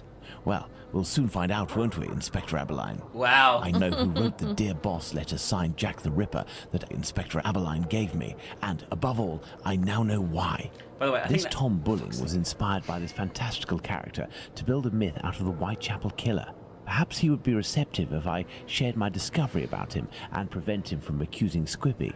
I must find him at once. My best bet would be to try my luck at the pub.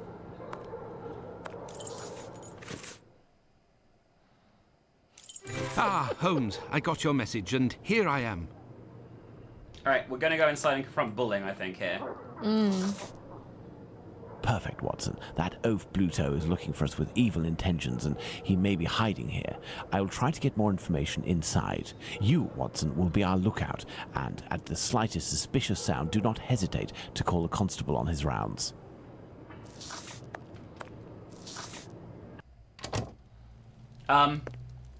That was weird. Do you see that?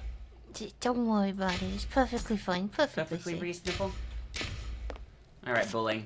Time to spill the beans. Good evening, Mr. Bulling. We know each other? No, however, I have some information that may be of interest to you. Talk, my friend. A pint for you if what you say is worth something. Does it have to do with the Whitechapel murders? Indeed, I know the identity of the man who wrote a letter to the police, a letter entitled Dear Boss, in which the author claims to be the Whitechapel murderer and is signed Jack the Ripper. What? It's a journalist who was inspired by Spring-Heeled Jack in order to strengthen the credibility and the seriousness of his agency. This new Jack will give him some first-hand information that he, in turn, will dole out sparingly to the authorities, as well as some carefully distilled indiscretions that the big papers will come to beg of him. He plays both sides off against one another and becomes the chief orchestrator of the rumor. He wrote this letter in this very spot, and he has red ink on his fingers. Like you. What exactly are you after, my friend? You've been threatening a certain Squibby to distribute a telegram naming him as a possible suspect in these murders in revenge for an old feud. I would suggest you don't write this note and that you leave Squibby alone. I'd forgotten about the existence of that rapscallion. I threw that at him when I was visiting the station to get the dope. You should have seen his face. You must also stop sending these letters that waste the authorities' precious time. Right, well, I don't even know what you're talking about. I have a great relationship with the Bobbies. Just ask around. I don't have to answer to nobody. Now leave me alone. Goodbye. Farewell, sir. Good riddance. So I think that's dealt with now. Probably. We'll find out. Let's hurry to the police station, Watson. We are close to our goal. Squibby will be able to reveal what he knows about Tumblety. Oh, is that... Squibby! So that's it. You're a free man again.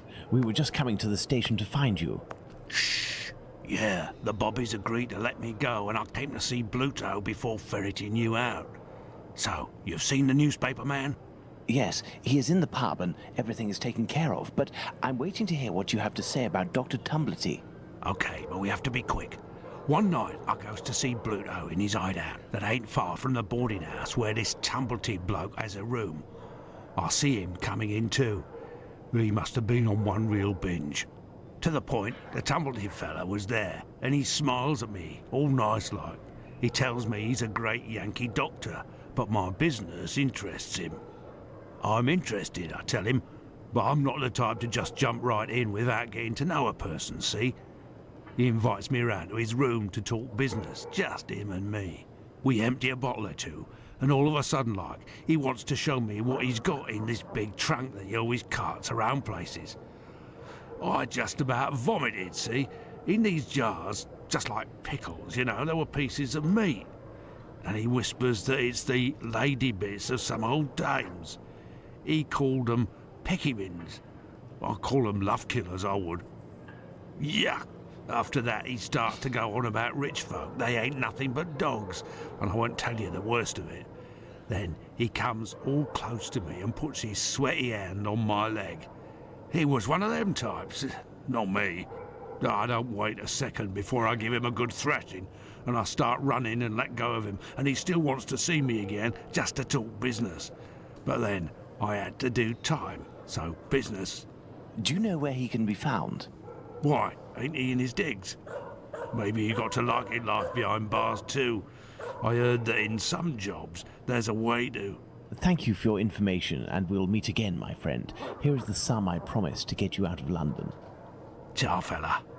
I've just got a little score to settle with Bluto, and I'm heading for the country.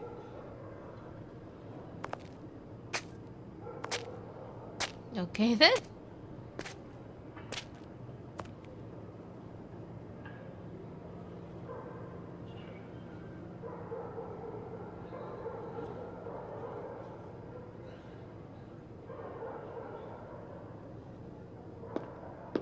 Lipsky!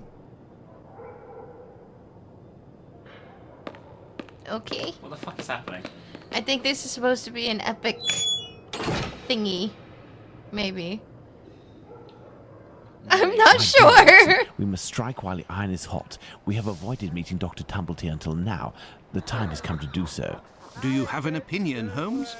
We must assure ourselves that the factor collector of female organs and a murderer who removes said organs are resident in the same area at the same time is nothing more than coincidence. Alright. We're gonna go in, I guess. thought that you wouldn't bring me back your keys. Oh, it's you, Mr. Holmes. Good evening, Dr. Watson.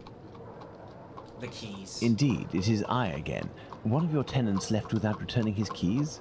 Yes, it's Dr. Tumblety whom we spoke about.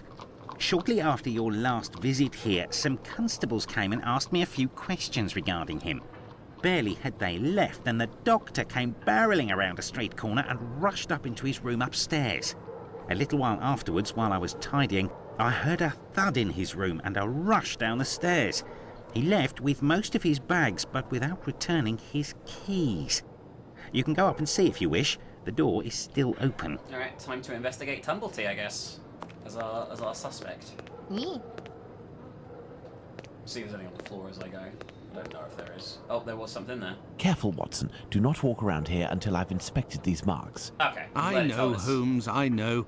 I understand your methods. I mean, he would have had to walk across them to get there, but we'll ignore that. Ah, you have your rule and magnifying glass. I thought that you had forgotten them, Holmes. I never forget the essentials, my dear Watson. Alright, time to look at these boots, I guess. Right foot, light trails. The man was running. This isn't water. Going by its sticky texture and odour, I'd say we're dealing with formalin.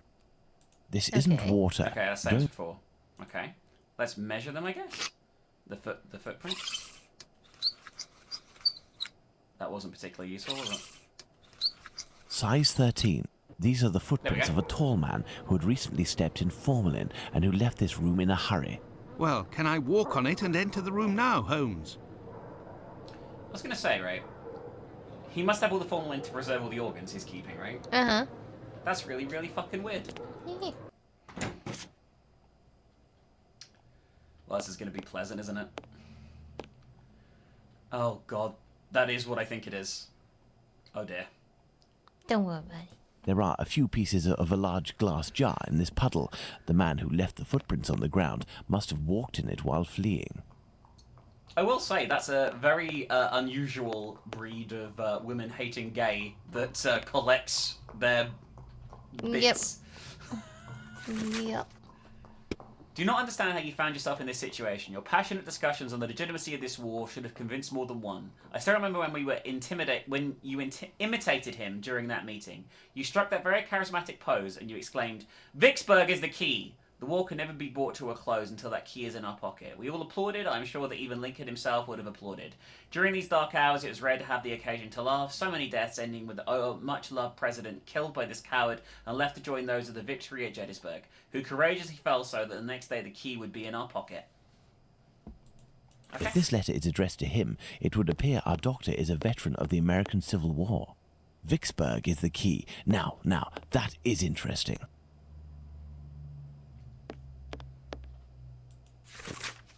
Dear Francis, it's impossible for us to meet again. I am feeling terrible, as pursuing our relationship further would put both my marriage and my reputation in danger. I must return to that life of love, fleeting and physical, in which a few coins for these young men assures corporeal peace and anonymity. The growing feelings that I have for you make me scared, and I would prefer to shun this passion for the fear that it may never leave me. Perhaps we shall cross paths again one day in a discreet location where like-minded men meet. I know that you frequent them regularly. You will never hide yourself. For my part, I will spend more time with my wife and girls in order to find the serenity, and I hope to throw the veil of oblivion over our passionate embraces. All the best, Charles. It's a rejection letter there. Yeah. My dear Francis, is this multiple? It is in putting aside our common past and thus as a friend that I'm sending you these words. I learned from some mutual friends of your recent trouble with the law. You should be more careful. England has nothing in common with the Wild West, but her seedy areas can be just as dangerous. Your attraction to young rogues will cost you dearly one of these days, whether it be at the end of the alley or the benches of a jury. A man of your quality and fortune does not have to frequent the hovels and bring his pistol with him everywhere. It's not necessary to use violence to find partners unless the violence pleases you. Certain circles that we used to frequent and still open to you. Take advantage of this healthy and respectable company rather than demeaning yourself with these destitute lads. And pray get rid of that god-awful chest. Who knows what the people whom you show, while bragging, must think and speak of it. The man you once loved, Henry. This Dr. Tumblety seems to be attracted to men more than women. That much is clear. So, the doctor has a handgun, and he would use it to restrain young men, perhaps. What a lovely guy. Anything else in here? I mean, there's a big chest, which I'm trying to avoid. I'm putting off touching. These footprints are the same as those found in front of the door. These footsteps must be those of Squibby. He must have hit Tumblety, who dropped one of his jars. And he ran out. Elementary, Holmes. Perfect, Watson. Ah, okay, that makes sense. Because I guess he threatened Squibby? I guess so. Anyway. What's this? Going by its size, this enormous trunk must be a wardrobe. These brackets are rather unusual. God. What do you think, Watson? Let's see, Holmes. These are the names of the battles from the American Civil War. Well, as you're an expert on this, baby, I'm assuming you're going to know exactly when all these took place, right? I am under the impression that the dates written correspond to the battles, Holmes, but one is missing. Okay. Can we... Let's see. 5 latches, each fitted with a 6-number combination system. Okay, can I put these in, please? I am under the impression that the dates Who was written paid money correspond... to design a fucking lock like this? I don't know. I'm going to be honest with you. I have absolutely no knowledge, okay, of the American Civil War or anything to do with it in any way. But we can now input the codes, so I'm going to be doing that right now. Because I'm a genius, baby, who suddenly had almost encyclopedic knowledge of the American Civil War. That's the first one done. Oh my god. Oh my god. It's amazing. You have to choose, I guess, where it was located at the time. The fights. I don't fucking know. The fights, the battles, whatever. I genuinely couldn't tell you anything about the American Civil War. It's something we never talk about. I mean, why would you? I mean, most Americans probably don't even know that you guys had a Civil War too. That's true. It's just not something you think about. You don't think about other countries' civil wars. Well, we should. Why? In case we have to open a chest owned by an American serial killer, potentially. I'm just being clear. We need a cowboy hat for this one. There you go. Alright, we're getting there. I've heard of Gettysburg because whatever. My grandfather used to really like war movies, and I believe they used to watch that one a lot. We have Vicksburg here, which is going to be a blue cowboy hat. That flag. Oh my god, I'm a genius. Oh my god. And it's going to be 04. Not 4. Oh my god. Oh my god, imagine if it was full. I mean, it is. I see the number 4 there. No. Elementary. Huzzah! What's inside? This is dreadful, Holmes. This trunk contains 4 jars in which organs are floating. Watson, can you tell me at a glance what these organs are? I would say that they are parts of female reproductive organs. Are these specimens fresh? No, and I am quite certain of it. From the colour and appearance, I'd say these organs have been in these jars for several months, if not years. Let's go to Baker Street. Is there someone here? Yes.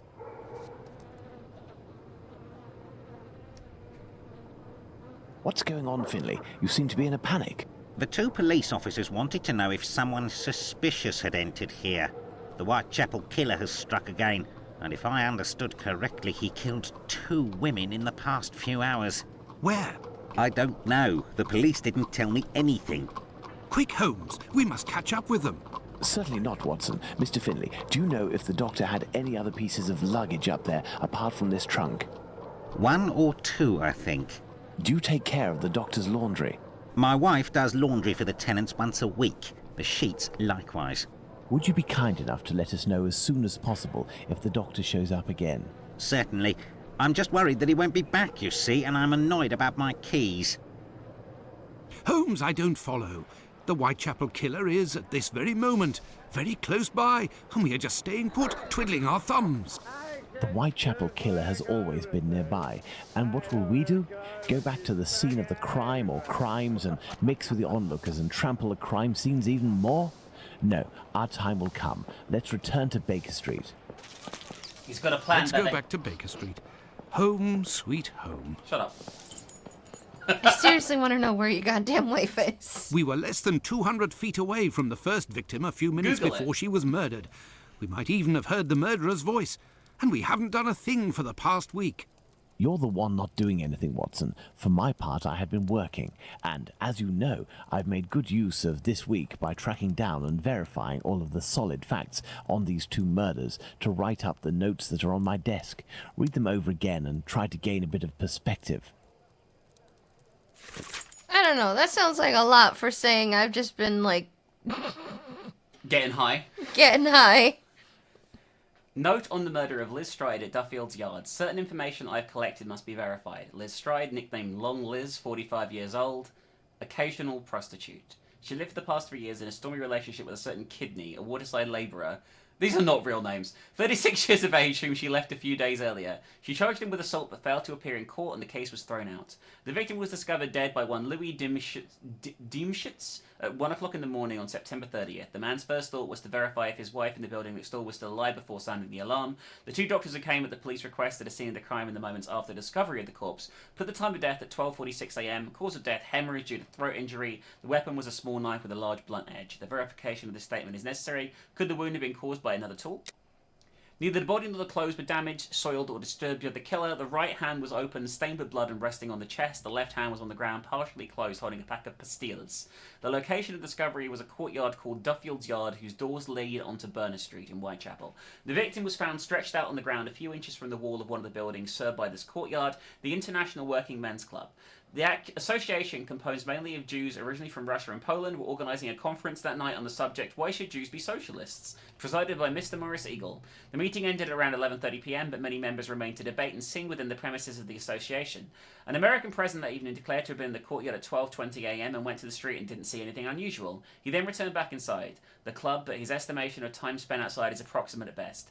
Two witnesses were quoted by the press: Constable Smith, who was doing his rounds in the area that night, and a Hungarian by the name of Swartz, who made his statement to the police station accompanied by an interpreter because he does not speak English. The transcription of these statements by the press should be treated with caution. It would be advisable, if at all possible, to consult the exact content.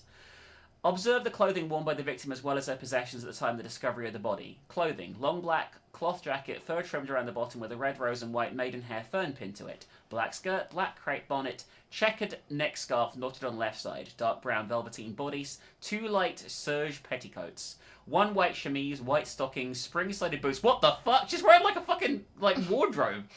Two handkerchiefs. One is noticed to have fruit stains on it. A thimble, a piece of wool wound around a card. In the pocket is in an underskirt a key, a small piece of lead pencil, 6 large and 1 small buttons, a comb, a broken piece of comb, a metal spoon, a hook as from a dress, a piece of muslin, 1 or 2 small pieces of paper. Okay. This is the second murder now. Jesus Christ.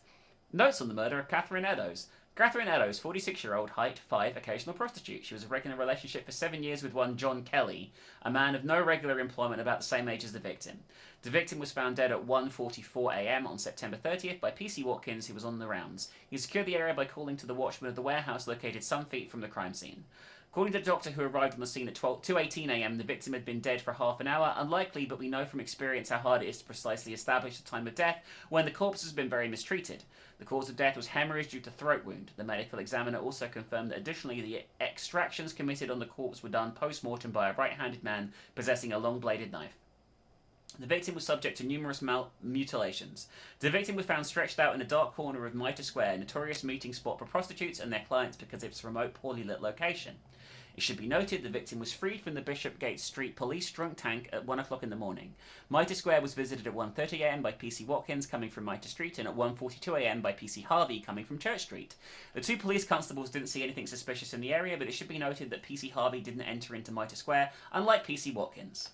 The watchman who came to lend a hand to Watkins at the time of the discovery of the body had been awoken during the time of the crime. His door is located a few feet from the spot where the victim was dying and didn't hear anything until the police's first call. Firstly, we must note the clothing worn by Catherine Eddowes was very characteristic. I think in particular pattern green chintz skirt as well as the white men's vest. A few other possessions, including the thimble, were found around the corpse. The white apron was found on the corpse with a part missing. This missing part, previously rose sewn, thus ensuring authenticity, was found at 2:55 a.m. on the night of the murder by P.C. Alfred Long, who states the object wasn't there at the preceding patrol at 2:20 a.m. The piece of bloody apron was found in the entrance hall leading to the stairs of 108 to 119 Wentworth Model Dwellings on Gulston Street. At the right of the entrance, just around the apron, was found the following inscription in chalk: "The Jews are not the men that will be blamed for nothing."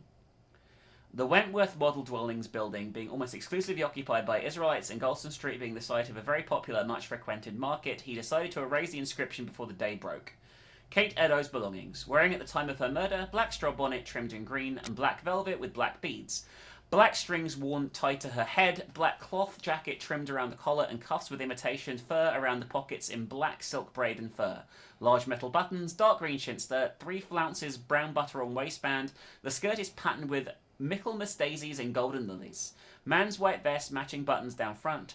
Brown linsey bodice, black velvet collar with brown buttons down front. Grey stuff petticoat with white waistband. Very old green alpaca skirt worn as an undergarment. Very old ragged blue skirt with red flounces. Light twill lining worn as undergarment. White calico chemise, pair of men's lace-up boots. Mohair laces, right boot repaired with red thread, 1 piece of red gauze silk worn as a neckerchief, 1 large white pocket handkerchief, 1 large white cotton handkerchief with red and white bird's eye border, 2 unbleached calico pockets, tape strings, 1 blue striped bed ticking pocket, brown ribbed knee stockings darned with white cotton, 2 small blue bags, 2 short black clay pipes, 1 tin box containing tea, 1 tin box containing sugar. She was... What the fuck?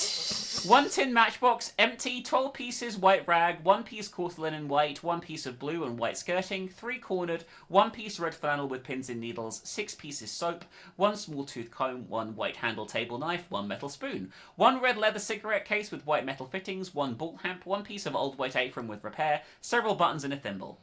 Mustard tin containing 2 pawn tickets, one in the name of Emily Burrell, 52 Whites Road, dated August 31st, 9D for a man's flannel shirt. The other is in the name of Jane Kelly of 6 Dorset Street and dated September 28, 2 shillings for a pair of men's boots. Both addresses are false. Printed handbill, portion of hair, pair of spectacles, 1 red mitten. She was carrying an entire store on her. She was like every single video game character that only has the 1 inventory for everything. Yeah! Oh god! And then she dropped it all when she was stabbed. That's awful. I have read and reread them, but give me something to do then. A task where I can get stuck in, because... Find me a slaughterhouse that will give us exclusive use of its block for an hour. And find me, in your opinion, which common animal shares the most characteristics with humans Pig, from right? a physiological point of view? Pig? There we go. I don't even know why I asked that question. Pray, find a dozen fresh pig's heads, Watson. Not big heads, I prefer small ones. Sows? That's it, Watson. As soon as you have done that, let me know. I request that you search in Whitechapel. Who knows? Perhaps you will learn something about where Dr. Tumblety may be hiding. There is also no shortage of slaughterhouses and pig's heads in those parts. Okay. Okay. If a fucking guy comes up to your butcher house and says, "Excuse me, I would like a dozen small pig heads,"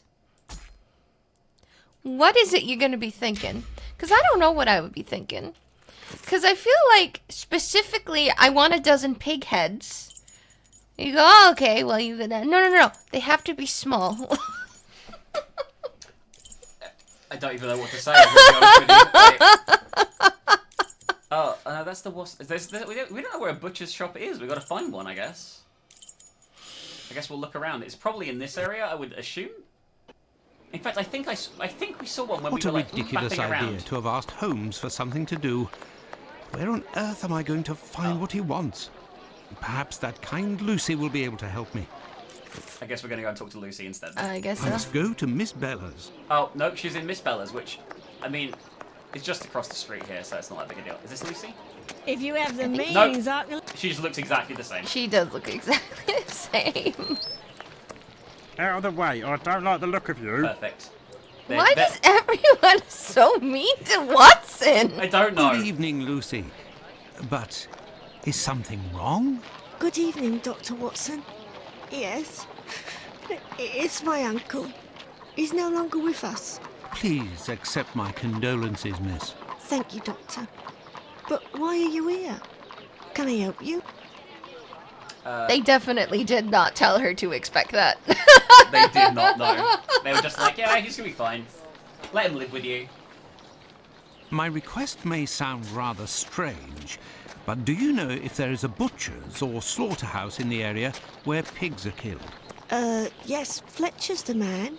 He was a regular client, owner of a little butcher's shop not far. But Miss Bella didn't want him to come, as long as he didn't treat his awful sickness. Can you point to his shop on my map? Certainly. Let's ask her about the murders too, I guess. Do you know anything about the 2 latest murders? Oh, goodness me, no. All the girls in the neighbourhood are terrified. Who will be next? That's what everyone is asking. Alright, bye. Goodbye, Lucy. Until next time, perhaps, Doctor. Oh my god. Unprecedented. That's what I say to that, Bubba. Mm-hmm. Alright, so butcher shop. It was exactly where I said it Fletcher's was. butcher shop. Closed due to illness. If the proprietor is ill, the butcher's block is probably not being used. Perhaps I can use it. Now, where could a sick butcher have got to? The clinic, which is next door. Yeah, I guess you Yes, just need if the Fletcher contact. is ill, he should be here. Okay, we don't need you to okay, this is like me doing commentary on This the is video. literally you. I am literally Dr. Watson. My esteemed colleague, how are you today? Good evening, Dr. Watson. Good evening, Dr. Gibbons. I have come to see you because I was wondering if, by any chance, you happen to have a patient by the name of Fletcher, a butcher who would have relinquished his shop due to illness. An illness caught during nocturnal encounters, if you catch my drift. Fletcher is one of the regulars at the clinic. Mercury treatment against syphilis. A night with Venus, a lifetime with Mercury.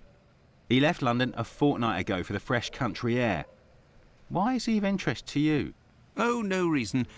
I'm more interested in using his shop, only for an hour or so. Would he have left his keys with family in the area? He has none left, but he must have left Hardiman, the cat's meat seller, to oversee his shop. They're in business. They're good friends. Do you know where he can be found? No, but wander around the neighbourhood and listen for his beeps. He often passes in front of the clinic. Besides... Wait, that was the end of it? That was a part of a sentence. Besides what? It's probably okay. Also, I guess cat meat meant meat for cats It and did. not I'm selling cat meat. It did, yes. Which is It's very me that you're unfortunate. looking for, It's much better, sweetheart. right? Do you know where Hardiman is? Actually, no. I am looking for the cat food seller, Hardiman. Hardiman? Poor Hardiman. It isn't quitting time for him yet.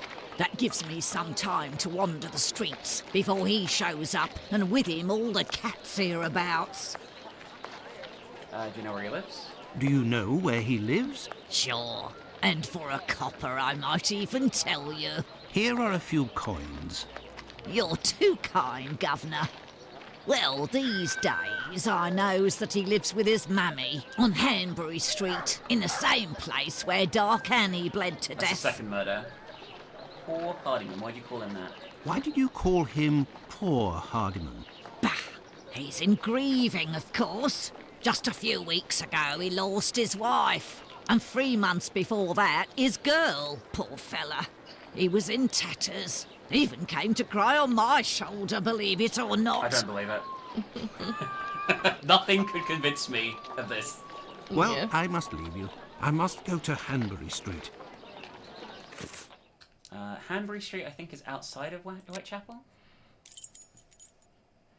And it's also not because you're fat, it's because you are a generally unlikable individual. She's terrible. She's fucking awful. This is the building in which poor Annie Chapman was killed. Beep beep. Hello, sir. Beep beep. Hello, are you Mr. Hardiman? That's me. I am Dr. Watson. I have come to see you about Fletcher's shop. I would like to use it for an hour or two, if you have the keys and your rates are reasonable. Do you want to operate on someone in the butcher's? Not at all. One of my friends needs it to prepare pig's heads. Well, why not? Fletcher certainly wouldn't mind, but there's a problem. Of course there is. A problem? How so? This morning, the neighbour above broke his key in the door. The old boy must have already had a drink. So? Well, I tried my best to unjam it with Fletcher's spare key, which is pretty thin, and bam, that one broke too. Oh my god, Hard you're luck. an idiot. But if you have the end of the broken key, perhaps it can be fixed. It must still be upstairs. I didn't pick it up. Fletcher has a key too, so I didn't think it was a problem. Fancy, if I just had another key with a simpler blade, I could copy it. I'm great at odd jobs. Fine, I will try to find all of that.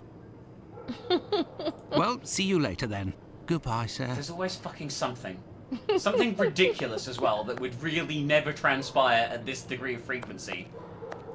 I mean, we are in a video game, baby.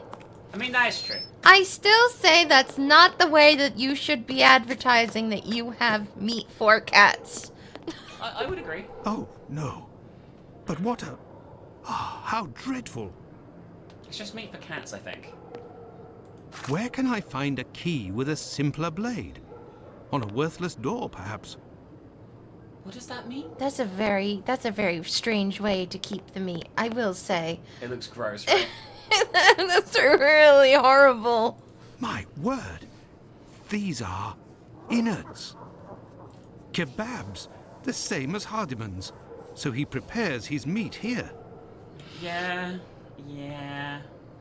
This bag contains butcher's equipment. I don't know why you sound horrified by that. Like, he's like acting like it's the most shocking thing that he's ever Like, seen. don't get me wrong. It's gross. It's gross to have just a pack of meat just sitting in a bag, not refrigerated and just out there. That's pretty nasty, but, like, it's not horrific. This key was left inadvertently. Indeed, there is nothing terribly precious inside. But what a stench. Oh, God.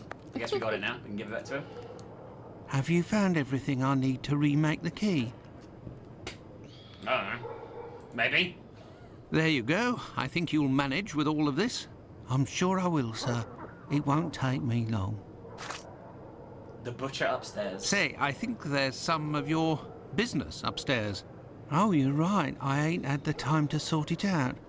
Sometimes I'm in such a hurry to prepare my meat that I forget to clean up. But why do it in the stairwell? Offal bleeds bucket loads, they do, as you've seen. Now, why would I do that in my own lodgings? Ah, of course. But what about your poor neighbours? Fuck them. They owe it to me, all the times I've helped them out. And I don't have a shop either. Okay. Pig's heads? Say, you sell animal meat, isn't that right? Would you know where I could find a dozen small pig's heads? The guy who gets me my offal should have some. I'll pay your day's wages if you meet me at Fletcher's butcher shop in 2 hours with the pig's heads. Here's a little advance. I'll do my best, Doctor. God, these two are so fucking rich. Yeah, they always just buy their way out of everything. The caretaker of another building told us that the place where your mother lives has a reputation for facilitating prostitutes' activities. Is that true? Sure, the doors are never closed. They come through here like it's Paddington Station. By the way, I heard about your loss. My condolences. Ta, sir. I saw them die slow deaths. My little girl, her face was eaten by the disease. Thank you, my friend, and please forgive me for bringing up such painful memories. Go, I must do my rounds, and I will look for what you've asked for. As for me, I will go and find Holmes, and we will go to the butcher's together. Let's return to Fletcher's butcher I shop. feel like an ass. Your heads are on the block inside. Say, you wouldn't be the same chap who bought my whole load the other day. It's possible, but if you want to continue to do business together, you mustn't speak of my presence in the area to anyone. Don't worry, my lord. I'll be as quiet as a church mouse. Just lingering on the death of my entire family that Watson made me relive. I will say, they're clearly building up people as different suspects. Like, the butcher who left the city, allegedly, could be a suspect because he's got syphilis. That guy's family died of syphilis, so he's going to blame prostitutes for spreading disease. Well, I don't think they're setting them up, actually, for that. Because, no, the guy who left a fortnight ago, and then the killings happened recently, he didn't he? Could have been pretending. He could have been, like, hiding under the bed. I don't know. I don't know if they're setting up people. I think they're still pushing the whole American is the killer thing. I mean, we haven't eliminated him either at all, so... Yeah. Holmes, will you explain the reason and rhyme behind this masquerade? Not 12. Elementary. We shall conduct an experiment that will allow us to answer a simple question. Does the type of weapon used by the killer correspond to a specific profession? This bit is a needlessly long and complicated section from what I remember. There is nothing further to find in this room, Watson. However, I need some knives. Our only hope is behind this door. Why didn't we bring knives to the scene? Because we're idiots, apparently. Like, Smart idiots? We're rich, smart idiots, yeah. Like, I genuinely don't understand why you wouldn't do that. Watson, can you please stop following me around? You're actually starting to creep me out, okay? Stop it. I have an imaginary wife. Probably does, that's true. This wheel is broken and prevents the door from sliding. Okay, well, let's cut it off. This wheel is broken and prevents the door from sliding. Okay, again, I did say, let's try and remove it. But I guess it's not going to let me? This wheel is broken and prevents the door from sliding. Well, that's just fucking rude, I'm going to be honest with you. There is nothing further to find in Oh it. my god, stop saying the same shit! Why is he a bumpkin? Okay, we took that wheel. Do we replace this wheel with it? This wheel is broken and prevents the door from sliding. I'll take that as a, no, we don't do that. Alright, what do we do then? I need something. I'm gonna say we need to attach chains to this somehow. And here are our sow's heads. Congratulations, Watson. You're welcome, Holmes, but what do you really want to do? Take up a collection? Yes, that's exactly what I want to do, Watson. I'm really glad that you pointed it out. There's nothing else that I could possibly want to do with this situation whatsoever. We'll be back when I find what we have to attach to the door. We attach this to this, okay? Now I think we can remove the wheel. This wheel is broken and prevents the door from sliding. Or not! Hang on, did it not connect? Oh, it There, didn't connect. this door is slightly raised. Now we can do it because it's raised. There we go. Yay! I need something. What do you need? This one? Oh my Elementary. god, we did it, baby. While I prepare our experiment, could you find me 2 knives? A small one, somewhat larger than a pocket knife, with a large, sharp blade. We'll need it to separate the bones and to cut through the thick skins. Then find me a long knife that's at least 13 inches long, no shorter, that's sharp and has a thick blade. Fine, Holmes, but I'd like to tell you about Hardiman. Do you know that he prepares his kebabs himself, and... That he owns butcher's tools and uses offal? That's obvious, Watson. Pray, take my magnifying glass and my rule and get started, Watson. Find me these 2 knives. I think Watson thinks he's a suspect, right? Hmm? Are these the knives? Yes. I didn't mean to take that. No, Holmes only needs 2 knives. How do I put a knife back?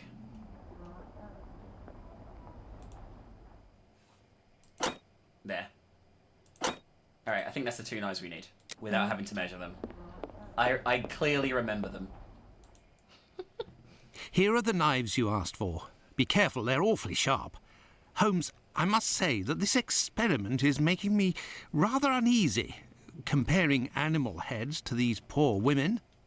You're right, Watson, but this somewhat shocking experiment may help to end this massacre and save other victims, you can be sure of that.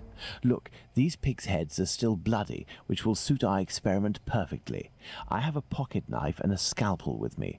With the 2 knives you just brought me, we have a similar array of weapons as those probably used by the killer.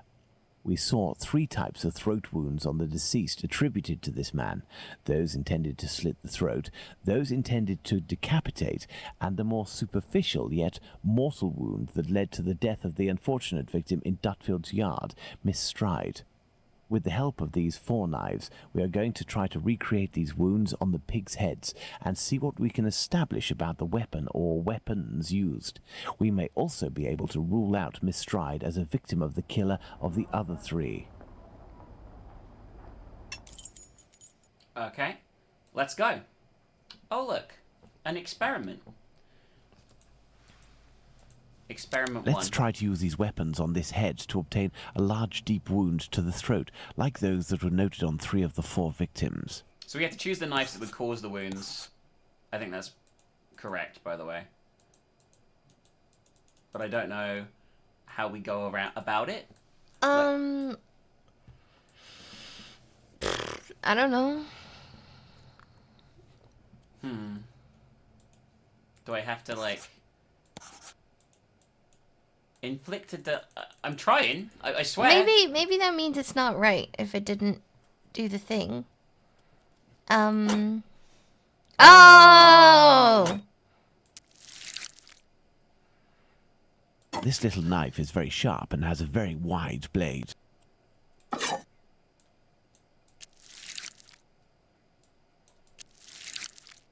This is horrible! Why is this one not counting? You're not doing it in the right way! You need to do it from the other way. It keeps lagging, so I can't click properly. No, the opposite direction. Oh, really? If we're trying to match up the picture. It won't do anything. Nothing's working anymore, anywhere! I can't even click off the fucking Look, knife! Watson, this knife easily penetrates the flesh. Okay, okay. This pocket knife is very sharp, Oh, there we go. but its blade is too thin. Okay, I get it now. God damn it. No, I'm The kidding. wound is too shallow. I'm angry. You suck so much at this. Elementary. You're going over the same line. Listen, that's experiment 1 done, okay? We did it. Now experiment 2. Let's try to decapitate our victim with these tools, knowing that the killer didn't quite manage to do it. Charming. Watch more baby. Look, Watson, this little knife with a wide base can easily slice the vertebrae of our porcine friend. Oh my god. The Not blade that of this one. pocket knife is too thin to reach the vertebrae. With a scalpel, the wound is too shallow. This knife with a long blade easily slices the flesh, but cannot dislocate the vertebrae. Okay, so it So must he be the didn't top do one. it, so we need 2, 3, and 4. Elementary. Because they're the wrong ones. Oh, wrong ones. Okay. Yeah. Alright, now the final experiment, I think. Experiment 3. Let's see if these knives can inflict a mortal wound in a situation where a single quick blow is given. The scenario in question is that of Dutfield's yard. Look, Watson, the blade sinks easily into the flesh. Okay. In using the cutting edge of this pocket knife's blade, I can scrape the skin. Okay. This particularly sharp blade can make a deep gash with one quick slice. It cuts through the flesh easily as the blade is so sharp. So that'd be 1, 3, and 4. Elementary. And the one that's the same across all of them is 4. Right? So... That's it, Watson, the big knife. We did it! With Huzzah! respect to the opinion of the medical examiners who noted that a butcher's knife with a long blade would have caused the eviscerations on some of the victims, we can assume, Watson, that he only used this type of weapon as it is capable of inflicting all of the wounds displayed. Furthermore, the Dutfield's Yard murder remains attributable, for the moment, to the Whitechapel killer, if we are able to explain why the murderer used his knife in a different manner. Why not go there now?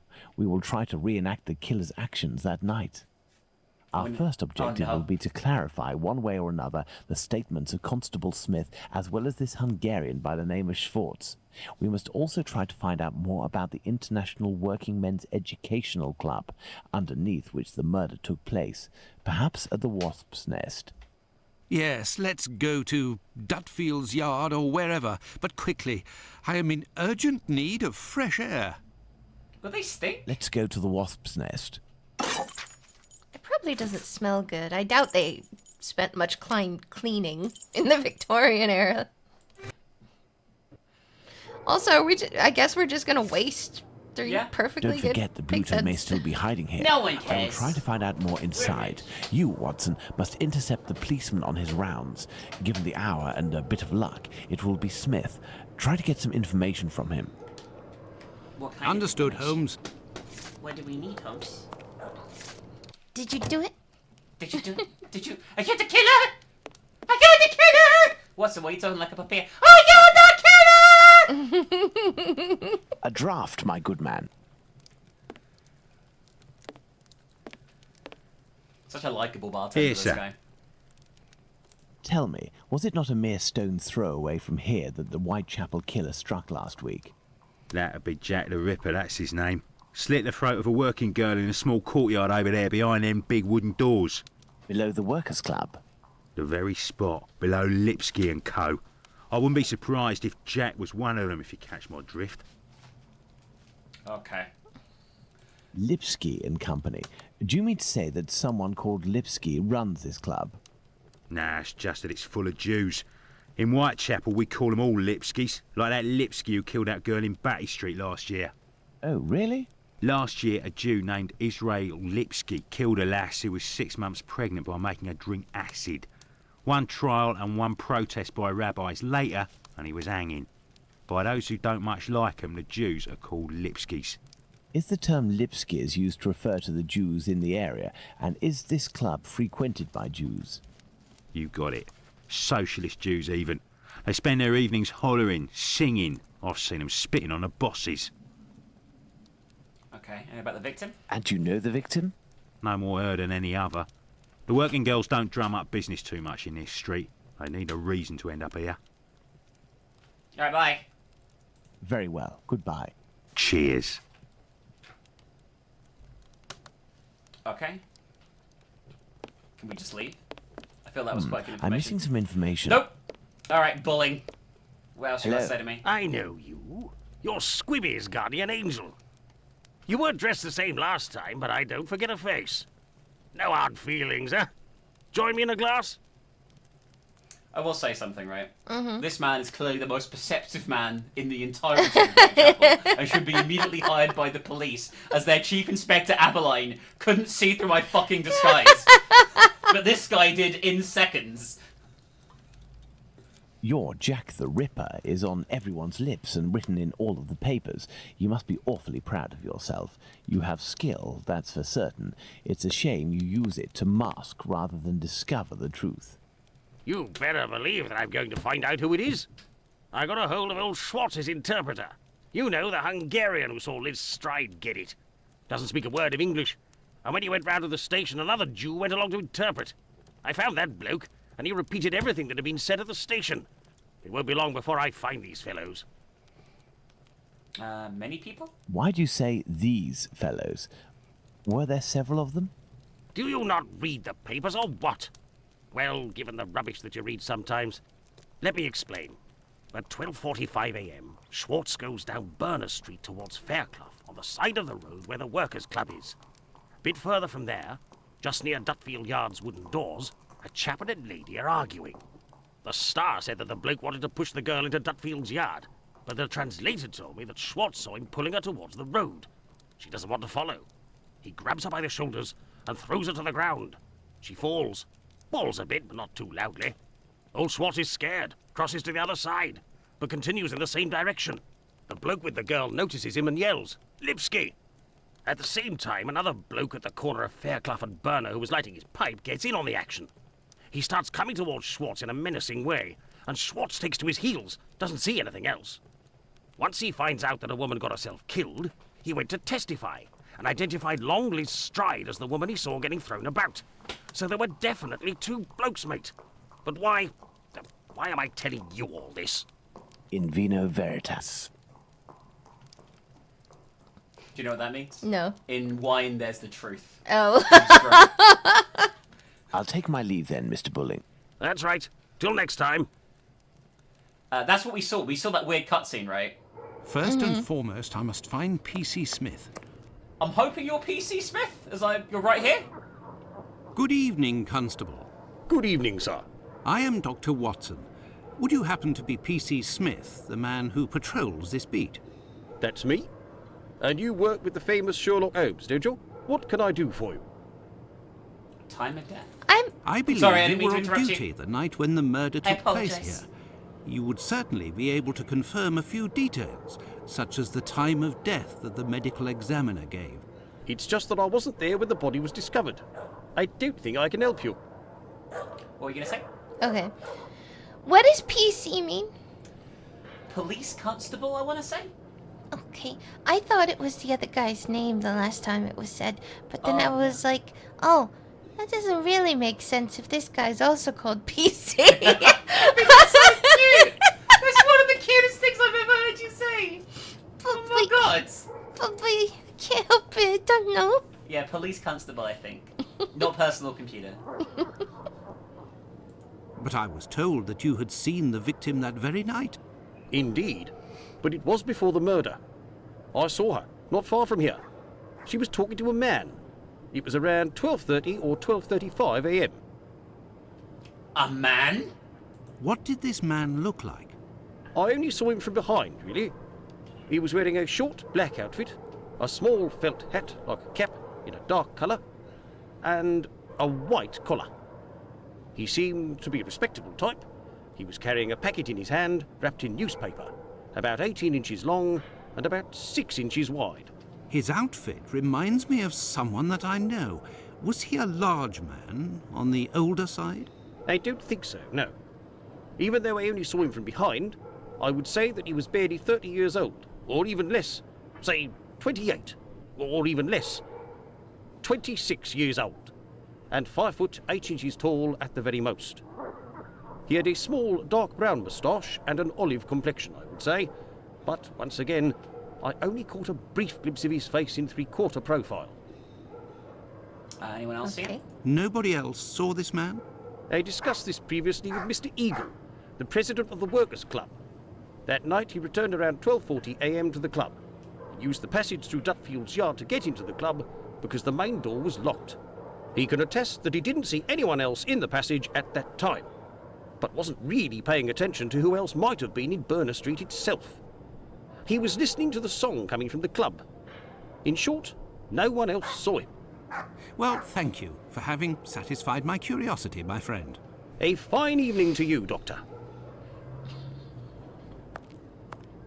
Well, time to go in and investigate the murder scene, I think. Yep, Sherlock's here now. I can't move. Well, Watson, let's go to Dutfield's yard. I think it's just down here on the left. Yeah, this is it. Dutfield's yard. Oh look, we're going to do another one of these. Your Isn't that exciting? interrogation of P.C. Smith has proven to be very shrewd and of great interest. Thanks to the information I've managed to gather and that you were able to read in my notes in Baker Street, Watson, we can recreate what happened that fateful night at this location, Dutfield's yard to be precise, the site of Liz Stride's murder. Oh my god, oh god, another one of these fucking things. Oh, baby. Baby Nonkin. Why can't Sherlock not do this? It's not no. Okay. So, midnight, the club meeting ends. Okay? Well, it says midnight, so I guess we'll put it on midnight. Midnight, the Socialist Club meeting ends. The members, mainly Jewish men, gradually begin to leave the club in little groups or alone. Hang on, this actually says all the times. So, why the fuck are we doing this? We're probably maybe gonna... 12:20 a.m. The American leaves the Socialists Club for some fresh air. The street is deserted. Oh, because we did have to do that before, didn't we? We had to move their times. Yeah, but before it was like more ambiguous and you had to reread the notes. This one is just telling you where to put it initially. Yeah. So this is 30 to 35? Yeah. 12:30 to 12:35 a.m. Smith notices Liz Stride talking to the man with the package. Okay. Oh, wait, no, it might be. It might be his name. Because I think it was P.C. Smith before. I mean, maybe PC is usually used in this country to determine a police officer. Okay. Usually. I don't know. I mean, considering people with this have been called Pounce, Swibby, and Pluto, I'm not ruling it out, I'm going to be honest. 12:40 a.m. Eagle, the president of the club, enters the workers' club via the passageway through Dutfield's yard. He passed through Dutfield's yard. If Liz Stride had already been killed, he would have had to walk over her. The murder, therefore, had not yet happened. Okay, and this is 45? No, it's not, it's 43. Wow, loads of things happening in rapid succession here. 12:43 a.m. Israel Swartz passes by Dutfield's yard and witnesses the attack on Liz Stride. Okay. 44? 12:44 a.m. Schwartz crosses to the other side of the road. The attacker sees him and yells, "Lipsky." The attacker must have shouted to his accomplice at the end of the road, "Lipsky," indicating at Schwartz using his head in an attempt to scare off this undesirable. I don't think the two... I think this is a red herring, the two guys, personally. Because I think Jack the Ripper is definitely not two people. I guess we'll see. I guess so. 12:45 a.m. Schwartz runs away, followed for a short distance by this man. And then this is at 1 a.m. 1 a.m. Mr. Diemschutz wants to enter with his cars, but the pony refuses. We know that the murder took place between 12:45 and 1 a.m. Mr. Diemschutz, therefore, must have disturbed the killer. Let's place Liz Stride's murder on the timeline, Watson. You just said when it was. This is really easy. So it could be it's from 45 to 1. 12:45 to 1 a.m., the murder of Liz Stride. It took place in this very spot, as the traces of blood were very confined. We will come back to this point in a few moments to elaborate on what could have happened. Well, we are still missing certain information in order to finish this investigation, Watson. Oh god, this Oh again. great, another totally bizarre chalk outline. They didn't draw them like this back then, right? We're not... No, of course they didn't. Okay. Of fucking course they didn't. We got That'd like be stupid. artist to do the outline. And left it there. For days. I'm not even sure they did chalk outlines back here. It's true, I don't know. I don't know. Oh god. Watson, imagine the victim laid down there on the ground. Alright, let's go. Her right hand, it is bloody, as is her wrist. Okay, I don't care about this right now. Let's do the rest of the clues first. We can't do that in one go anyway. The throat, there is but one clean cut, slightly slanted downwards. Okay. The ground is muddy. The throat, there is but one clean cut, slightly slanted downwards. Her knees and dress, they are clean. Her left hand, it is closed around a bag of pastils. Are they just pills, pastels? Maybe? It might be like, crunchy Anything else? candy type thing. How do I do the deduction? Okay, here we go. I don't know if we have everything, but we'll do what we can, okay? Yeah. The knees and the bottom of the dress at the front are clean, but the ground is dirty, which means they didn't struggle on the ground? Mm. Which also means the victim was killed upright? Or would it mean they were killed lying down, because that's why they didn't struggle? Mm. I think all the others were killed lying down, right? But I'm going to say upright, because I think that makes the most sense here. And then finally, Liz Stride and her murderer were standing at the moment of the mortal blow. I'm going to go with that for now, okay? Mm-hmm. Then we have the wound to the neck is clean, starting from the right, and slightly oblique and descending. Which would mean you're good at the hand things.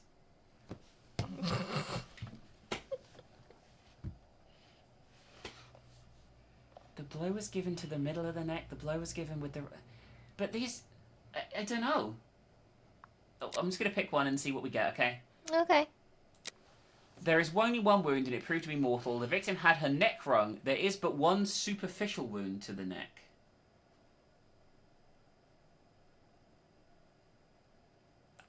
Again, I don't really know. I'm gonna be honest. Like, maybe not. The murderer struck the blow from his height, and that would mean Liz Stride's killer is approximately the same height as the victim. That is wrong. So what am I getting wrong here? Maybe this? There we go. Okay, we're putting things together, baby. Yee. I'm actually just clicking random shit, but we know the killer is now right-handed. I mean, probably make you a good detective, just putting in random stuff. Is that the strats, the pro strats? Yeah. That makes sense. The murderer is strong, the killer is a strong man. We already established this a while ago, by the way.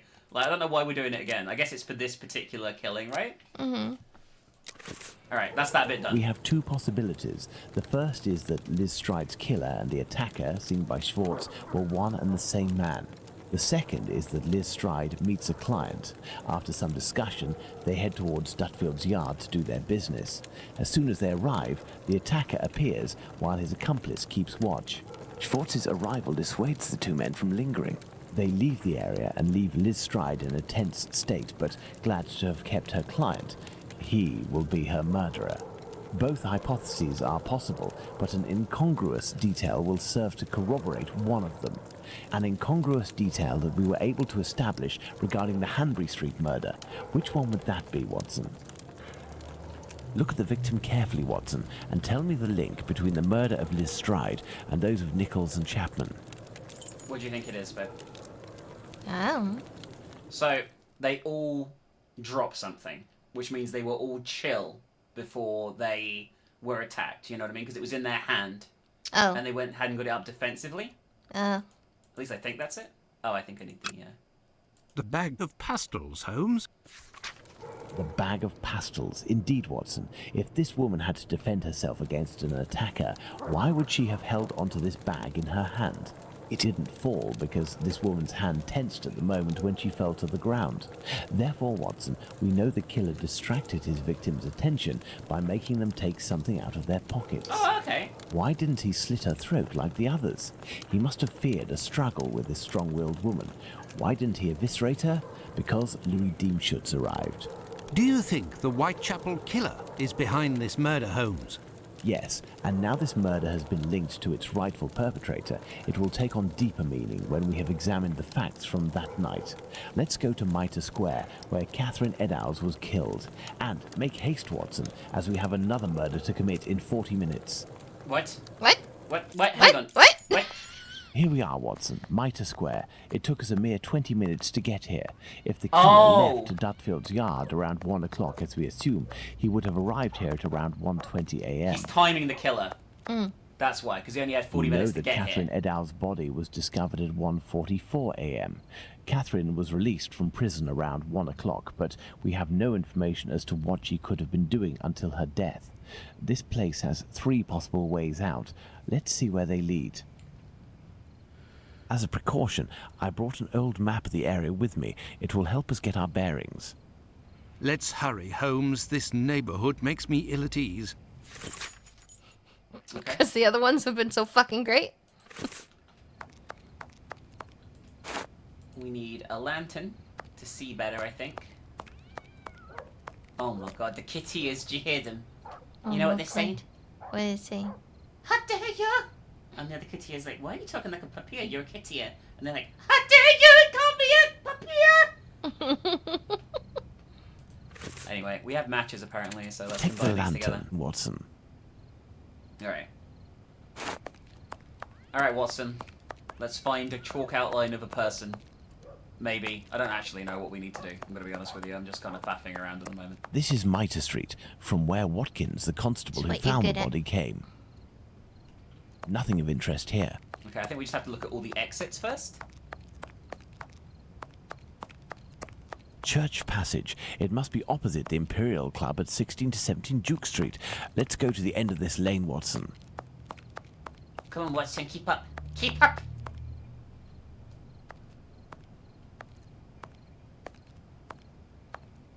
Hello, you must be Abraham Solomonovich, am I right? Yes, that's me. But I know you. You brought a lad to my place to take care of a cat, and I loaned you my mask. That's me. May I present? Dr. Watson, of course. Delighted. And you? I have known for a few days that you are a detective by the name of Sherlock Holmes. Is that so? You don't miss a thing, do you? It was the children who gave me away. Am I right? They didn't want to, but I gained their confidence by offering them a small comb and half a cake. They made a good deal out of it, so I don't blame them. However, I must request, as a personal favor, that you do not reveal my identity. You have my word. Curiosity is just killing me, as you may have guessed. Would it be breaking an oath to confide in me the nature of the investigation that you are leading?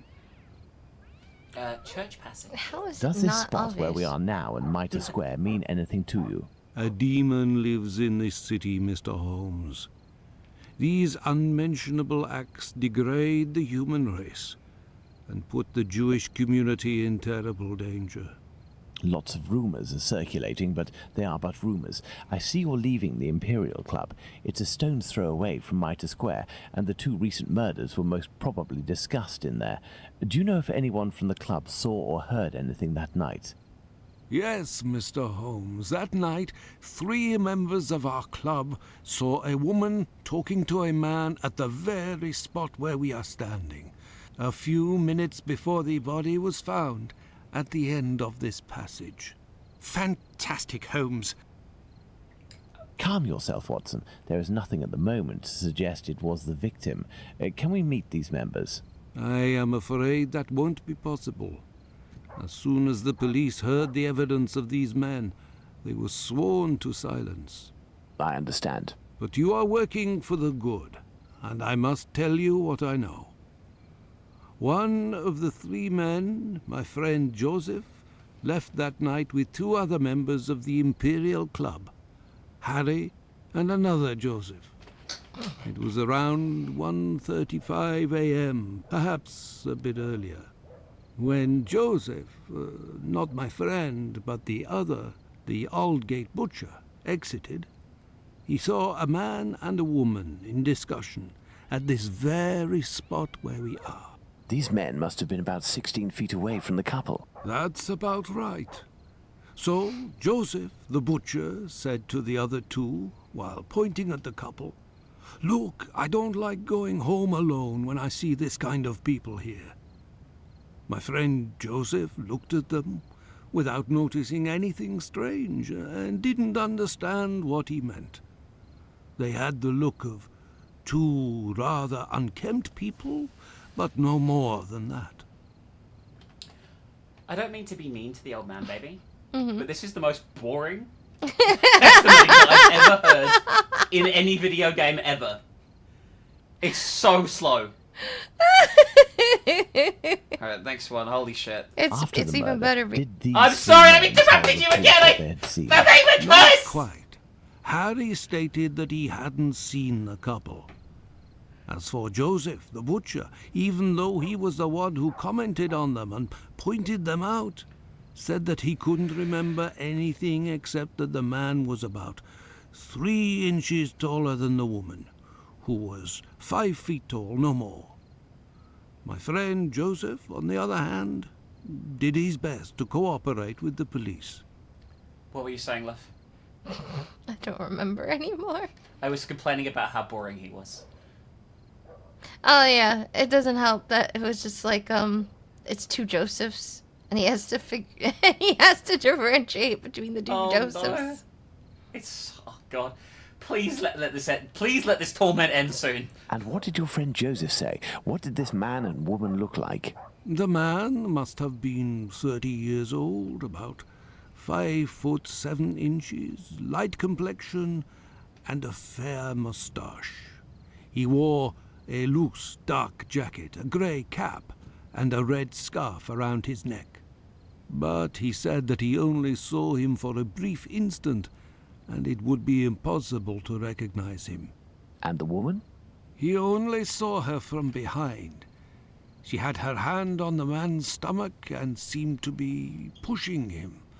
He said that he remembered that she was small, was wearing a black jacket and a black bonnet. After his testimony, the police took him to see the clothing of the deceased, and Joseph said that they looked identical to those of the woman he had seen. Like I already said, he only glanced at the 2, as he was headed with the others in the direction of Aldgate. One final question. The Imperial Club is a Jewish club, isn't that correct? Indeed. Thank you for your help, Mr. Solomonovich. Bah, Okay, then. it was nothing. We must at all cost prevent this demon from striking again, and the police seem to have some difficulty in doing that. I wish you the best of luck, Mr. Holmes. Holy shit. That was so boring. I never thought a crime scene testimony description thing I have no reason to go that could way. be that boring, but it was astonishing. Holy shit. I don't actually know where we're going right now. I'm just looking around, checking out the exits. This like you said. dark and narrow passage leads to St. James's Place. Well, let's find the spot where Edow's body was discovered. Is it down here? I have no reason to go that way. Apparently not. I have no reason to go that way, Watson. Watson, we have no reason to go that way. Alright, so where was her body discovered? It must have been nearby. Watson, we are Here it now is. in the exact spot where poor Eddowes tragically ended her days. Alright, time This to spot investigate. is very dark, Holmes. That is probably why our murderer chose it. If I was the murderer, I'd be like, everyone close your eyes! That's what I'd shout out. Don't worry about it. Yeah, exactly. Alright, let's look at this. There's a lot to look at here, but let's see. The head is turned towards the left. The murderer must have been on the right side of his victim. Let's look at her from the front. Jesus! Oh, my. Well. The nose was cut. Excellent. The eyelids were cut off. Oh! That's lovely. I'm pretty sure that isn't a red ribbon as well, Luke Rounder. The cheeks were slashed to make them thinner. Oh, that's fucked. Holy shit. There is but one wound, Watson. It goes from the left side and descends in a slight oblique towards the right side. Okay. The oblique, that's a big word. That's got, like, at least 3 syllables. Silly balls? Yeah. It's like syllables, except said incorrectly. Do these objects spread out by the victim remind us of anything, Watson? Literally the previous crime scenes, and she was holding something too, look. A thimble is located right beside one of the victim's hands, just like Chapman's sachet of pills and Stride's pastils. The main incision goes from the sternum all the way down to the groin. The murderer opened this abdomen as if it were an animal carcass. A kidney was removed. The uterus was removed. Lovely. These intestines were pulled out altogether to grant access to the abdomen. Jesus. Part of this apron is missing. We will follow up on that shortly. Like, you know they say killers escalate. Mm-hmm. I would say this seems to be a massively clear yeah, escalation. yeah, no, this is, woo! Anything else that we haven't got here? I don't know if there's anything else, I'm just having a look around. Oh, here? The inside of the thighs is clean. Once again, there were no sexual relations between the victim and her murderer. There we go. My goodness, Holmes, it was a slaughter. Understand, Watson, that our killer had neither the time nor the conditions to bother with the niceties. He had no more than 7 or 8 minutes at most to kill the woman, open her up, and all the while in total darkness. Holmes, it's a woman, a poor victim you're talking about. Consider all the time this man lost and the risks that he actually took by cutting the victim's face and the lower abdomen in around 20 precise spots, especially the lungs and the liver. These attacks, which I considered gratuitous, are in fact nothing of the sort and have as much sense as the removal of the organs. Watson, we must now consult our timeline. We began in Duckfield's yard, but this time we will try to recreate the actions of certain people, in this case, those of the 2 policemen. Well, I guess we add these in first. More of the same, it looks like. 1:30. 1:30 a.m. P.C. Watkins didn't see the corpse while on his rounds. It's not a name. If P.C. Watkins did his rounds properly, and there is no reason to doubt this was the case, as he discovered the corpse a quarter of an hour later, the murder hadn't yet taken place, and there was no one in Mitre Square, unless they were hidden among the shadows. Enter Mitre Square via Mitre Street, Watson, and stop and try to see me with the lantern. I will be where poor Edow's corpse was. Okay, we have to recreate this? I don't know if this can be the same person, because that seems like a lot to do in 7 minutes. I'm curious as if that was like the real case as well, you know, like if that actually happened. I don't actually know what I'm looking for. I'm gonna be honest. Oh, here's Holmes. Enter Mitre Square via Mitre Street, Watson, and stop and try to see me with the lantern. Okay, now we're with the I will lantern. be where poor Edow's corpse was. Okay. Now we're using the lantern. I can't talk. But do you know if I don't actually know enough about the Jack the Ripper crimes to know if he did this on 2 on the same night like this? I was saying before the game cut me off, it would have been smart for us to like look up the Wikipedia page of it at least. Well, that's true. But you're right. It's if he did do it, that's I won't say impressive because that's not the right word. No, but it's horrible, but I don't think it can be because like he cut off the nose, he cut off the cheeks, and then he did the whole normal cut open, rummage around sort of thing. I guess they're going to reach the conclusion that the other, because he was interrupted with the other killing, his bloodlust wasn't sated, and he took out all his anger on this girl, where he was uninterrupted. Probably. I see you, Holmes. Perfect, Watson. Let's look at our timeline, Watson. So that means the police weren't there when he was, because they would have seen him with his lanterns, I think. The murder hasn't taken place yet at 1:30 a.m.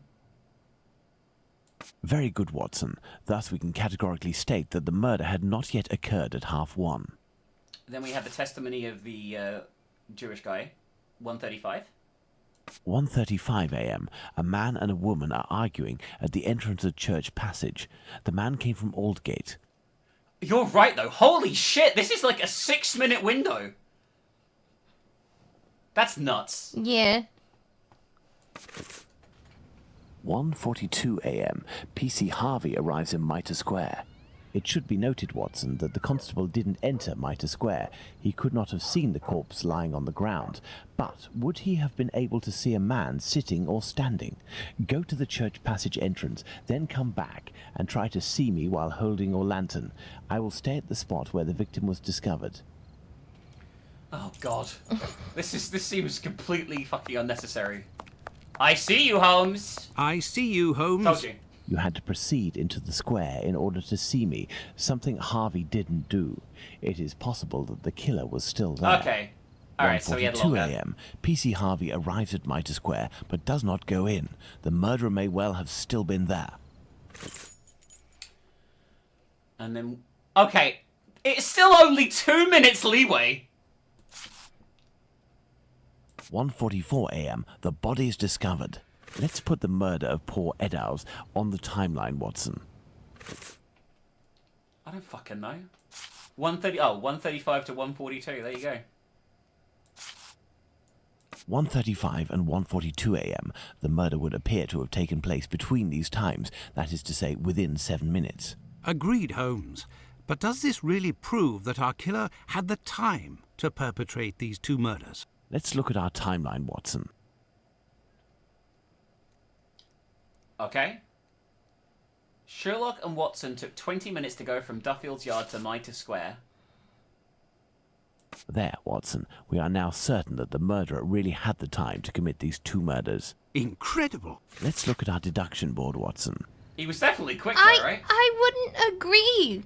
Like, yeah, he could have gotten into the same fucking area, but there's still a lot to do in 7 minutes because there was a hard time of when he would have got because of the dude. I mean, I'm not saying it's fucking impossible. I'm just saying, like, how likely is that? It doesn't seem likely. It's almost like superhuman. Alright, anyway.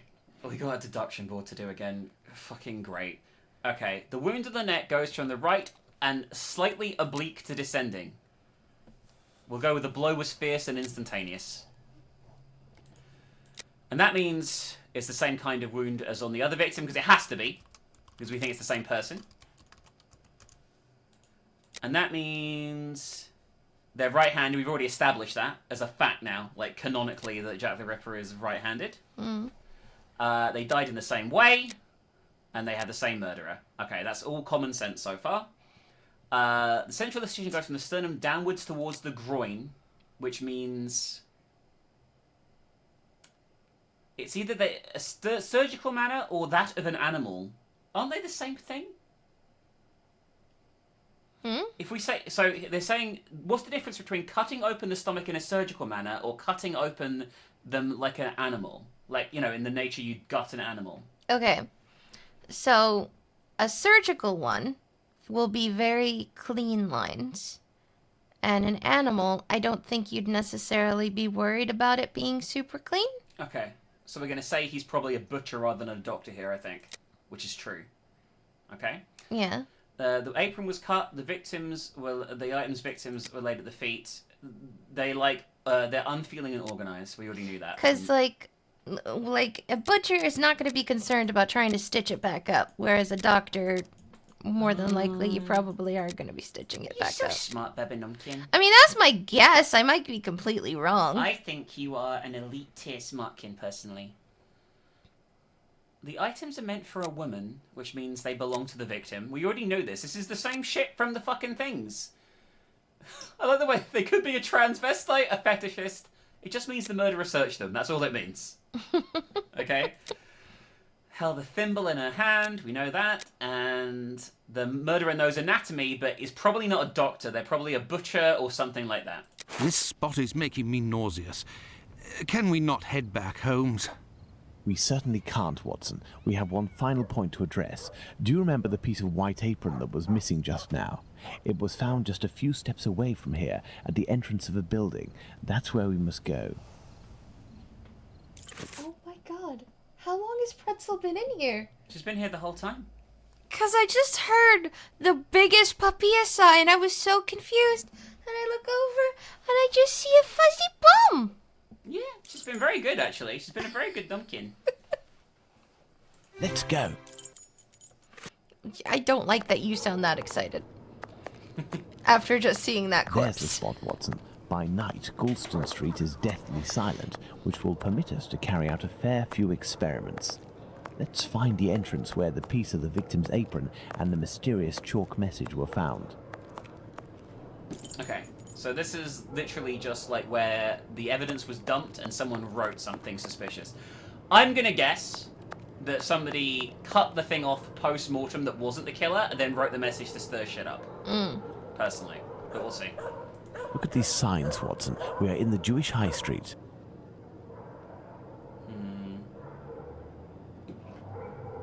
Oh, Jesus Christ, Watson.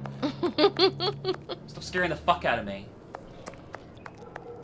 I'm not entirely sure what we're looking for here. I guess we've got to find where the thing was. Look at these signs, Watson. We are in the Jewish High Street. Okay, we've established this. We're looking for a shop called Flipman and Car. Oh, this is it. Okay. Look at these signs, Okay, Watson. yeah. We are... But this is where it was written. So it's in here. There's the spot where the apron and the message were found by PC Long. Now, let's recreate the scene. Remember, Watson, it was raining that night. Find me something with which to mimic raindrops hitting this wall while I write something with my chalk. The Jews are not the men that will be blamed for nothing. But what does it mean? Watson, I know what it means, and... Jesus Christ. Have you found something for us to pour water from, Watson? Find a container and some water. Let me remind you that it's nighttime and the street is deserted, Holmes. Okay, we're gonna go looking around for stuff to Why pick does up. it matter recreating the water? Because he wants to see how long it could have stayed in the rain to determine how long it was on there. But I'm not sure it would give the same effect as rain, I'm gonna be honest. That may come in handy. Who knows? Like, would a bucket of water being tipped over it give the same effect as rain? Well, did they scrub it off or not? Because they scrubbed it off in Duloc and Faye. They scrubbed it off in this too, but the situation, he wants to determine how long it could have been there prior. Oh, I see. Yeah. Does that make sense? That may come I in just handy. said I see. Who knows? Okay. Yeah. Okay, so now we need to recreate the rain. I think we need to find a watering can. What are you giggling about? The fact that you completely blamed me out. I blanked you out because my I may be using a walkthrough, and because of the horrific number of ads on the website, my browser for the ads crashed 6 times on this one fucking screenshot that I'm trying to find what we're doing. You need to give me your phone so I can install an ad blocker on it. Listen, I'm a boomer. I don't understand these You're things. not a boomer. I am 5,000 years old. Maybe even more. I genuinely don't know what we're looking for here. We're looking for a watering can on a stool. Okay, But the so look question at the is- stools. There it is. There it is. That's not a stool. A That's not a watering stool can. at all. That's what I need. But I can't reach it. Oh, do we Okay. have to stand on the stool to get... No, stall, I said. You know, like a street stall. That's still not a stall. A watering Why isn't the hook That's what working? I need. But I can't reach it. Oh, here. Well done, Watson. Oh my god, what are we doing?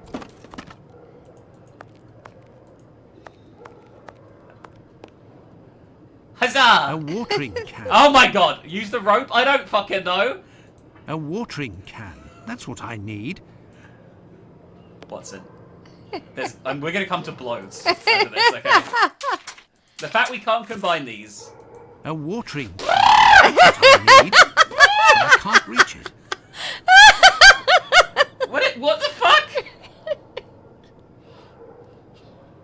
Try clicking the actual watering can itself. Okay, combine the hook and a pole with a rope. So you need can't a pole. do that! You need a pole. Oh, no, pole with a hook, see? Oh. It just says that. Oh, we maybe need a different pole as well. We'll be right back. This is... Oh, this is... No. Oh, okay. Jesus Christ, babe, calm down. I'm excited. I don't know if I would call it excited. I call it manic. There we go. Oh my god. What the fuck? What the fuck are we doing this shit? This stupid shit. This stupid busy work. Right. We have a watering can. Is there any water in it? About to find out. Probably not. Watson! Not Watson. Sherlock, I found this. Yes, I have, Holmes. Good. Now find us some water. You're so lucky that I didn't smash you around the fucking head with this fucking watering can. Okay. There's gonna be water in a barrel somewhere near here.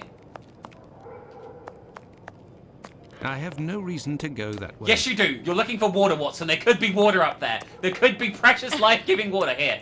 Thank you. I wouldn't drink this, I'm going to be honest with you. Oh, yeah, no. I'd probably die. Alright. There. Yes, I have, Holmes. Huzzah! Okay. If this message were written by the killer, then it would have been lying in this entrance for up to 35 minutes before being discovered. Let's find out in what state it must have been. This message could not have withstood an entire night in the rain. During the investigations carried out on the night of the double murder, PC Hulse inspected the entrances of this street around 2:20 a.m. and confirmed to have seen nothing out of the ordinary. At 2:55 a.m., 35 minutes later, PC Long found Catherine Edow's piece of apron and the message in chalk. This message would not have withstood a whole night in the rain, as had I continued to water it for a little longer, I would certainly have erased it.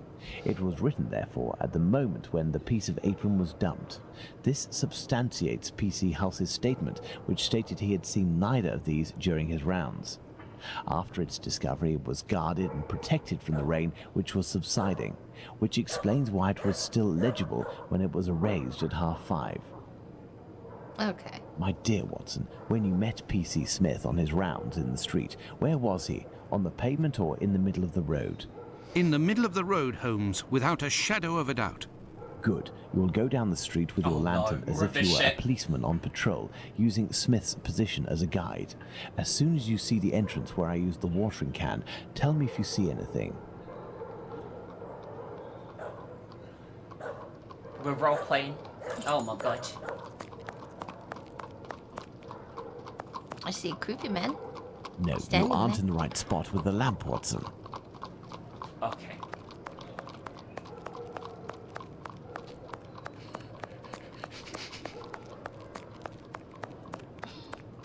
Where am I meant to be? It's round here! There, Holmes. From here, I can see something written. We had to cut Can you back read then, it? No. Do you see the white rag, Watson? I see something on the ground, but I'm not sure if it's what you were talking about. P.C. Long, who found the piece of apron, was examining the interior of the entrances, and yet nobody would have predicted that this piece of material would be discovered on the very night of the murder by a policeman on patrol. What are you trying to get at, Holmes? Let's look at this message on the wall, Watson. The Jews are not the men that will be blamed for nothing. In other words, the Jews were possibly blamed for nothing, but that will no longer be the case. Reading this message naturally begs one question. What would that be, Watson? Why? Indeed, Watson, why? For what reason would one have the right to blame the Jews in the future? Remember, Liz Stride was killed near a club for socialist Jews, Edhouse not far from the synagogue and the Imperial Club, and finally, this piece of apron dropped here. This building is occupied by Jewish families. The killer really did go out of his way to incriminate the Jews living in the area. It's a bit obvious, Holmes. Yes, but with the rumours, Watson, the author of this message would have received a response to his strategy. You are right, Holmes. So perhaps it's a good thing this message was erased. Whoever took the decision to do this is a man of great wisdom and courage. Let's return to Baker Street, Watson. I have some pipes to smoke to help me think more clearly. And we're just gonna leave the message Let's here. go back to Baker Street. Home, sweet home. We literally are. Are we literally just leaving the message here? I guess so. Oh my god. Just like, oh, what a wonderful thing. We avoided mass panic. I had nightmares all night, Holmes. As for you, I bet you didn't get a wink of sleep, did you? It's this chalk message business, isn't it? Among other things. And this lunatic is still running free. If only we knew what he looked like. But we do know, Watson. We have a fairly accurate description. I must have missed an episode of your adventures, Holmes. Not only have I heard you discredit the value of our eyewitnesses, but the few descriptions we do have don't seem to correspond. An inaccurate account can regain its value if we can discover why and to what extent the truth must be rewritten. We've learned a great many things tonight, and I'm able to tell you what our man looks like. Really? Yes, and we're going to need a few things, Watson. Find me 3 mannequins, my worker's costume, my 3 full wigs, one of your worn garments, yes, that can be used for the workman's outfit, and one of your old suits. Oh, and my deer stalker, the one I never wear, but everyone seems to think I wear day and night. Alright. We've got to make some disguises. Not disguises, some mannequins to see if we can figure out what Jack the Ripper looks like. Okay?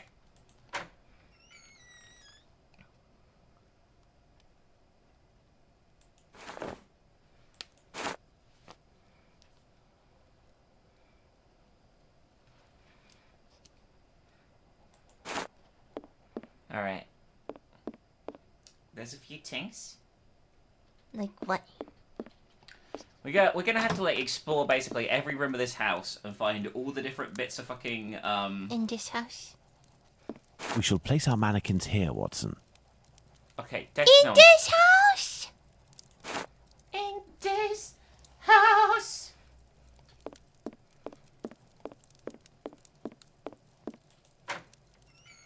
You gotta search through all these Why has he got these knocking around? I'd say that's a bit serial killery, to be fair, to have mannequins knocking around. Just a tiny bit. Although, if you really think about it, Holmes is very serial killing. I mean, I guess you're not wrong. Like, minus the killing bit. But up to that, it's pretty questionable. It's pretty sissy. Sissy wussy. A wig? Sissy wussy. This will come in handy. Why did you say that about that wig, but not all the other wigs that I've picked up? They weren't as good. Okay. It's still very strange. I Baby, mean, I'll you be honest with asked, you asked, and I told.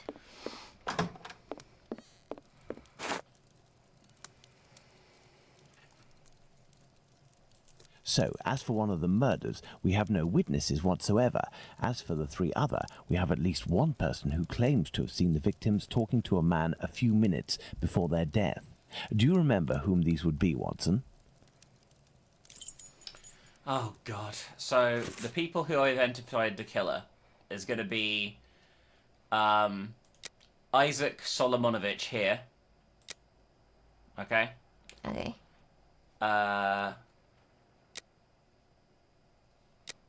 This guy, PC Smith, whose name is probably not PC.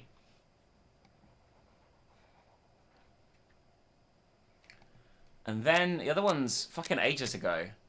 Was it under documents? Testimony of E. Long it will be.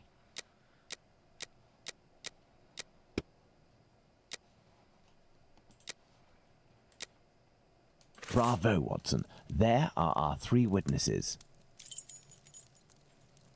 Okay. So we have the 3 witnesses of the crimes. And they've each going to give different descriptions. So it's going to be... The first one is 30 years old. Okay. Slightly taller than the prostitute, so 5'3". So he's quite small. Indeed, Watson, that's the right size for Abraham's mannequin. The account given by Mr. Solomonovich's friend is incorrect in at least one point. The first Joseph said that the man was at least 5 foot 7 inches tall. The second Joseph said he was 3 inches taller than the victim, whom we know was 5 feet tall, which would suggest a height of 5 foot 3 inches. Don't forget that it was this second Joseph who attracted his friend's attention towards the couple on the other side of the road. We can assume he got a very good look at them. Alright, so now we need to put the different outfits on him. I'm not sure which one's which, considering these are completely differently named to what I would expect them to be. But we'll go with a blonde wig, okay? Okay. We've got a little moustache, oh my god. So dapper, so nice. A grey cap, and I don't know which one of these is a grey suit. There we are, magnificent. Alright, that one's done. Then the policeman's testimony, okay? So... That's going to be brown hair. This grey jacket here. Okay? Mm-hmm. It's going to be a brown hat. And he's going to be 26 years old.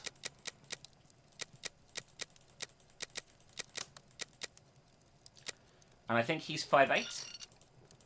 Perfect, Watson. Okay.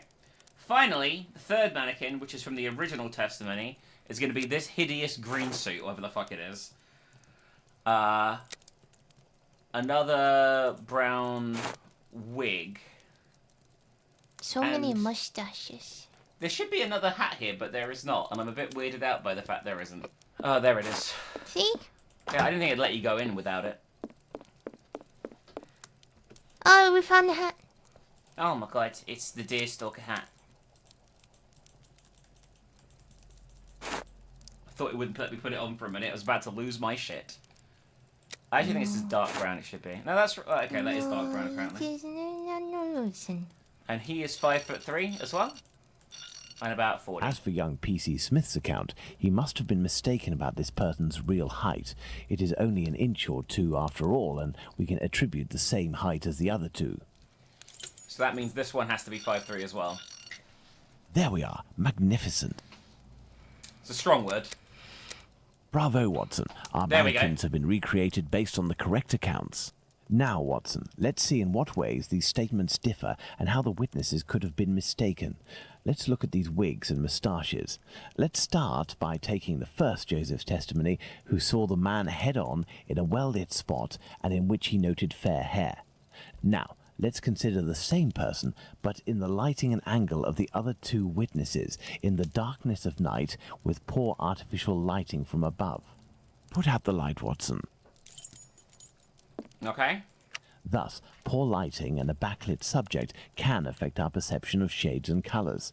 The wigs from Abraham's mannequin took on the same colour as the other 2. The 3 testimonies, therefore, don't contradict one another, and we can apply the same facial hair to all 3 mannequins. Turn on the light, Watson. This is such an involved process. Alright, so they're all blonde, apparently. So Jack the Ripper is blonde. Yes, I have, Holmes. Well done, Watson. With regards to the murderer's hair, the 3 witnesses should agree on Abraham's testimony. As Joseph is the only one who saw our man in full light, his hair must therefore be fair. You see, Watson, it is hard to draw objective conclusions when one is an eyewitness to an event. This leads us to reconsider the various statements regarding the supposed age of the man. Even if you are face to face with someone in full light and for a period of several hours, to what extent can you determine their exact age? And even more so if you observe them for only a few seconds and or from behind. We must allow some flexibility when considering our witnesses' statements, but always scientific flexibility. I feel like you're going a bit far there. Okay, so we got to put in the different brackets of ages that they said, okay? So 25 to 35, 26 to 34. 27 to 33. Excellent. Now, on to the next step. Then it's going to be 17 to 35. Okay. These are all like different testimonies from around the time, I think anyway. 18 to 34.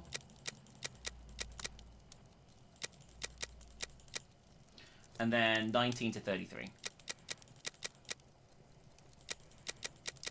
There we are. Magnificent.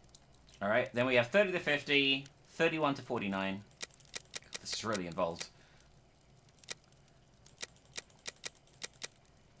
32 to 48. It's the wrong way. And then 33 to 47. Excellent. Now, on to the next step. Yes, I have, Holmes. Now that we have fully considered the witness accounts, let's see to what extent they agree. If we apply the range of error for each of our dummies, we can deduce the age of our murderer as precisely as possible. Okay. It's 33 is the median here.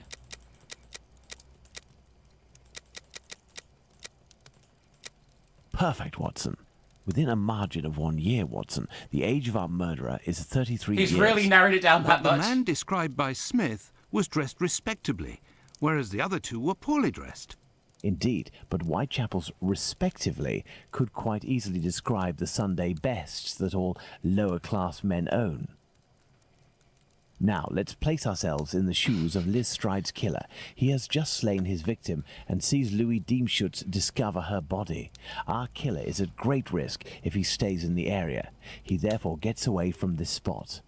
But he wants to kill again. However, he might have been spotted in the area before having committed the murder by a constable on his round, perhaps, who managed to get his description. What do you think the killer will do?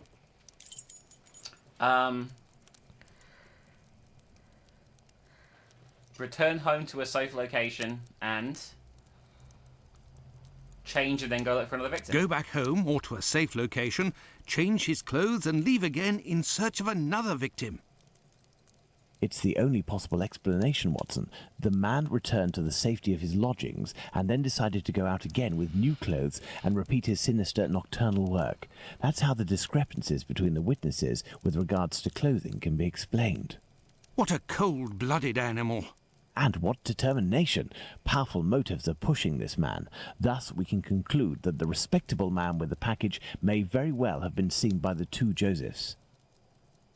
Even if it is just a mannequin, it's giving me goosebumps. But have we really made any progress, Holmes? I mean, there must be thousands of men in Whitechapel who match this description, wouldn't you say? You're right, Watson. We have worked on who, now let's work on where. We need a map of Whitechapel, and please also find me a pencil, 2 compasses, one of which can draw ellipses. Alright, so we need the compass and stuff first, which I think is over here. And then we need to go to the map of Whitechapel and use them. First of all, let's place our 4 murders on this map, as well as the spot where the graffito appeared, and the piece of apron was dropped.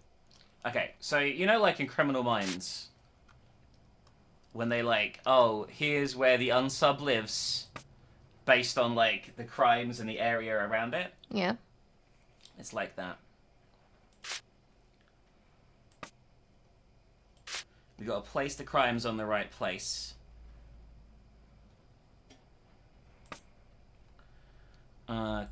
Catherine Eddowes. Are they using actual crime scene photos now? I think they are, for real. Like, real ones. Not crime scene photos necessarily, but like pictures of the dead. Perfect, Watson. Let's connect each crime scene to the one out of the others that is the furthest. Oh, you mean little baby icons? Yeah. It's hard to tell. Yeah. I mean, it might just be just random... Creepy pictures. Yeah.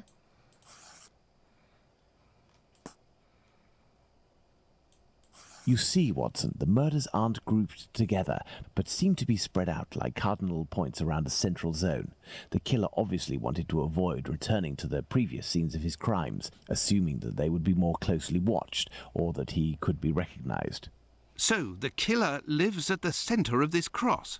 In the vicinity, most certainly, but how near? We cannot afford to get it wrong.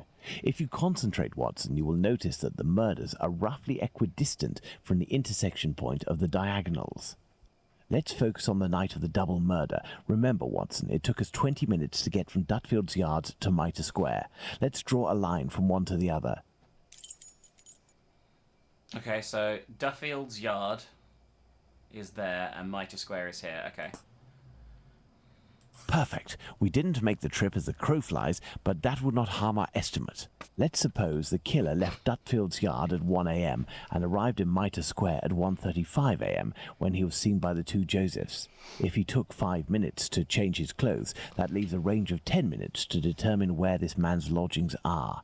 We must determine the area in which one can go from Dutfield's Yard to Mitre Square in less than half an hour. To do this, let's draw an ellipsis. The length between Dutfield's Yard and Mitre Square corresponds to 20 minutes. By adding half, we get a distance of 30 minutes. By taking the two right segments, each starting from the two murder scenes, and which the sum of the lengths makes 30 minutes, we get our ellipses. Oh god, my brain just went cross-eyed. I have absolutely no idea what he's talking about. I'm assuming we need to do this, so we're going to click about here, I guess.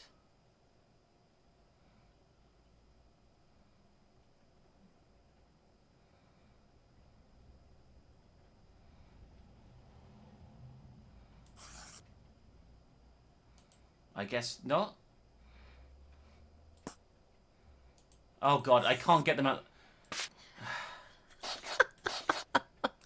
So this is where the game can permanently break. Okay.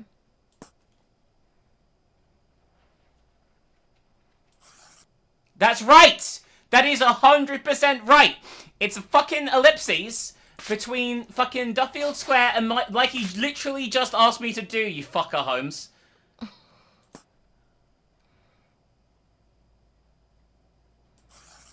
Okay. That is not just right, but perfect. There we are, Watson. Our killer lives in this area. It's still rather a vast area, Holmes. Yes, indeed, and our goal is to reduce this area as much as we can. We must consider the fact that the murder at Mitre Square was committed under a certain amount of pressure, given that the killer knew he was wanted for the acts he committed not long before. We can assume that he had to do it in a safe zone, that is, an area not far from where he lives. This is especially true of an act such as the graffiti he carried out after 2 murders. Let's trace a circle around this point, with the distance separating it from Mitre Square as the radius. This will enable us to determine our killer's safe zone. I have absolutely no idea what he just said. May as well have been code.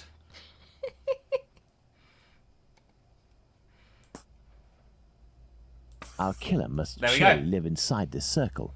Now, let's intersect it with the ellipsis that we previously determined. Okay, so here. I hate math. There we go. There we are, Watson. The Aldgate district. Shouldn't we inform the police so that they can concentrate their efforts on this area of Whitechapel? It is probably already crawling with inspectors, Watson, and I doubt that they would take us seriously, even if they were willing to listen to what we had to say. Let's focus instead on understanding the killer's modus operandi. We know our murderer preys on prostitutes who are penniless, weak, sick, or alcoholic, that he distracts them the moment before killing them, and that he left an anonymous message inciting anti-Semitic hatred at the entrance of a building occupied by Jews. How would you describe this man? What a coward. Indeed, he is a person of great cowardice. Let's look at his murders, and in particular, the depredations on the corpses, putting aside that of Liz Stride, because on that occasion his work was left unfinished. If we recall the observations made on the victims and the parts that were mutilated or damaged on each of the bodies, without forgetting the fact that he also removed 1 or more organs, we can ascertain that our killer evolves during the course of the murders, cowardly and still evolving. And yet, look at the location of our first murder, that of Polly Nichols in Bucks Row. It is the most distant from the area our killer would appear to live.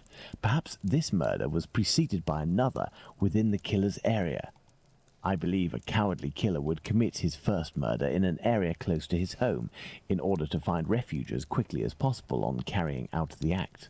Holmes, an idea just occurred to me that fills me with dread. This evolution of which you speak. He will pursue his next victim as long as the conditions permit him to continue killing Watson. But how could one go even further in this horror? Look at what he did to that woman, Catherine Eddowes. In order to avoid having to answer that question, we must act with haste and planning. Watson, I suggest you inform yourself on the mutilations sustained by the victims. We played with the idea that this could be an act of vengeance against prostitutes. If the mutilations correspond to areas affected by a specific pathology, perhaps the killer wanted to give an eye for an affliction he felt the prostitutes he knew were responsible for. And this trail leading to Dr. Tumblety, Holmes? I also have a few things to look into in the meantime. I still have a primary witness to track down, not to mention old trails I've yet to pursue. See you soon, Watson. We did it, When puppy. we first spoke about the Bucks Row murder with Watson, he was reading a newspaper, The Star, dated September 1st, 1888, I believe, which mentioned similar murders in the preceding months. I have no chance of finding the police reports, but perhaps I could find some information at the Central News Agency. I must go there at once. Afterwards, I'll go back to see Abraham, the owner of the pet shop in Whitechapel. The second Joseph's statement would lead me to believe that he may know the man spotted on the corner of Church Passage that night. If that's the case, I must find this witness so I can question him. Alright, so we have a lot to do at the Central News Agency now. I think this is one of the longest parts of the game. We are, however, on the good news, we are near the end. We've nearly solved the case. We've nearly cracked the code, baby. Let's go. Oh my god. Ah, Bulling is there. It won't hurt just this once. What are you gonna do, like, hit him? We have an IOU for bullying, right? Yeah. The only thing we do have left. Here, sir. Sir! Hello, Mr. Bulling. So, did your colleague tell you about the tip? What tip? Ah, I see. I gave him an explosive tip and he went without you? Oh, that's not very sporting on his part. No doubt he took all of the credit for his discovery. You're winding me up, eh? No. No, I'm not. I'm not winding you up. The proof is that he gave me this advance on the debt. That traitor! He owes me if I find him. Before I leave, can you do me a favor? Heck, tell me. I'm looking for some reliable info on the murders committed in Whitechapel in the months before Polly Nichols' attack. Reliable? Ha! You really think you'll find that here? Fine. I'll be honest with you. We have folders that group the dispatches from the current year into categories. In the police law category, you'll find the transcripts from the trials and investigations that we sell to the newspapers that ask us. Perfect. Sadly, I am out of time. I'll leave you to solve it, eh? You're the detective, aren't you? This guy might be a prick. Yeah. So, oh my god, I keep pressing the wrong button. Stop it! Queen Victoria's... I've noticed that Queen Victoria is everywhere here, by the way. I guess Queen Elizabeth might be the same these days as well. Well, she was when she was alive. No one has Prince Charles. King Charles anywhere. No one likes him. The dossiers are full of papers in dated envelopes. I can't open them. That would be too obvious. How can I tell which compartment to look in? No categories are indicated. An envelope is torn. I can tell that this dispatch contains economic information. Okay. At the moment, I don't think we can get much This information compartment from was this. repaired recently. Alright, that's all we can get from this at the moment. We have to gradually figure things out. Okay?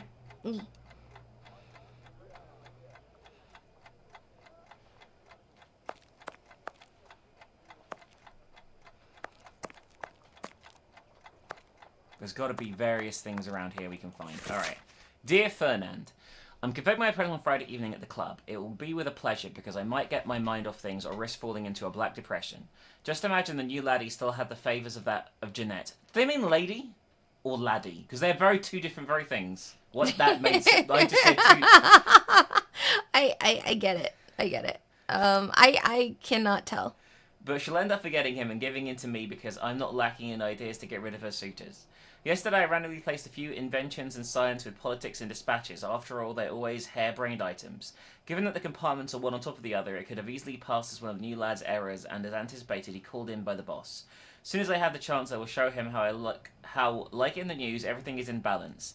He looks like a half-wit. He could easily confuse the politics with the society section on his right, and this latter with economy, which is its neighbour. What a lovely mess. I don't know how an intelligent girl like Janet can like a swot like him, but he doesn't have much longer to smile. Okay, then.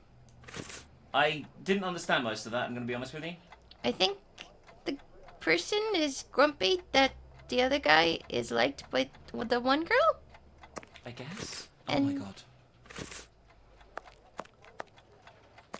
I guess we're going to have to read all these notes to determine which of these sections are which is going to be really annoying. To improve the dispatch filing, propose major info up high except news in brief, minor info down below except police, law. Thus in future propose also invert news in brief, which is for the moment up high, and police, law, which is actually down low.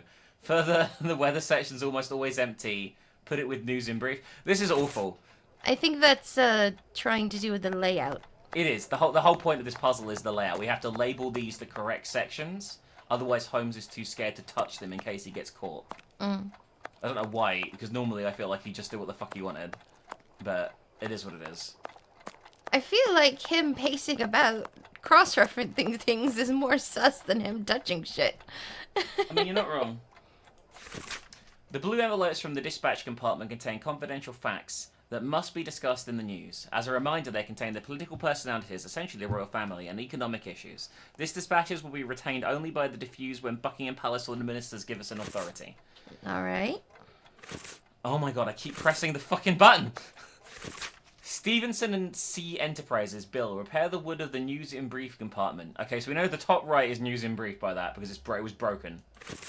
Okay?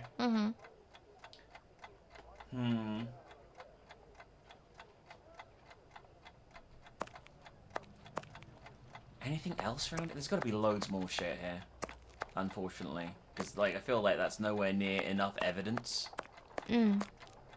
But finding all the notes and shit might not be the easiest. Did I read this one already? No. My dear George, your little brother has some misfortune. My first week of work was very grueling. First I was given a spot far from the stove, and I am very cold in the morning. Next I had to sort through the dispatches, the most tedious and boring work imaginable.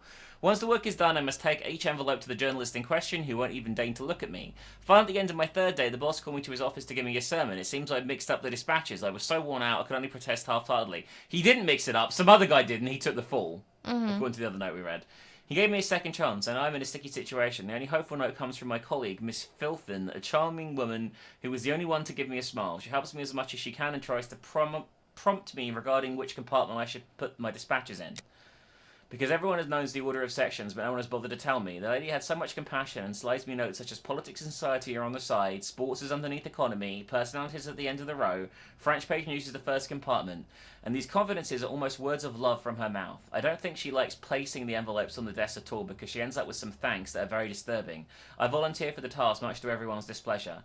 Nothing new concerning my landlady, but I managed to pay her for the week and she consented to keep me. Don't say anything about my troubles to Mumsy, I don't want to alarm her, but no one to lie to her, and I've chosen to not write. With warmest regards, your brother, Albert. Okay. Can I do this now? Let's try. Alright, are we ready? Yeah. So, fortunately, as I am, obviously, as is known, a puzzle-solving genius, we should be able to do this. Okay? So we know News in Brief and Odysseys is the one that had to be repaired. Weather's the most empty one. There you go. Okay. Front page is here.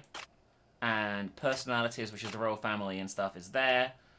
World is here. We know that the only important one that's on the bottom row is police and law, and it's going to be this one here. Then we have politics, inventions and sciences, society, culture, and sports. Ta-da! These envelopes contain dispatches of police and judicial cases. Now, I need to open them discreetly. I must try to unglue the openings. Okay. So now we need to steam it open. We need to find a full watering can somewhere around here. Definitely not in any way suspicious at all. No, we'd never be suspicious. We're just Nokins. I need something. You need a full watering can, Sherlock, wherever the fuck that is. Where would it... Oh, here, look. Aha, Water. huzzah. Water. Alright, now we've got the thing, and we can boil that on the stove. There, that will provide me with steam. Okay. Is it not on? Do you have to... This is so dumb. Oh, we have matches. There we go. Yes, this is so much more inconspicuous. I mean, no one's here currently, which means we could have just taken the fucking things! And it looks like I'm in luck. This envelope contains precious information. Alright. Testimony in the Smith affair. Days of inquest, Saturday, April 7th. Mr. Wynne E. Baxter, the East Middlesex coroner, held an inquiry on Saturday at the London Hospital regarding the death of Emma Elizabeth Smith, aged 45. So these took place before the current murders. A widow lately living at 18 George Street, Spitalfields, who was alleged had been murdered. Chief Inspector West of the 8th Division of Police attended for the commissioners of the police. Mrs. Mary Russell, deputy keeper of a common lodging house, stated that she'd known the deceased for about 2 years. On the evening of Bank Holiday, 2nd of April, she left home at 7 o'clock and returned about 4 or 5. Her face and head were much injured. Oh, she was found the next morning in a dreadful state with her face and head much injured. One of her ears being torn off. Oh, God. She told the witness that she had been set upon and robbed of all her money. Oh, she was alive. Witness took her to the hospital, and when she passed along Osborne Street, the deceased pointed out the spot where she was assaulted. She said there were 3 men, but she could not describe them. Yeah, I don't think this is Jack. Mr. John Haslip, house surgeon, stated that when the deceased was admitted to the hospital, she'd been drinking but was not intoxicated. She was bleeding from the head and ear and had other injuries of revolting nature. Witness found that they were suffering from a rupture of the peritoneum, which had been perforated by a blunt instrument. I think that's bad. The deceased told him that at 1:30 this morning, she was passing near Whitechapel Church when she noticed some men coming towards her. She crossed the road to avoid them, but they followed her, assaulted her, took all her money, and then committed the outrage. Yeah, this isn't Jack. She was unable to say that without some kind of instrument was used, nor could she describe her assailants, except she said that one was the youth of 19. Death ensued on Wednesday morning through peritonitis set up by the injuries. That is horrific, by the way. Oh, no. Margaret Hayes, living at the same address as the deceased, disposed of seeing Mrs. Smith in company with a man at the corner of Farrant Street and Burdett Road. The man wore dressed in a dark suit and wore a white silk handkerchief around his neck. He was a medium height, but witness did not think she could identify him. Chief Inspector West, H Division, stated they had no official information on the subject and was only aware of the case through the daily papers. He had questioned the constables on the beat, but none of them appeared to know anything about the matter. The coroner said that from the medical evidence, which must be true, it was clear the woman had been barbarously murdered. It was impossible to imagine a more brutal and dastardly assault, and he thought the ends of justice would be better met by the jury recording their verdict at once than by adjourning to have some future date in the hope of having more evidence brought before them. The jury returned a verdict of willful murder against some person or persons unknown. The police are making every possible inquiry into the case, but up to yesterday, 8th of April, had not any clue to the persons who committed the outrage. Right, and here's the second one. So this is Martha Tabram. This is 6 pages long, holy shit. Last day of the inquest. Yesterday afternoon, Mr. George Collier, the Deputy Coroner for South East Middlesex, resumed the inquiry at the Working Lads Institute, Whitechapel, into the circumstances attending the death of Martha Turner, or Tabram, a hawker lately living at 4 Star Place, Star Street, Commercial Road, who was discovered early in the morning on Tuesday, the 7th, lying dead on the first floor landing of some model dwellings known as George Yard Buildings, Commercial Street, Spitalfields. When found, the woman presented a shocking appearance. There were 39 stab wounds on her body, some of them had been inflicted with a bayonet. Alfred George Crowe, cab driver, George Yard Buildings, deposed that he got home at 3:30 on Tuesday morning. As he was passing the first ground floor landing, he saw a body laying on the ground. He took no notice, as he was accustomed to seeing people lying there. He did not then know whether the person was alive or dead. He got up at 9:30, and when he went there, the staircase, the body was not there. Witness heard no noise while he was in bed. Police Constable Thomas Barrett said the last witness called his attention to the body of the deceased. He sent for a doctor who pronounced life extinct. Dr. T.R. Killeen of Brick Lane said that he called to the deceased and found her dead. She had 39 stabs to the body. She'd been dead for some 3 hours. Her age was about 36 and her body was very well nourished. Witness had since made a post-mortem examination of the body. The left lung was penetrated in 5 places, the right lung in 2. The heart penetrated once. and that would be sufficient to cause death. The liver was penetrated 5 times, the spleen 2, the stomach 6. The witness did not think all the wounds were inflicted with the same instrument. The wounds generally might have been inflicted by a knife, but such an instrument could not have inflicted one of the wounds which went through the chest bone. His opinion was that one of the wounds was inflicted by some kind of dagger, and that all of them were caused during life. Henry Samuel Tabram, East Greenwich, husband of the deceased woman, said he last saw her alive about 18 months ago in the Whitechapel Road. They'd been separated for 13 years owing to her drinking habits. She obtained a warrant against him for some part-time witnesses, allowed her 12 shillings a week, but in consequence of her annoyance, he stopped this allowance 10 years ago, since which time he made it £0.50 a week, as he found she was living with her man. I guess that's like a divorce settlement? I guess? But she gets less if she goes off with another guy and isn't single.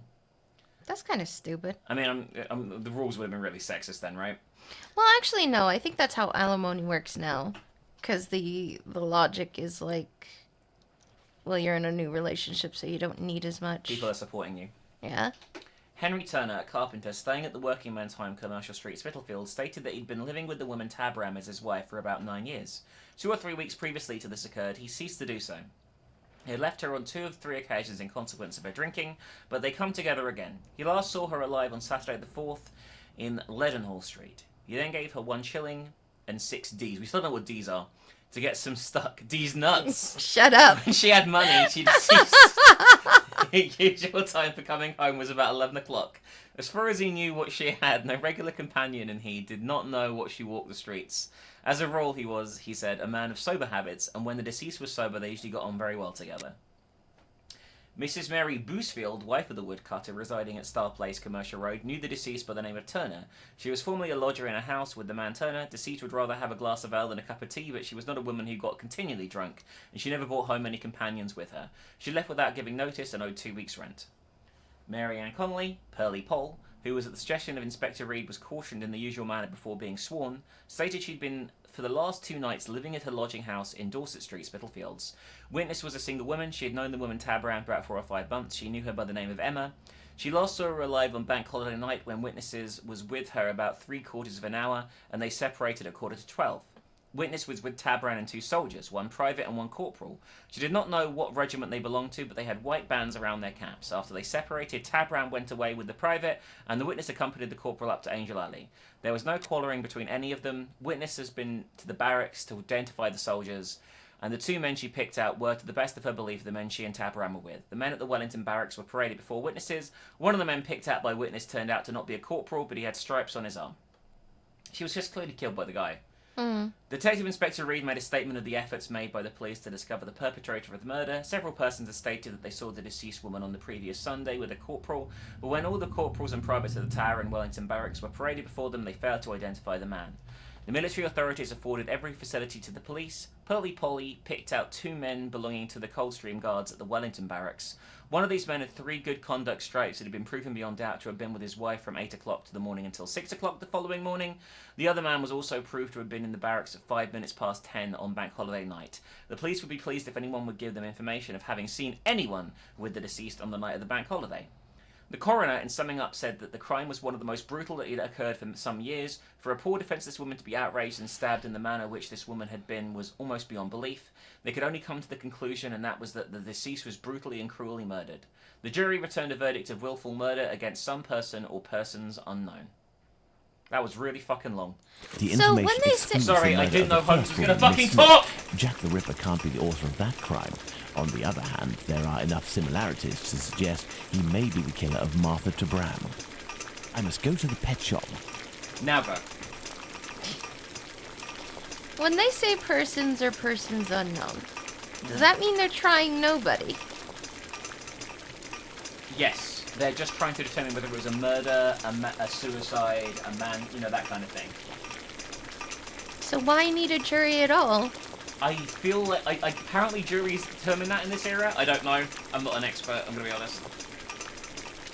But yeah, maybe that's the case. We don't know. We're very ignorant when it comes to this sort of thing, everyone. As I'm sure you've guessed by now. We're very ignorant. Off to the pet shop. But you know what we're I not must go to the ignorant pet about? shop. You know what we're not ignorant about? What's that? papillas and Oh. that they're numb. Oh my god. Because papillas are numb. They are very numb. The numbest. Of the kins? Well, Pretzel's the numbest of the kings. Closed until But she further is a notice. papilla. Abraham isn't there. No luck. That's true. We're so smart. Forget everything we just said. We know everything about them. Good evening. Oh, good evening, sir.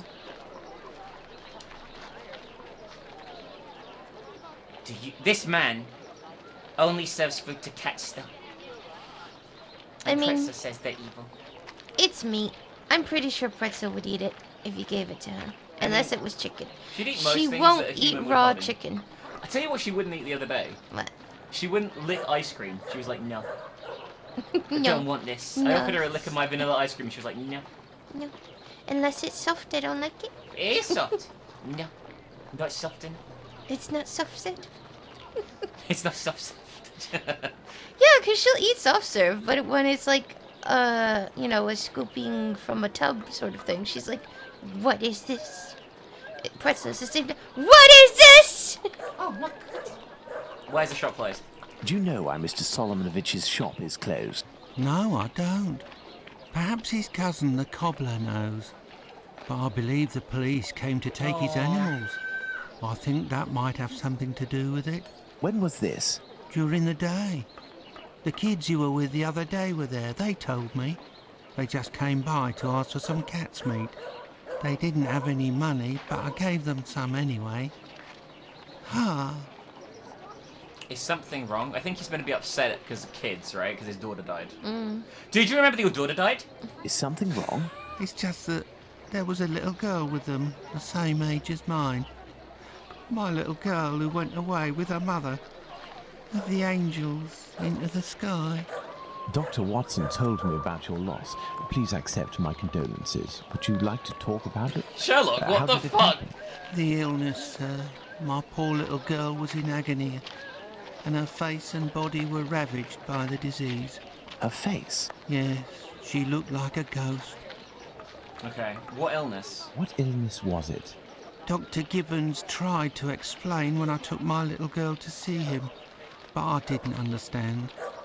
I'm sure that he was trying to insinuate it was my fault. I'm sorry, but I don't want to talk about it anymore. I understand. Farewell.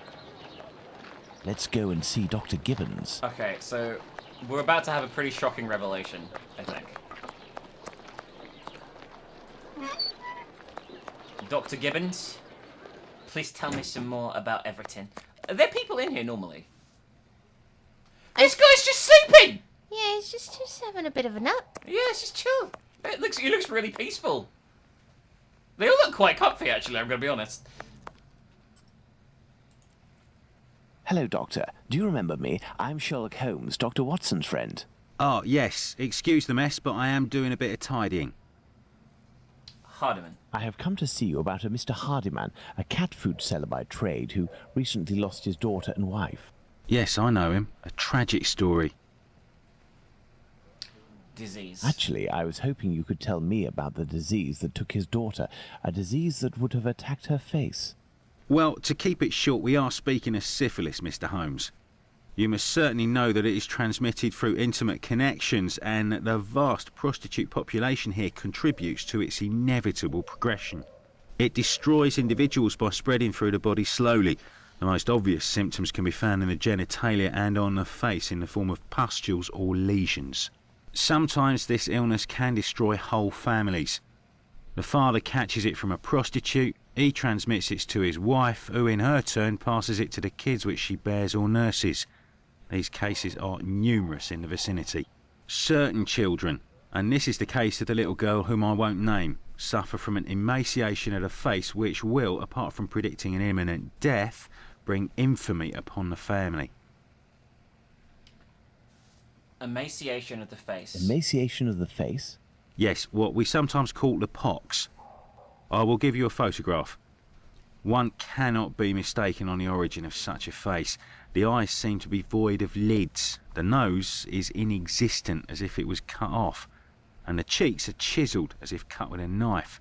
This loss of facial matter, this emaciation, is, in this area, often the gift from a father to his children. Can I keep this photograph? I should destroy it, but if it can remind you that one must sometimes think twice before giving in to physical attraction. I always seem to find myself alone in such cases. Thank you, Doctor. We're about to say this, by the way.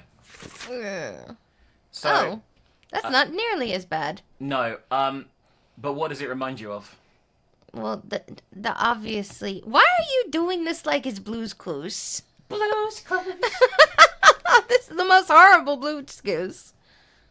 It's like the other crime scene, though, right? Yes. Let's go to the cobbler's. Let's go to the cobbler's. Yeah, I'm right here, dude. I'm a little bit confused, though. Why's that? Because if I understand kids will probably progress faster in a disease because they're kids, right?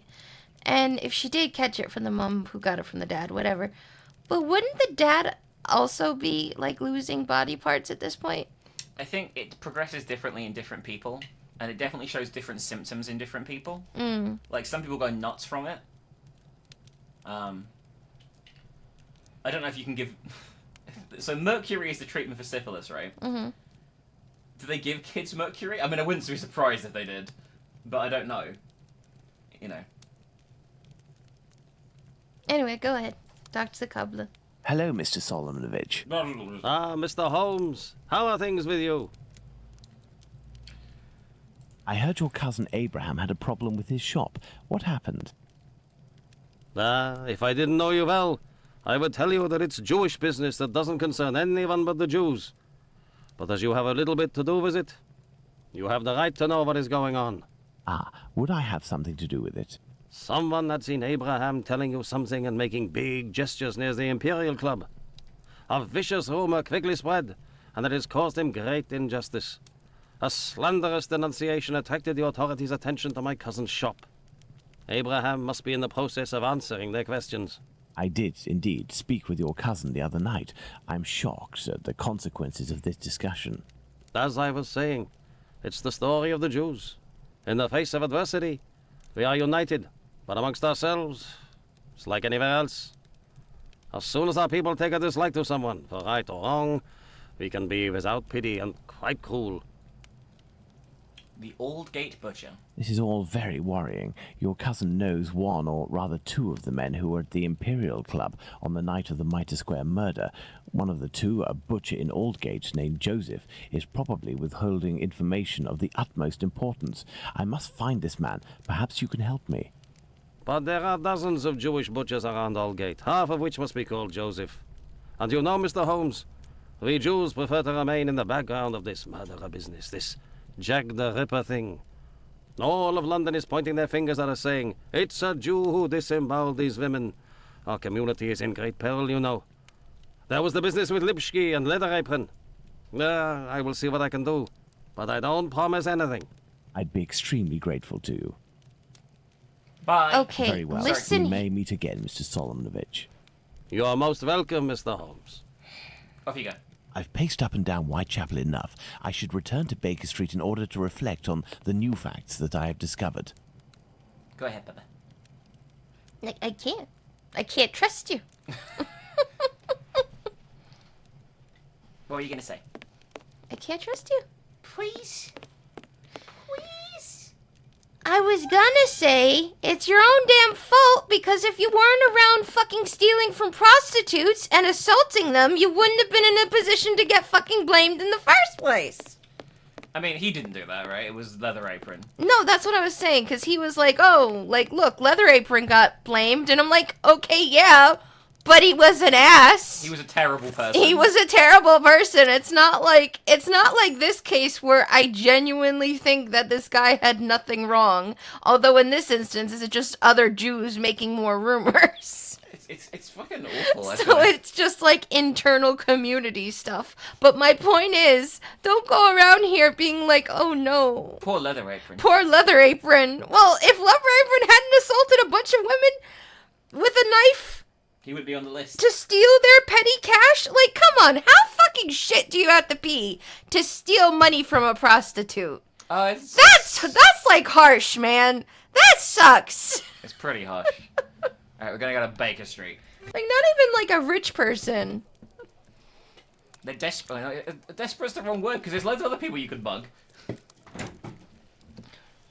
Hello, Holmes. Or maybe just don't mug people, Bubba. Yeah. Good day, Watson. Listen, Holmes, I know I should have got here sooner to give you a report on my research, but this case has led me to neglect my patients and my wife more than I care to admit. I've been able to sort things out over the last few days, and now I am ready to pursue this investigation. A wife You that don't lives have in to Canada. justify yourself, Watson. Whilst I do tolerate you as an observer, and despite your occasional help with more menial tasks, may I remind you that you are by no means an indispensable part of this case. dick? Oh, you tolerate me as an observer, do you? Oh, you're too much, Holmes. Well, Mr. Detective, despite my absence, I have been working on this case, putting my relationship on the line in the process. And I happen to have a confidential letter that only passed from one lord's hand to another. What it contains is extremely serious and concerns Dr. Tumblety and his collection of uteri. Let me see that. Before we read this, I feel like a way of improving your relationship, Watson, is not living at Sherlock's house and having casual sex with him. I mean, if you're gonna do that, at least make sure to take your wife out on dates every once in a while. Oh my god. Be hereby assured of my entire collaboration in the affair of which I must reply. No one will be able to cast opprobrium on our institution or ourselves. I have no idea what that word means. Opprobrium? Opprobrium. Opprobrium. Our eminent colleagues support our policies, and they won't cooperate with the police as long as the higher interests that we serve aren't menaced. As you mentioned, we must avoid having to explain to the uncultured masses the exogenesis of medical research. A general crisis of confidence will result in inevitable amalgamation that the press would hasten to create between this and the hideous murders committed in the East End. This end, I tactfully evoked the rumour that you mentioned in your letter when I met with my colleagues. It turns out to have grounds, and these are the specifics I was able to talk about. 18 months thence, an American doctor in London did in fact contact certain hospitals. His approach was aimed at getting stocks of feminine genitalia, particularly uteri. He was motivated initially by the finalisation of his research and of its publication. The doctor in question wanted to increase a uterus specimen freshly conserved in formalin with each of the research dissertations sent to each of the colleagues involved. A large quantity was thus necessary, and this doctor proposed to buy each of the uteri for £20 each. The hospital directors did not pay heed to these demands, of that I've been assured. Between you and I, my lord, who knows what strange consequences would have followed the demands of the American doctor? The rumour of these unusual commissions made the tour of the hospitals in question at the time, and has spread to others since. Simple day labourers employed in the organisations considering the gain of £20 could justify a theft, or perhaps worse. The identity of the doctor is unknown to me, but based on the recall of one of my colleagues, this man had the most impressive references. But after a bit of research that I did, I couldn't find the existence of any publication with an eventual correlation on this, or the other side of the Atlantic. The man left London shortly after his pitch, it would seem. I cannot help but think that he has perhaps returned to London and has found him someone who might furnish him with what he's looking for. Okay, interesting. Okay, I don't understand. So he's doing some research on the female reproductive system? He was pretending to, but when they looked into it, it turns out there wasn't any research. He just wanted uteruses for whatever fucking reason. It's very strange. He initially went to try to buy it from the hospitals, but he allegedly is now looking to bribe hospital workers and stuff that, to give him the stuff. It's very strange. Yeah. Especially since he hates women so much. I don't know I can't remember if we ever find out if there's any purpose to this, but we'll just move on. Excellent. This American could turn out to be of great use to use. That's right. And that's not all. I did some research and finally found an illness that affects the genitalia and can, in certain cases, cause facial symptoms resembling the mutilations seen on the last victim. It is called, would you believe? Syphilis and the emaciation that can be seen in affected children. I have known that for days, Watson. Really? Listen, now you're already here, Watson, we may as well continue the investigation. Do you remember the map on which we established the area in which our killer lives? I think we should continue our study. Excuse me. Watson, you're a doctor, and you didn't know what syphilis is? He definitely is a doctor as well. Like, he knows his shit. Well, apparently he doesn't know his shit, but still. Okay, we need to update the map. Well, I discovered the case of another murder before that of Buck's Row. It happened in George Yard.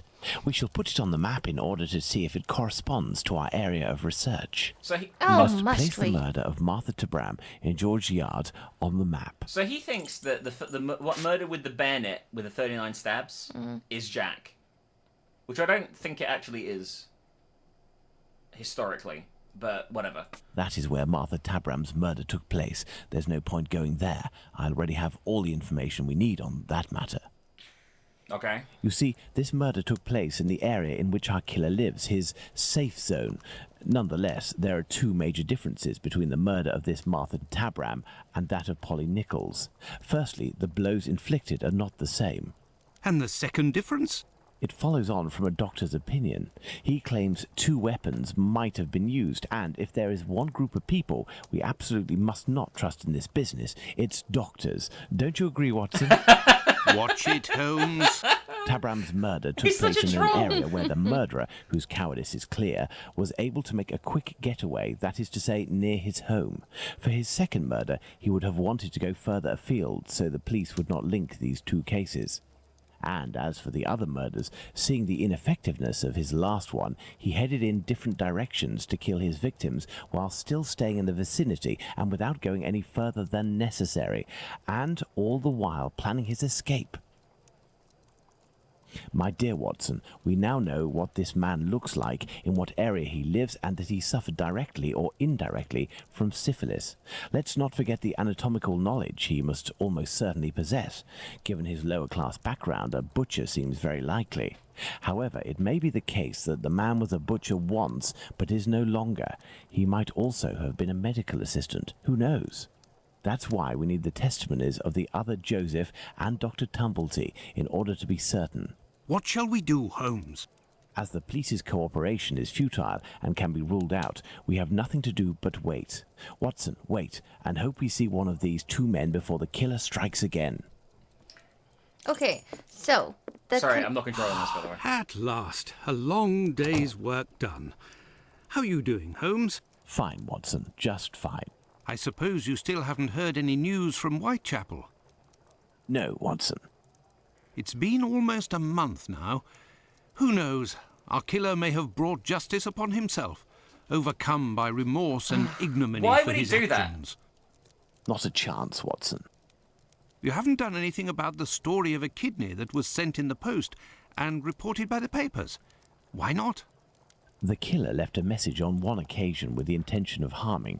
The letter accompanying this package served no purpose other than to give value to its recipient and arouse disgust against its sender. The killer has never done anything for nothing. In order to authenticate the Galston Street message, he left an indisputable piece of evidence. Can we really say as much about this kidney? I don't know. All I know is that there are letters piling up on your desk. Isn't it time to move on to another case? Absolutely not, Watson. I think that the other Joseph is reluctant to meet me. The man he saw must certainly have put the fear of God in him, a man well known for his violence and his hatred towards Jews. There can't be any shortage of those in Whitechapel. I have hope yet. As for Dr. Tumblety... We found him, Mr. Holmes. We found him. Who's that? Dr. Bumblebee.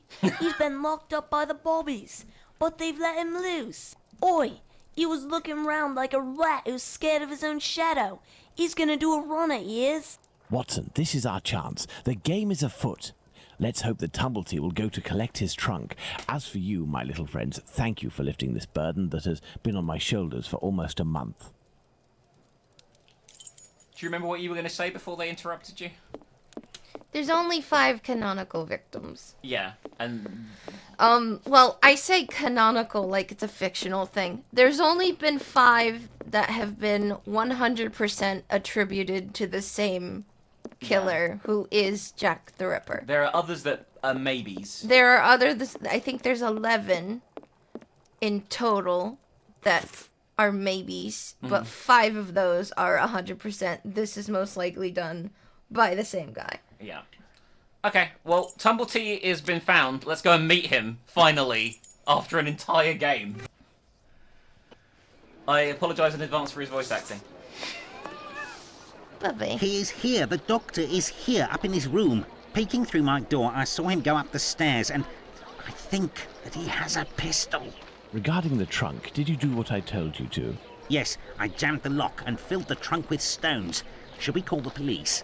Absolutely not. Go home, lock your doors, and if you hear a gunshot, shout as loudly as you can. Watson, we must disarm this man at all costs before attempting to confront him. Come, have your pistol at the ready and stay alert. Beverly, it's getting tense. Beverly, he's got a gun. Watson? Watson? No, go sit down here. Don't worry about it. They should have hired you to voice Watson. It would have been pretty normal, to be honest. Alright, here we go. How old was I when this came out? Like 2006, I think. Don't move a muscle or I shoot. Who? But what is going on? Bravo, Watson. I take back everything I ever said about your less than full involvement in our investigations. Listen, Mr. Policeman. I already told everything to your colleagues at the station, so... Don't you believe it, sir. We're not with the police. We are here to talk about human organs, an area in which you seem to have a great deal of interest. What? But who are you? We are the ones holding the pistol. Listen, Tumblety, tell us everything you know and you will be spared from the noose or a bullet. Have you tried to get hold of any female genitalia from someone during these past months? So that's it. You English. Listen, as it happens, I do have a collection of female genital organs which I hold dear and never miss the chance to show my friends They're great at whatever parties. the occasion. If you knew what I feel when my eyes meet the young men's as they contemplate with astonishment and disgust this soft and flabby skin that they worship and place at the center of all their passions. Women repulse me, gentlemen. They are one of nature's greatest mistakes. Lying, haughty, and most of all, nauseating. No, sirs. Men, mankind, we are not made to soil ourselves with such animals, and it is my task to educate my peers, like the ancient Greeks used to do, and put them on the path to masculine relationships, the only kind worthy of our intelligence. My God, this man has lost his marbles, Holmes. You haven't answered my question. Did you attempt to obtain any female organs? Indeed, but a long time ago. I was living in Liverpool at the time. A few of my specimens were starting to lose their freshness. But despite the sum proposed, the heads of the university hospitals refused to accede to my demands. The fear of what others would say, certainly. I know nothing more similar to an arrogant fowl than an English doctor. Yakety-yak, always showing off in the courtyard with their haughty airs. And as soon as... Shut it, Tumblety. So, was it you who killed all of these women? Yes or no? I regret to say that it was not. If I had really wanted a few more uteri, I would have had them brought in from the United States, where it would cost me much less than here. Or I would have shown a few gold coins in the hallways of a morgue or a hospital in London, and they would have kissed my feet to sell them to me, and not taken the least risk. But kidneys are all the latest, aren't they? I think that I could find one tomorrow for less than £1. In short, gentlemen, I do not know your killer, and I don't know why he's doing that. But if you come across him one day, please send him my friendship and my deepest respect. You've gone too far this time. Come, Watson, let's not get carried away now. Thank you for your assistance, Doctor. If I may offer some advice, you should leave England as soon as possible. Each day that you remain in this country is a risk that an intelligent man would not take. My pistol? Without that, it will be even more risky. Can we believe this man, Holmes? He can't be the murderer, and his story regarding the organs fits. But we can't afford to take the slightest risk. I will ask the Baker Street irregulars to follow him. Listen, lads, when Tumblety leaves here, follow him discreetly and come and tell me as early as possible tomorrow where he is currently residing. Understood? Understood, Captain. Well, that's that lead dead end. You are already ready, Holmes. What is going on? I have been waiting for you for at least an hour, Watson. It would appear that a new drama has unfolded. The youngsters came to give me this address, but I have some doubt as to the actual location we are going to. Let's try anyway. At worst, we may come across the Baker Street irregulars to put us in the right direction. Beba, we're so close now to the end. This is the lovely gay representation we get. Yeah. The worst kind. The worst kind. Hates women to the point he's like, good on Jack. No, we're not, Watson. We are heading for the very street I'd hoped for, but as I wasn't sure it was this one, I've made a few big detours in order to find the right one. I'll know it when I see the name. Why, of course, Holmes. Why didn't I think of that? The great Sherlock Holmes can't... Well, here we are. This is gonna get bum. How are you, my friend? Are you not feeling well? No. My friend is a doctor. He can take care of you. Don't go there. He came here, and he... Now, Watson, take care of him. Okay, then. This is, Mary Kelly. This looks like the house layout slightly in Dulac and Faye as well. Mm.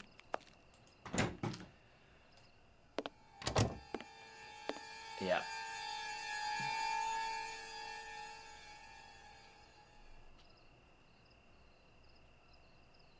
My God! Maybe, happened? maybe don't be Can't in there. talk. Wait for the coppers. Are they coming? My eyes are crying. No. Go find them too, mister. I'll stay here and keep an eye out. Go! No, I must await my friend. Ah, here he is. Watson, are you there? How are you? Fine, Holmes, and you? What happened? Hello, sir. Where are we, Watson? In Whitechapel, Holmes. This must be Dorset Street. You don't seem very well. Do you need something? Indeed, Watson. Some clay, a great big piece of clay. I would ask for some wine, too, but as you know, I taste nothing but melodrama. What is over there? A trip from which you will never return, Watson. Trust me, don't go there. A trip? Behind this door? In this room? It's not strictly a door, it's more of a portal, a threshold, and what lies behind it is not the mortal realm, Watson. It is a place beyond time and space, the gift of a frantic artist who made use of his talent in order to grant us access to his world, Watson. Beyond that threshold is an abyss. Hell. The police won't take long to arrive, and the last thing I want is to waste precious time on them. Could you lead me out of this area and take me home? Okay. Yeah, it's all fun and games until you have to actually face a fresh death, huh? Oh, Holmes. I mean, okay. Not to defend it, because obviously he is weird, right? He is, like, no. cold. He's not weird. He's an asshole.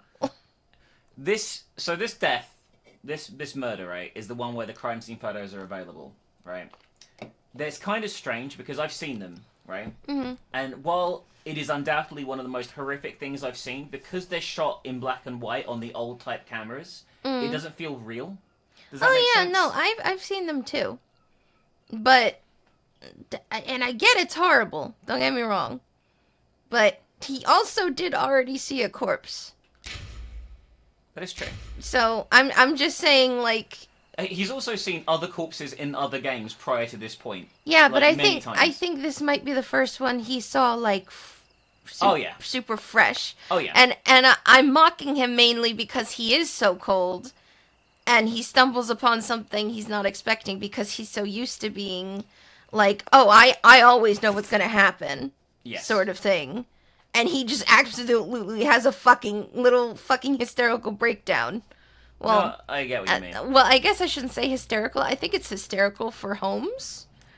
With the whole poetic, like, it's a fucking portal to hell. Yeah, you know? It is like a Holmes breakdown. He gets himself together fairly quickly, but he still is shaken. It's just, for someone who is so cold and so arrogant, that's mainly why I'm mocking him. I'm not mocking, if it was like a standard person, I wouldn't be mocking them. But Holmes kind of prides himself on being unfeeling and better than everybody else. So that was my point. That's fair. All right, let's go back to Baker Street. We've got to recreate the crime scene in a safer environment.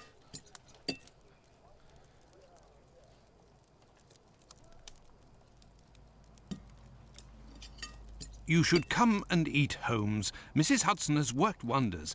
The joint has been cooked medium rare. Shut up, Watson. If only you would tell me what was in the courtyard. The answer, Watson. The answer, Holmes? Yes, the answer to a question that you asked me a few weeks ago. How the devil can the answer to a question I asked you be found in that courtyard? And what question are you referring to, Holmes? How our killer set about reaching the height of horror by taking another victim, Watson.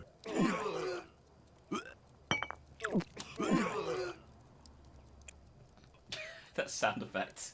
Did I not tell you that I wanted to avoid melodrama? Do you mean to say that... Yes, that's what was in that room. You helped towards the colour. All that's missing is the odour, but I shall let that pass. The mutilations almost all resulted in large removals of flesh. My photographic memory noted them all in great detail, the shape, size and location, and thanks to the softness of this clay and your medical knowledge, I believe we can attempt to determine what is missing from this lady. Don't you think we should wait for the medical examiner's opinion? Surely not, Watson. This massacre has gone on long enough. I can assure you that I will do everything in my power to get our hands on Jack the Ripper before this night is out. We are very much nearly done. All right, time to... Watson, we shall reconstruct the body of this poor woman and inspect it in detail as well. Your help as a medical man will be invaluable. Holmes, I feel a bit unwell. Well, I understand. I will manage on my own. Her throat was slit just like the others. The wound is particularly deep. All right, let's start putting things in. Okay? Yep. At least, we need the tweezers. We've got a right There kidney. were incisions in the rib cage, as if to inspect the lungs. We've got the two kidneys. Let's put those in first, because I think they go under everything else in a body. I don't know if we have to adhere to those rules, but, you know. Hmm. We've got the breasts.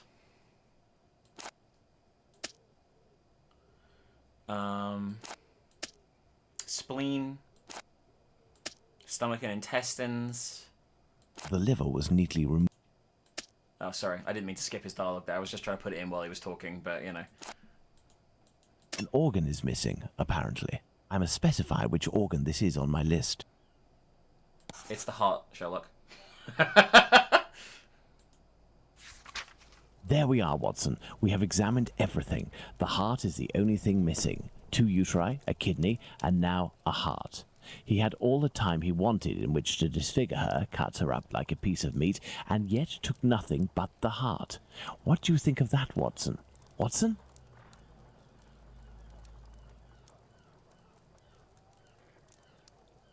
Really?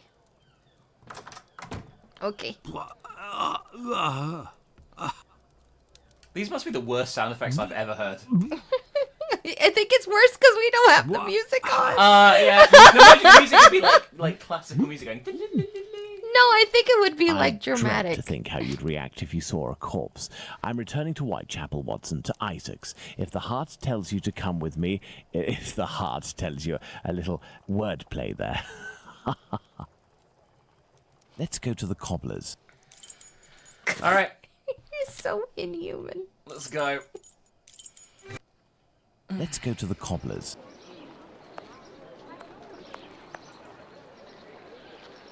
Oh, this guy's here as well. Evening, Mr. Holmes. Abraham. Good evening, Hardiman. Has Abraham Solomonovich still not reopened his shop? No, not that I know of. Have you heard anything about the latest murder? Certainly there is talk of nothing else. Poor girl. I hope they catch the bastard who did it. Who do you think that could be? A madman, that's for sure. Everyone in the area is pinning it on a Jew. But I don't believe that for a second. Why? Because Jews don't like blood, you see. They're not allowed to eat it, and they have to drain the meat before cooking it. It's true that they eat animals, but they are fanatical about all kinds of silly things. I don't know much about their rituals and all, but I know that a Jewish butcher can't just do whatever he pleases with his knife. He has strict kosher rules to follow. You seem to be very well informed. Well, I buy my meat from them too. My clients don't care whether the meat comes from Jews or not. Cats eat it regardless. And let me tell you, I'd go as far as to say that I may even have more faith in a Jew, because even if they don't eat all the offals, a Jew inspects them to see if the animal was in good health. Lungs, for the most part, and as they make up most of my cat's meat, you can see the connection, right? Okay. Jews are allowed to eat offals? Yes.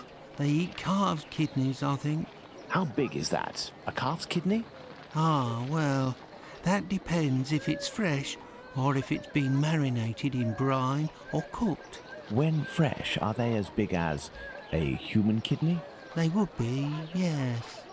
You know, Mr. Hardyman, it's lucky for both of us that the murder that took place in your mother's courtyard was only the Whitechapel killer's third.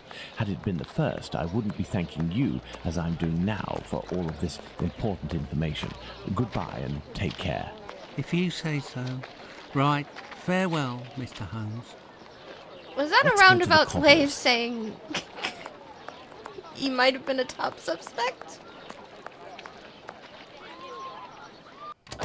I'm not entirely sure what you're saying, I'm going to be honest with you. Alright. We need to know about this other guy. Good evening, Mr. Solomonovich. Evening, Mr. Holmes. If you've come about the business of my cousin, I hate to say... What do you hate to say? Why are we suddenly talking about offal?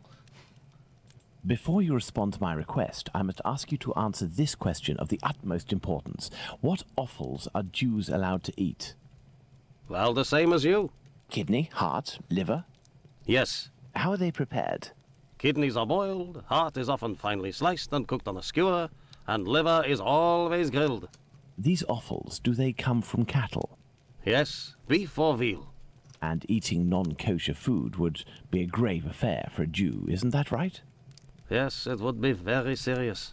But what are you getting at? The Aldgate Butcher. If I were to tell you what I'm thinking, Mr. Solomonovich, you would pull out your own eardrums to not hear the end of my sentence. It goes against the beliefs of hundreds of members of your community, and for some, perhaps even worse. I will ask you one last time before involving the authorities, who I assure you will be far less discreet than myself.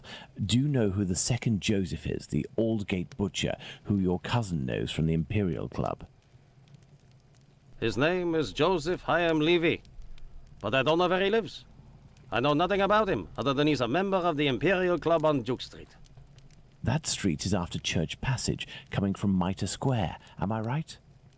That's it. Thank you. You have been an enormous help to both of us. Now, listen carefully. I need you to find 4 or 5 strong men among the members of your family who you trust wholeheartedly, and to wait here with them until my arrival, or you receive a message from me. Is that clear? But if you will tell me... Later, Mr. Solomonovich. Later. We're in our end game, baby. Let's go to the Imperial Club. So what do you think is happening?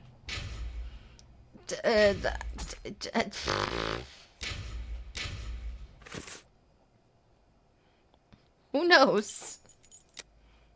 Where is the Imperial Club? Miller's Court. Ward of all... Imperial Club. Ah, there's the Imperial Club. Let's see if I can find Joseph Chaim Levy. Hello, sir. Hello. Can I help you, sir? Indeed. I have an urgent message from Mr. Joseph Levy, the Aldgate Butcher. I regret, sir, but Mr. Levy is not at the club at present. You can wait for him if you wish. I thank you. Do you know where I can find him? His home address, perhaps? It is a very urgent matter. I am sorry, sir, but we do not give out information regarding the club members to people outside the group. I understand. I must find a way to enter the Imperial Club without having to go through the entrance hall. Time for some breaking and entering, baby.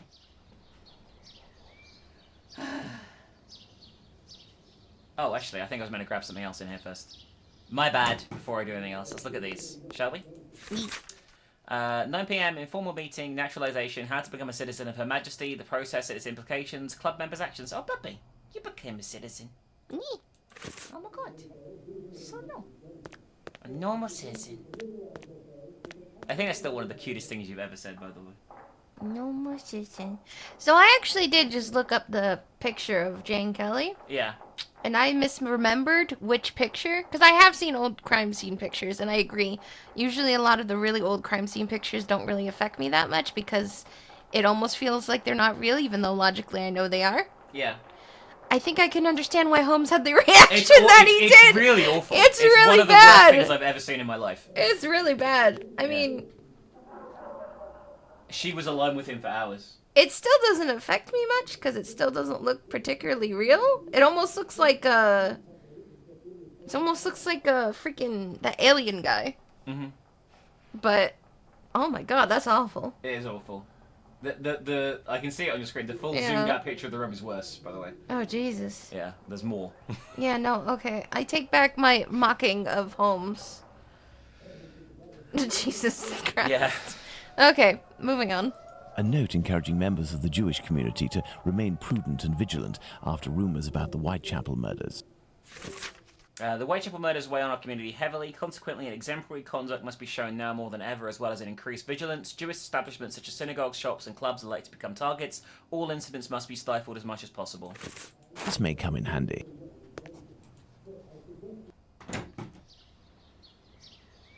Okay.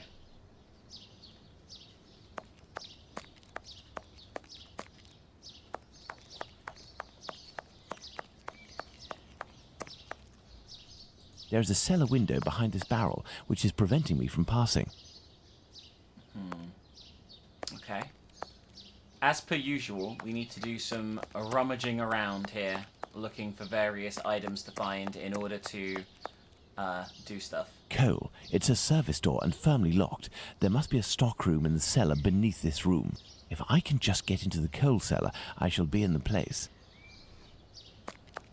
Can I take anything here? This barrel is on a wooden pallet, but it is too heavy to be moved. I will need a pivot. A pivot, you say? Oh my god. We've got to find one, Bubby. I genuinely Nothing of don't know interest where one here. is, but we'll hopefully find one shortly. I will say, everything seems like it comes to a head, right? And then suddenly it's like, actually, we need to break into another building. Actually. Oh my god. Oh my god. And it slows things down a reasonable amount. Alright, we're getting bits and bobs, at least. Bobs and bits. There we are. My pivot is in place. Now, let's find something to tip over this barrel. I should be able to make it tip over.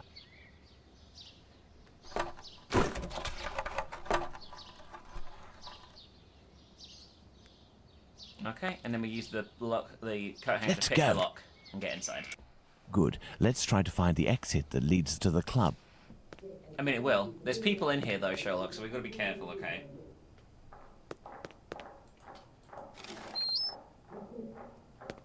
I'm worried there's, like, actual Closed. stealth here, by the way.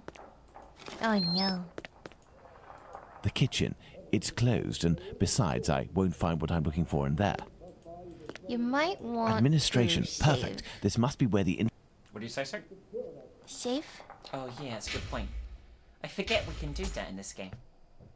A game with safes? What is this? Let's hope that it really is the key to this door. Administration. Perfect. This must be where the information on club members is kept.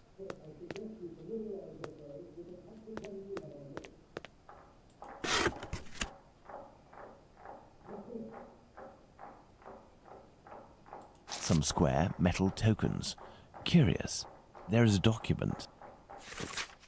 So, I want to let you know that if your club needed kosher meat when you have any special functions, I'll be available to finish it for you. Guaranteed by a compliant abattoir, it will be delivered directly to your society at a time that's convenient, reasonable prices. Do not hesitate to call upon my services. Jacob Levy.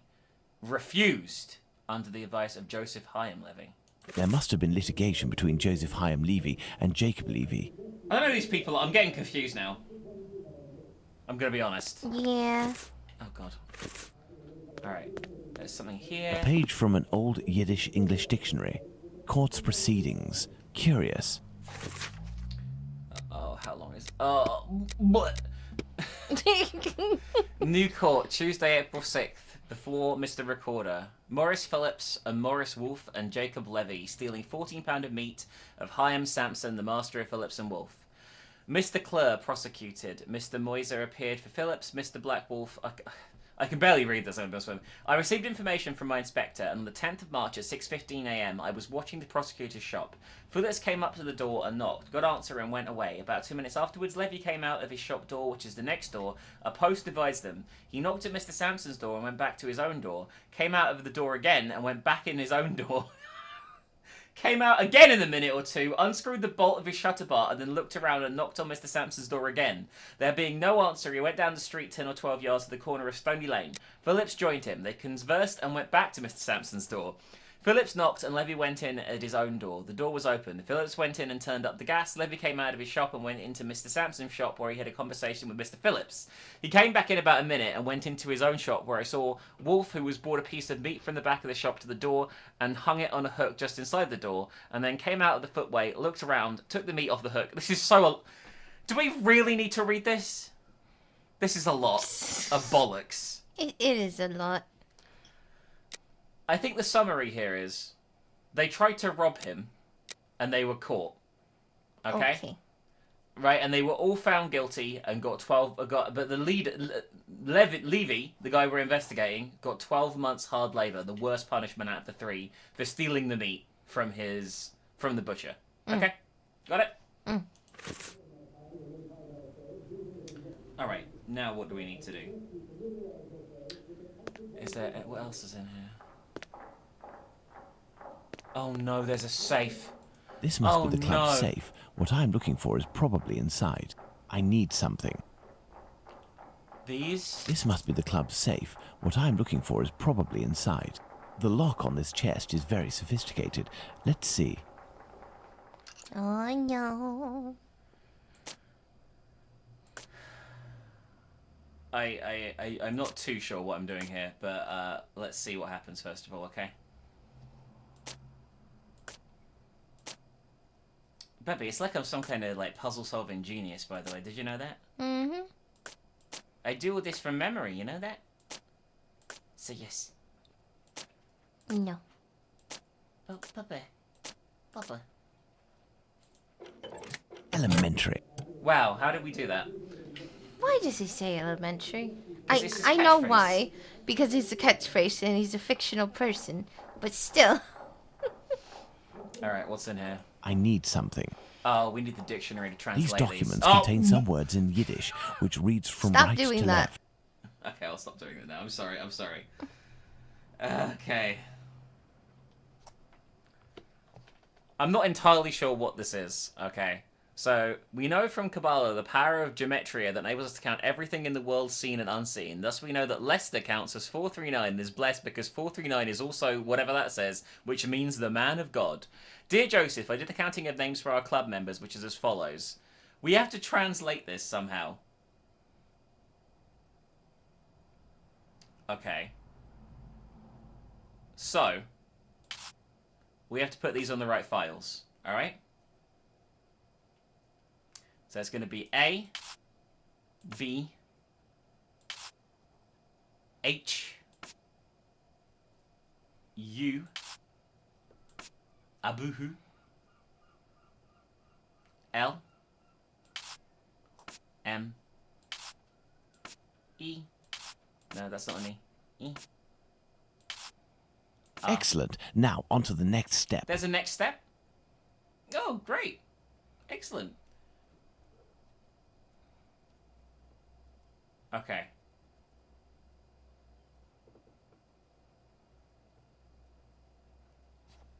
What is this guy's name? Levy? Levy, Joseph. Right there. Up, up, up. Him? You did it. Born in Aldgate. We got his address. 36 Middlesex Street, Aldgate. Which is right in the middle of our murder zone, by the way. Self-employed butcher at 1 Hutchinson Street, Aldgate.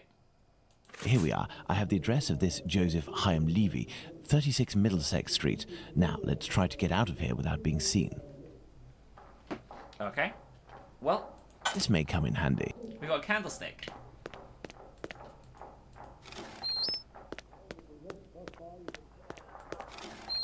They're having a great time, by the way. Hear all the little claps?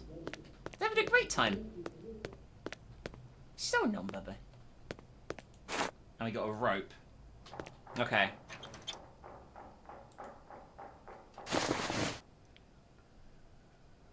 How does this help? I'm not entirely sure yet, I'm going to be honest, but hopefully we will eventually figure out exactly what I need to do. The candlestick needs to go there. I need something. For some reason. We need to put cans in the bucket, I believe. Okay. Then we are going to weigh this down, I would assume, or something like that. I will say, this makes absolutely no sense.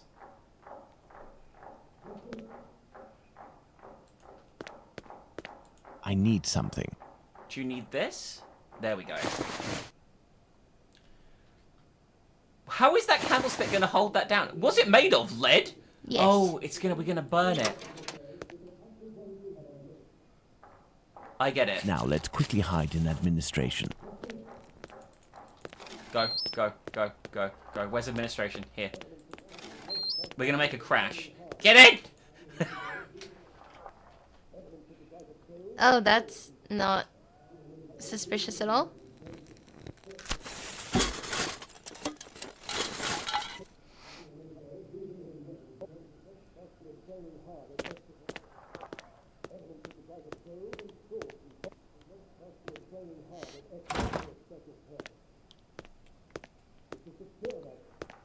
We might want to haul a bit more ass. Let's visit Joseph Levy at 36 Middlesex Street. He was just like waddling along. What the fuck? Alright, 36 Middlesex Street. Here I am in Middlesex Street. Let's find number 36. Hello, sir.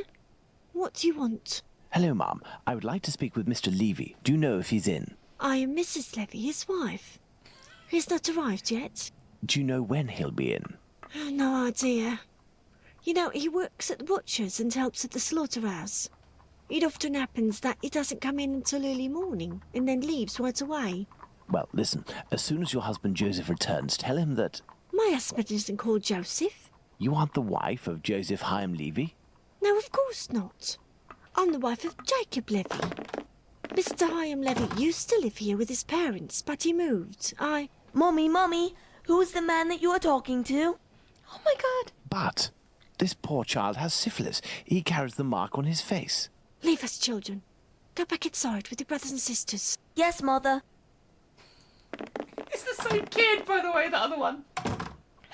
As I was saying, Mr. Hyam Levy doesn't live here. He works in a butcher's near Aldgate, but I don't know exactly where. But if you find him, he will surely live next door. Butchers always live near their work. Could you possibly give him a message on my behalf? I don't see him often, and, well, even though we know him, we aren't on friendly terms, you see? There was a robbery. Is he bothering you, Mommy? No, Simon, not at all. What are you going to do, kid? Beat me up? What a handsome boy you have. It's strange that he has light hair. He takes after his father.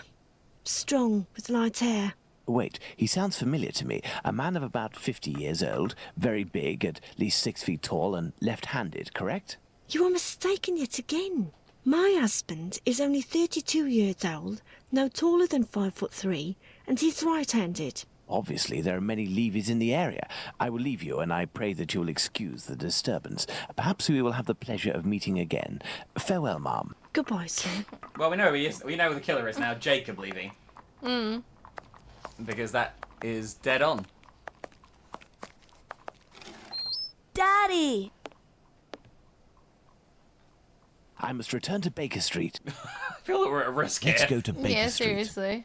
Significantly. Okay, at least there's a reason the kid looked like that. I just thought it was a really bad Well, model. Watson, not looking so good. Whose fault is that, Holmes? If you hadn't shown me your masterpiece in clay... Some actions have much larger repercussions than would be assumed at first glance. Listen, Watson, in a few minutes I will leave Baker Street in order to meet Jack the Ripper and put an end to his crimes. Beforehand, I want to go over all our discoveries to assure myself that everything is clear. Jack the Ripper? You know the identity of Jack the Ripper? Without a shadow of a doubt, Watson, and I assure you that we are in possession of all the elements required to determine who Jack the Ripper is. Would you like to do this work with me? Alright, final deduction board. A big one, though.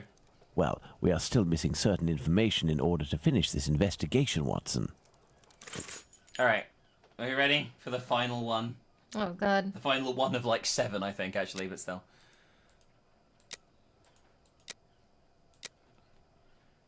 Jack the Ripper diverted the attention of his victims before killing them. We knew that already. Right. The Whitechapel Killer proceeded in the same way. The Whitechapel Killer must have been accompanied. The Whitechapel Killer... I think the same way. Okay. So what we got here? The thing is that I don't entirely know where they're all connected to. The Whitechapel Killer had the same time to kill Elstride and C. Eddowes. C. Eddowes and Elstride's murderer may be one and the same. So it's the same man. Yeah? Yes. P. Nichols' killer is a strong man. It's this. Oh, okay. No, it's the same man. They're all the same man, and he's a strong man. Okay, we already did this about 1 million times. Okay, that's page 1 done, I think. Page 2. All right, we only have one conclusion to reach here, which is the Whitechapel Killer is a scientist. The Whitechapel Killer possesses a large knife collection. The Whitechapel Killer is, or was, a butcher. Okay. Well, we know the answer to that. Yeah.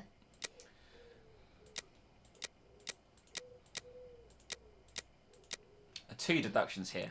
Okay, Oh my God. My brain is stupid. Your brain is numb. No, I read there is no organ trafficking in London. And that put to mind to me of there are no cats in America from American Tail.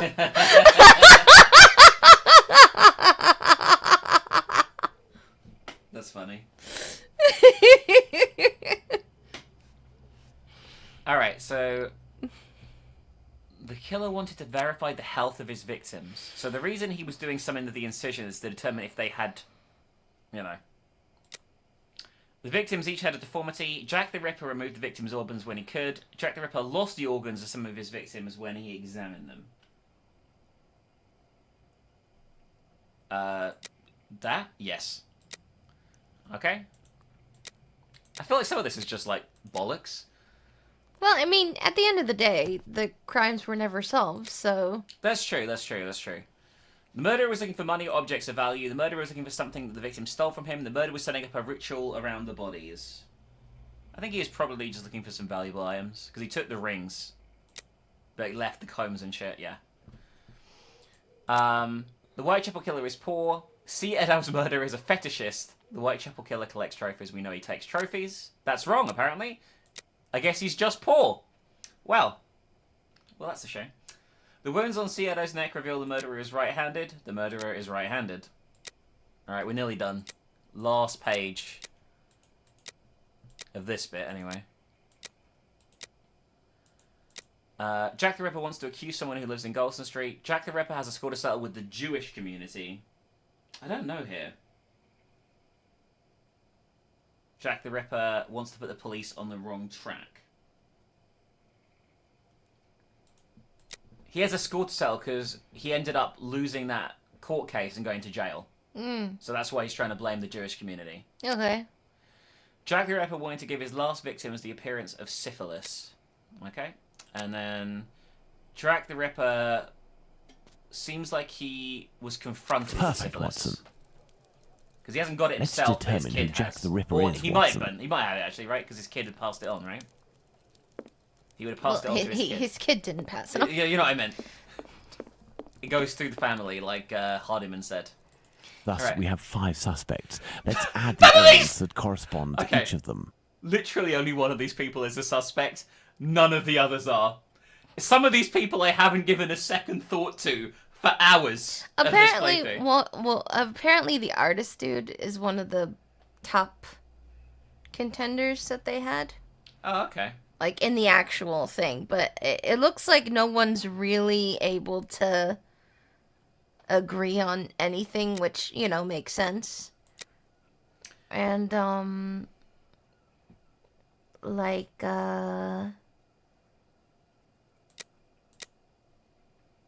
apparently a lot of the historical files were destroyed in the Blitz, so that doesn't help solving cold case.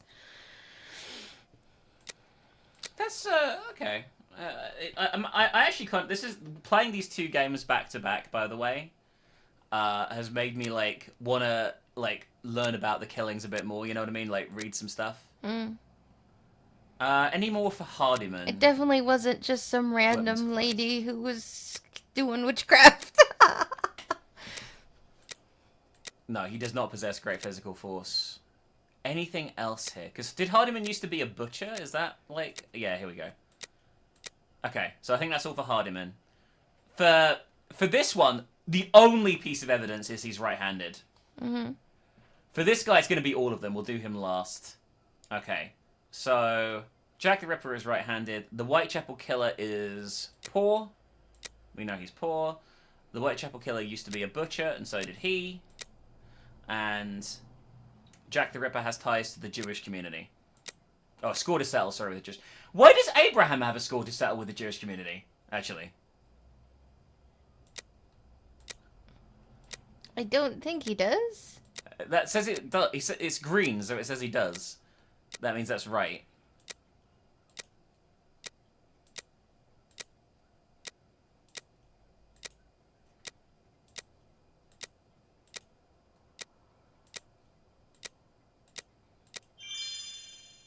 I feel like the odds are definitely stacked towards somebody here.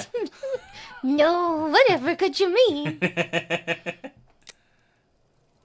I was meant to do Thus, something we else have there. 5 suspects. Let's add the elements that correspond to each of them. Alright, what do I need to do now? Oh, I have to choose the right outfit too. Maybe. But that is the right outfit. That is. Oh, do I drag him onto the thing? There we go! Dun dun dun! Okay. And there you go, Watson. Jacob Levy, Jack the Ripper. Fantastic, Holmes. And terrifying. But some aspects of this case are still unclear, at least for me. For example, Watson? Why does the man only kill prostitutes? The man kills prostitutes because he blames them for the misery of his life.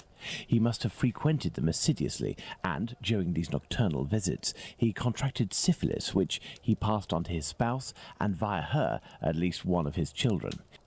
Oh, we found that note about He was Ethan an Levy. angry man in despair following a mistake that cannot be fixed. Why does he only kill such miserable prostitutes? He never had the means to afford prostitutes of higher standing than Nichols, Chapman and the others. At one point in his life he was forced to steal to make ends meet. This indiscretion cost him dearly. He was imprisoned and exiled from his community. Which we saw there. He had frequented low-class prostitutes. Thus, it was they who infected him, and they who must pay. I mean, you But why could did just he not remove gone. the organs? To take vengeance on his own community, which rejected him and had more success than he. He is a man who bore the burden of a sinister reputation, that of a thief and a madman, because of his internment. So he took his vengeance in the most cowardly and horrific manner imaginable. He rubbed his knife on the uterus of a sick prostitute before using it. He passed Edow's kidney off as a veal kidney. Oh. Why did he disfigure the faces of the last 2 victims? You an idiot, Watson. Revenge yet again, Watson. This is what you did to my child. You will suffer the same fate. And the piece of apron and the message at Goulston Street? The only reason to have placed the piece of apron incriminating the message and attracting attention towards himself is that the people that Levy holds responsible for his arrest live in this building. The butcher's where he committed the theft is found in Goulston Street, and the majority of the butchers who denounced him surely live close to their workplaces. But finally, Holmes, why didn't his wife or anyone else notice anything? His wife that's the has biggest many children question. and must be very busy. The man is a butcher, which must facilitate things when one is questioned by the police in the street and must justify the bloodstains on oneself. Furthermore, butchers often work during the night as the meat must be sold fresh each morning. His nocturnal absences were easily justifiable. Finally, he works in a butcher's or slaughterhouses. Nothing could be more simple than slipping a kidney in here and using a knife soiled with human blood there. This story is frightful, Holmes. Indeed, Watson. Lies, infidelity, venereal disease, murder, mutilation, and finally cannibalism. A complete anthology of what humans at their most vile are capable. Let's go at once to Whitechapel and put this madman where he can do no more harm, Holmes. Let's, Watson. Alright, the final confrontation. Oh my god, baby. Oh my god. Oh my god. If we say oh my god enough times, it'll be oh my god, god, god. I feel sorry for everyone in the comments. You must really hate when we say oh my god so much. I do believe we are not alone. I hope these men won't prevent us from passing. Me? No. But you, yes, Watson. Your journey ends here tonight. Pardon? You're sometimes a little hot-headed. And moreover, Mr. Solomonovich has a few things to tell you. I won't be long. Are you mad? You can come in, Mr. Holmes. He's waiting for you inside. Everything was organized according to your instructions. I don't know how to thank you. Later. Dr. Watson is awaiting an explanation from you.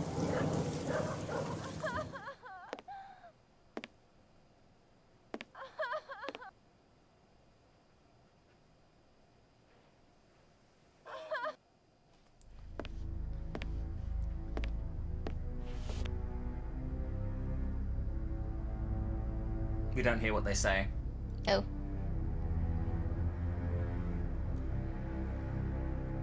Oh, I just realized there's music here. Yeah, we can't turn it off apparently. Ambient noise, maybe more. Well, either way.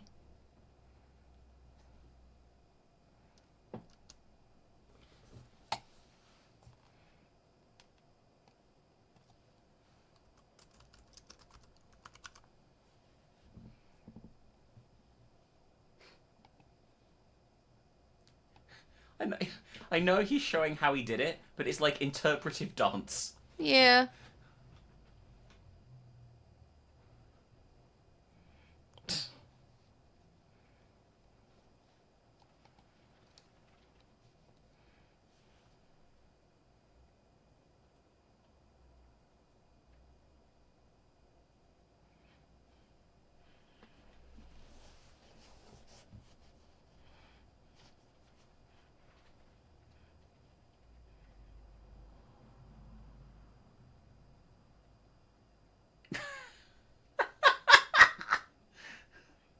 It's like a fucking, like, 10th grade fucking drama class. Yeah. Oh my god! Fucking miming! Are you fucking kidding me?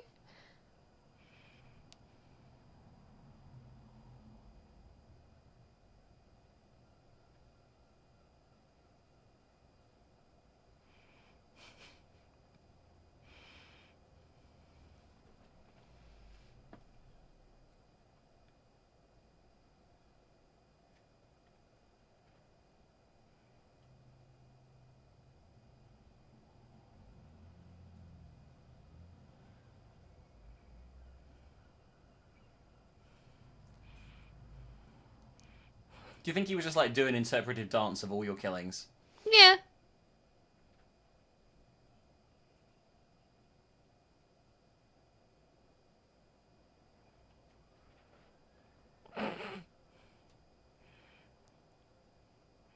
Feel like the animation gave up. Okay. Back to no music as a silent violin plays.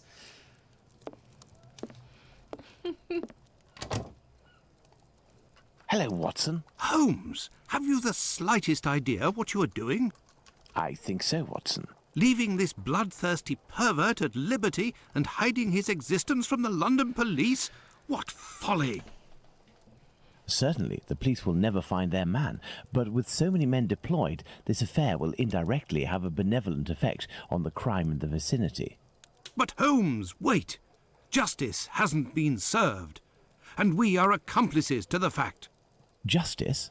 But I don't serve justice, Watson. I serve truth. And, incidentally, I serve my country, and I don't think that I have ever served it better than today. Imagine if after months of terror and a murder as abominable as that of Miller's Court, we deliver to the English people a man of the Jewish faith, a journeyman and head of family as the guilty party. A man who forced members of his own people to eat human flesh. All of this contained tension would have exploded in a myriad of anti-Semitic acts which would have thrown Whitechapel into a rage of fire and blood. And this man's family, who are completely innocent and have suffered more than their lot, would have been the first in the line of sight. Should we condemn an entire people to shame and promise them 1,000 wounds because one of their members committed an unmentionable crime? Neither I nor you have the right to do so. Jacob Levy, Jack the Ripper, is now in the hands of his own people. I have complete faith in Mr. Solonovich and the members of his community who, I remind you, courageously helped us. They took great risks and acted with the most salutary discretion. And, oh yes, it is understood that you cannot chronicle this investigation. It would be best to invent a story that takes us far from London during the sombre period, in pursuit of, let's see, something challenging. A ghostly dog that glows in the night. Don't be ridiculous, Holmes. But what will happen now? The police will endure a serious setback and a real loss of credibility. And this man? Well, a few months after the murders have ceased, the police commission, finding themselves at an impasse, will come up with a story to tell, and everyone will vow that they know the secret identity of the killer without having the right to reveal it. As for Jacob Levy, Jack the Ripper, he will be imprisoned by his own people. He will pace like a lion in its cage until the end of his days, haunted by his crimes and his insatiable vengeance, until finally the disease which drove him to kill those poor women will finish its work and make him its final victim.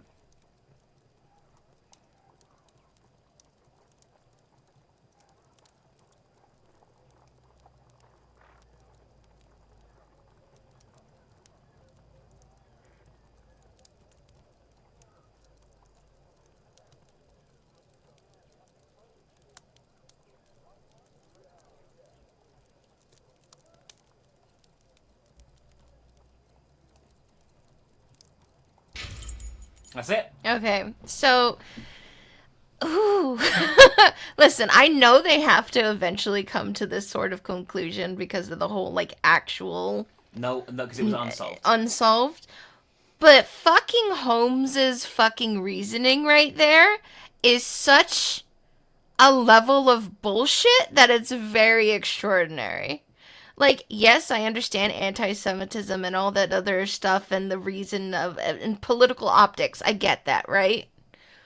Yes. But to use the excuse of like, oh yeah, well, he'll just have to, be haunted by his crimes. You think for a fucking second that this guy feels any sort of fucking remorse for what he did?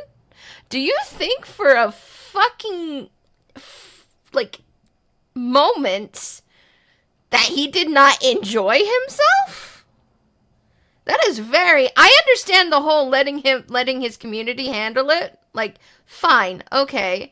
And the syphilis would have eventually killed him off if he didn't get treatment, or actually even with treatment, because they were not actually using a correct treatment.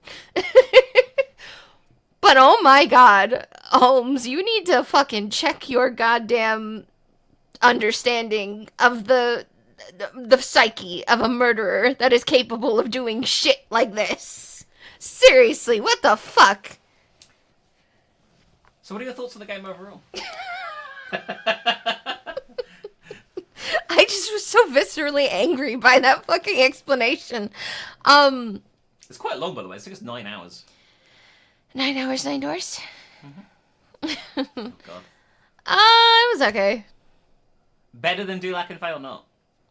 I enjoyed Dulac and Faye more, but Dulac and Faye was super fiction. Yeah. This one was more along the lines of, like, actual... Possibilities and stuff like that. And some parts were funny and stuff like that, but, it's Holmes being very pompous and higher than everybody else. I think this is one of the iterations of Holmes that I actually find the least likable. Do you find his younger version in the Chapter 1 and Awakened better? I think there was better... Well, I mean, I also liked him in the Cthulhu one. Yeah. But the thing is, I think there's better back and forth banter, and I think that might be the reason I find him more likable in those. Awakened and Chapter 1 are the most recent ones. Yeah. So, like, they're the ones that have, like... I know Awakened had... before anyone's like, actually, Awakened was before this! It was, but we're talking about the remake. Yeah, the remake that we played. The Awakened, Arsène Lupin, and this are, like, a generation of Sherlock games. And then you get Crimes and Punishments and Testament and Devil's Daughter in the middle, which are, like, their own trilogy. And then you have the new ones, which are the Awakened remake and Chapter 1. But I found him pretty unlikable in this, but... He's very blunt in this and very unfeeling. It's probably... I wouldn't be surprised if this one was based more in the line of the books.